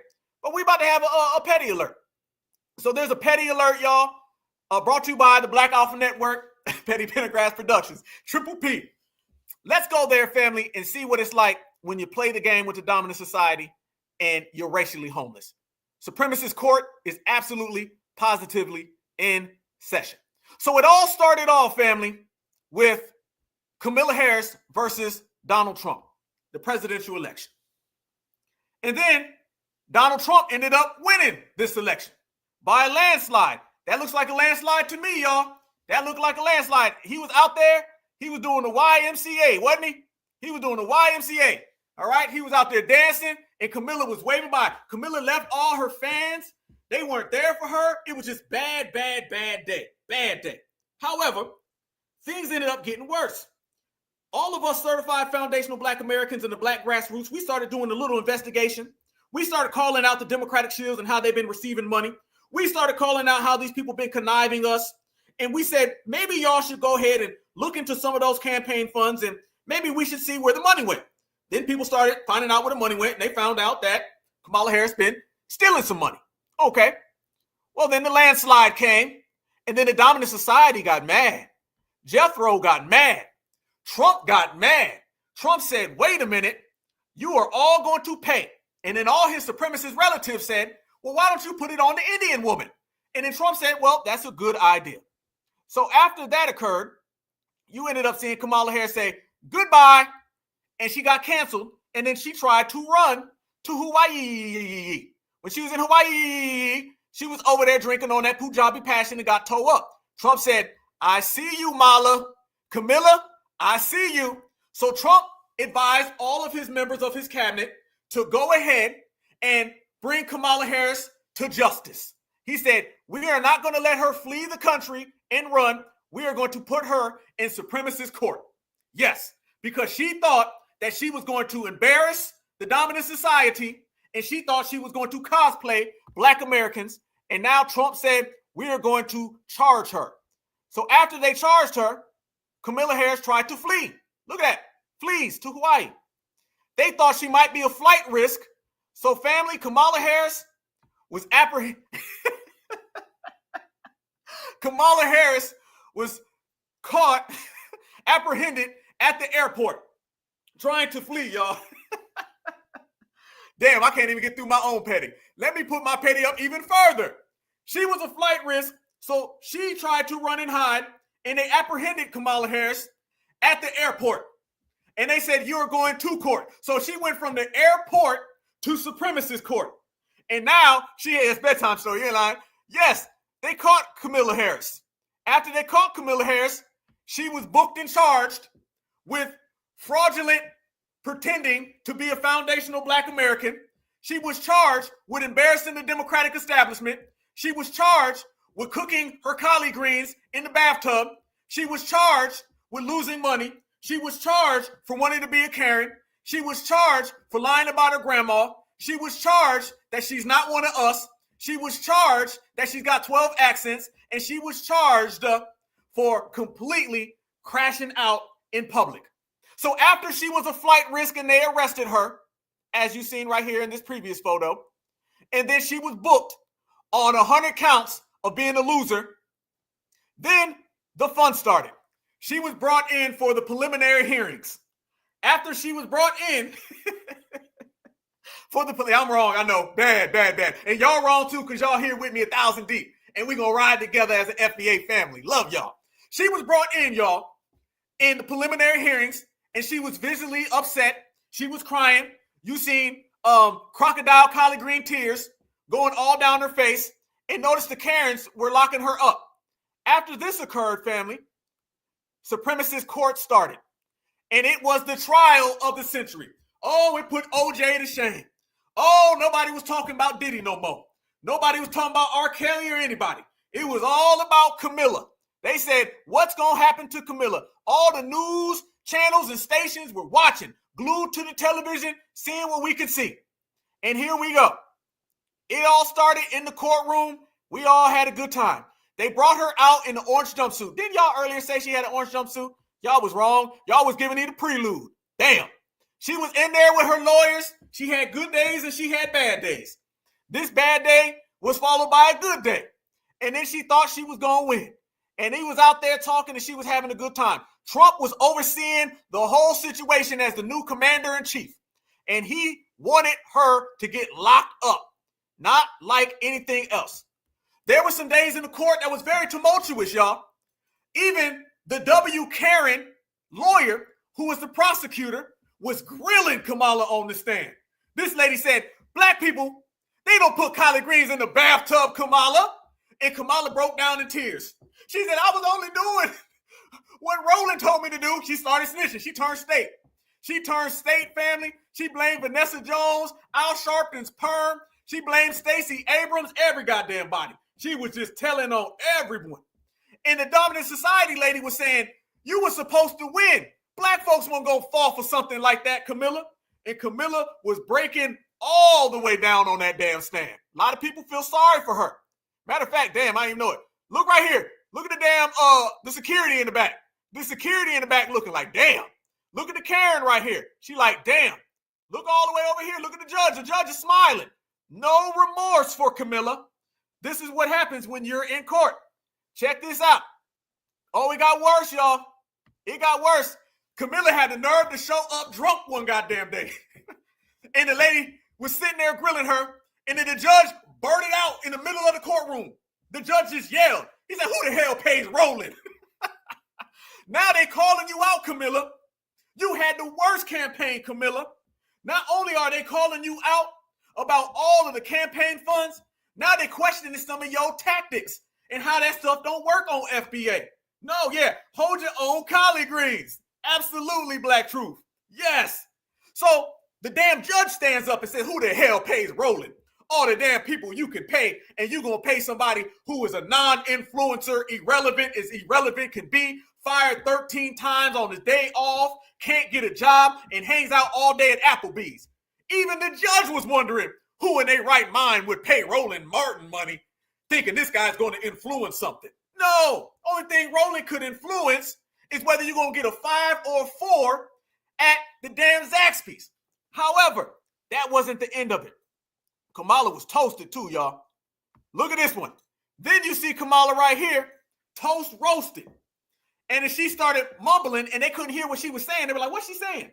Somebody said, you better thank a union member. And they was like, did she just say that?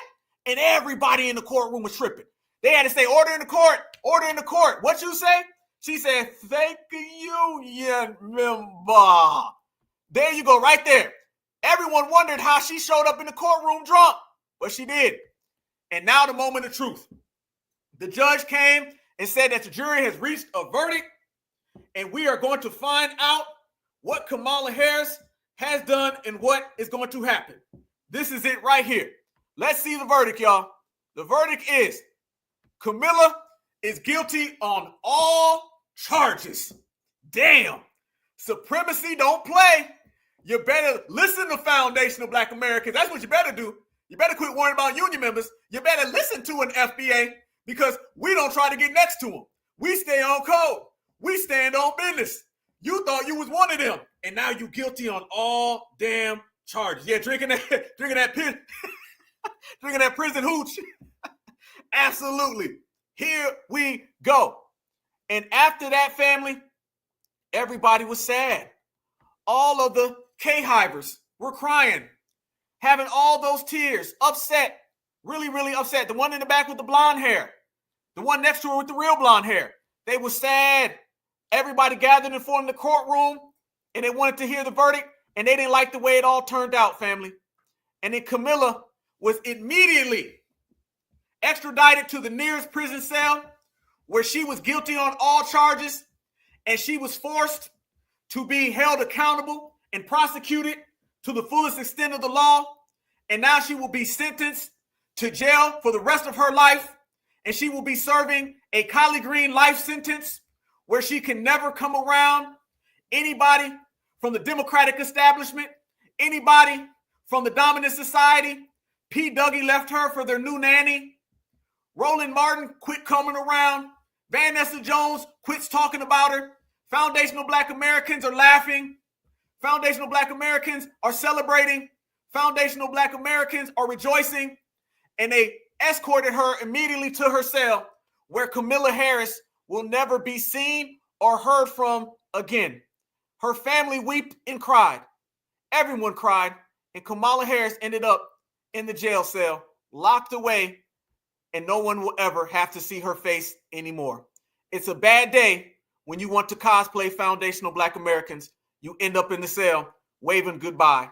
And Foundational Black Americans stay fly. And we stay smoking on that Camilla pack, because that is where it's at. Certified salute. There they go. Court adjourned. Certified, y'all.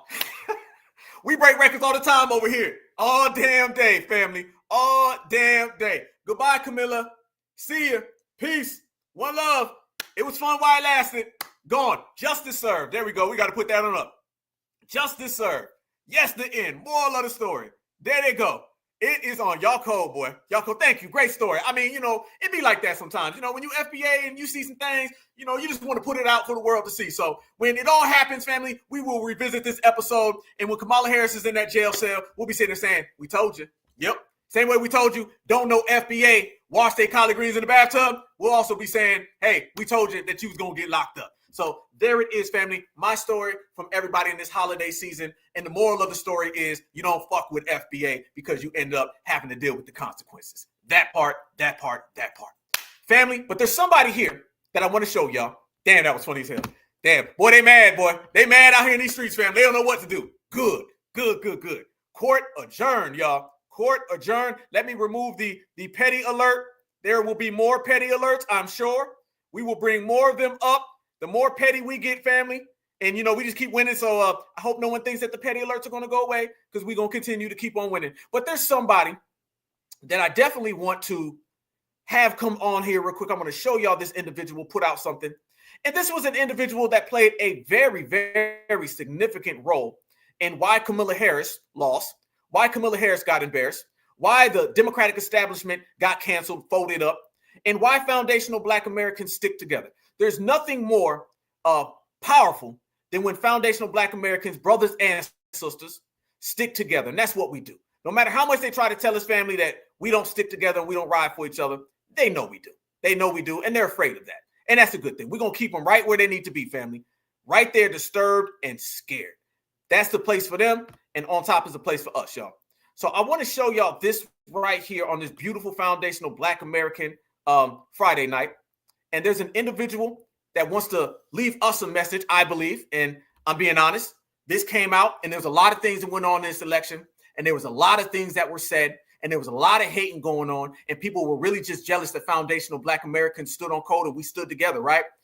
And one thing that brings you together, and y'all know this, right? Anybody's got a brother or sister? How many of y'all got brothers and sisters in here? Let me know. Let me know how many of y'all. Let me know how many of y'all got brothers and sisters. You got brothers and sisters, family? I do. I got a brother. And then I got a couple best friends like brothers. But if you got brothers and sisters, family, let me know something real quick in the chat, because I got a message right here that I believe is something that's being said, you know what I'm saying, amongst us. So there's nothing better than standing together as brothers and sisters. Nothing unites a family like G-checking and regulating somebody. You know what I'm saying? That's what really brings everybody together. Okay, brother. Okay, 11. Yes, indeed. All right.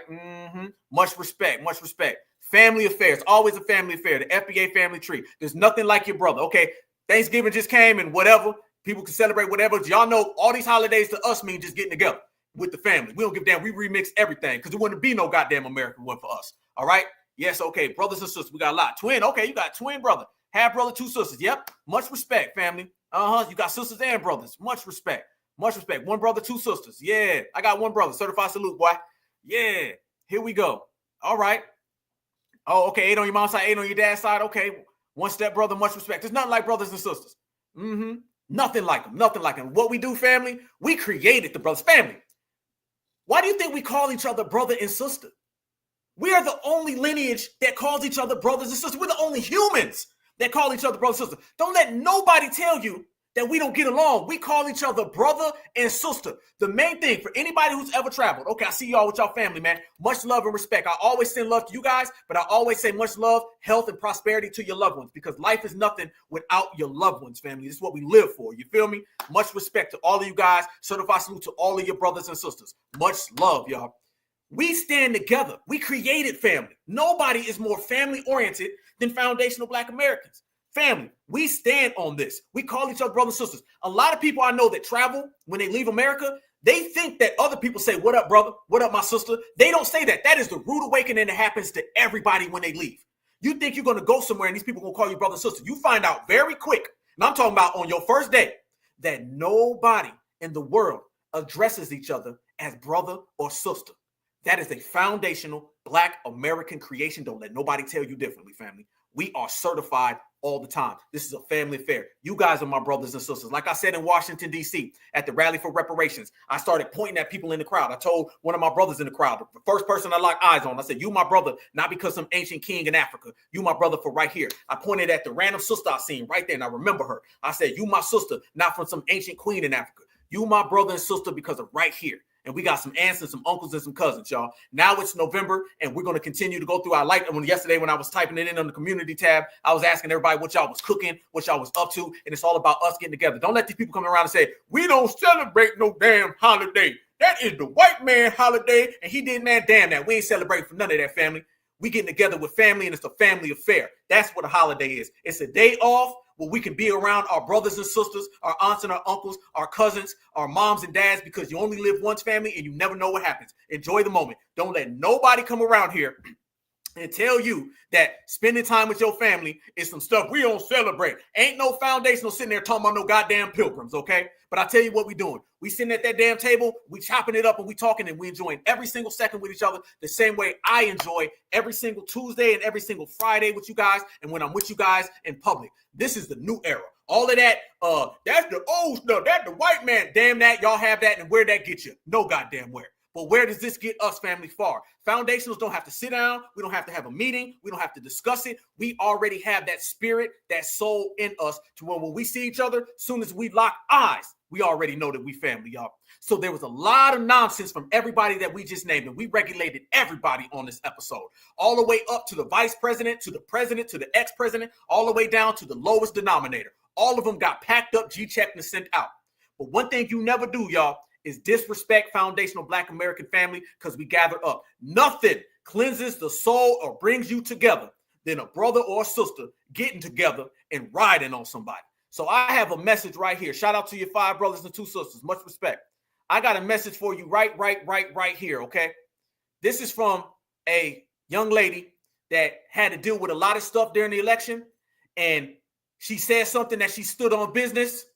And this is when we all got together. Damn what they tell you about a divide. No, there's not a divide. There's a connection. Brothers and sisters, men and women. And we roll for this sister because her family represents foundational Black American excellence. Her family is royalty in this country. Damn your king, damn your queen, damn your president. It's about foundational Black Americans. And there was a message that came out from the sweet, lovely Janet Jackson. And she posted this today.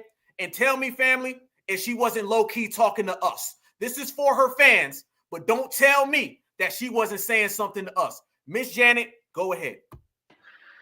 To all the fans, thank you so much for being you. Thank you so much for giving me so much love always and so much support. I love you so much. Thank you for all the beautiful, kind words. I miss you. I love you. God bless. Bye. See you soon. Look at that smile. If that smile ain't priceless, y'all. If that smile ain't priceless, I don't know what is. Certified salute to you, Queen Janet. You're the only person that could bring us home this way. I saw this earlier today, and with everything going on in the world, family, with all the nonsense, that right there, that smile make you forget about anything that's bad, y'all. So much love to Janet Jackson. And it's a crazy, crazy world, y'all, that where they try to give us a fake black woman, it took a real black woman to say some things. Well, we stood on business and we stood next to her and we ran everybody else out the paint. Let's make this clear. Everybody who said something bad about Janet got G-checked and you don't see them no more. Everybody who stood on business and stood next to Janet and rolled for her, you see them all right here because we are them people. Much love and respect. The biggest certified salute to the queen. All right, y'all. It's been a lovely, lovely episode. Much respect. You know, on the Black Alpha Network, we're going to regulate. We're going to G-check. We're going to laugh. We're going to be connected. We're going to pay homage to our ancestors, to each other. We're going to honor each other. We're going to be very, very respectful brothers and sisters, kings and queens, goddess and gods. But we're going to get results and we're going to get the work done, family, because we different and we move different and we better than anybody else. FBA, Freeman, Certified Black Society, Black Alpha Network, the whole family. I'm talking about all of you, me, all together, man. You know how we do. The holiday messed me up because I keep thinking today's Tuesday, but it's Friday. So we'll see you guys back again on Friday, man. We're going to do some more regulating. But you know I love y'all with a passion, family. Y'all know that. Y'all know that. And I'll say it a million times, and I'll keep on saying it. Love you all with the passion. Thanks for all the kind words and everything y'all tell me. You know I love y'all, family. This is what it is. It's our world. Our world, family. We live once, so let's make it a great one, all right? We already are. Let's continue to do that. We stand together. You know, we building, we working, we shining, we grinding, all right? Remember that. That's what we are. That's what we do. We are untouchable, unbreakable, unmatched, and stronger than ever. That's what we are. So it's been a beautiful day. I want everybody to have a very, very, very, very safe weekend. All right. Stay on point. Stay vigilant. Watch after each other, man, because we are definitely all we got. And if all we got is each other, family, then we got everything we need. You feel me? So y'all stay safe. I will see you again on Tuesday. If you haven't already, make sure you subscribe to the Black Alpha Network. Much love. Thank you. Thank you. All right. I appreciate it. But get me. Thank all of you guys. I love y'all all with a passion right here. Okay. So stay safe, stay good, stay vigilant. Much love. Take care of your family. Much love and respect and health to all your family, man. Health is wealth. And I know you guys already know that. So just keep doing what you do. All these people tell you what to do, family. I'm just going to tell you this. Do what you're doing. Just stay doing what you're doing and just take it to another level, y'all. You ain't got to change lanes, family. Stay in the lane you in. Just tilt that damn thing back, cock it back, drop the top, family, and enjoy the wind blow, family, because you in the country you created and nobody's better. All right. Y'all stay good. Y'all stay on point, on code. Certified salute to the whole FBA family. And always remember that black is beautiful and beautiful is always black. Peace and love. One love. Free Huey.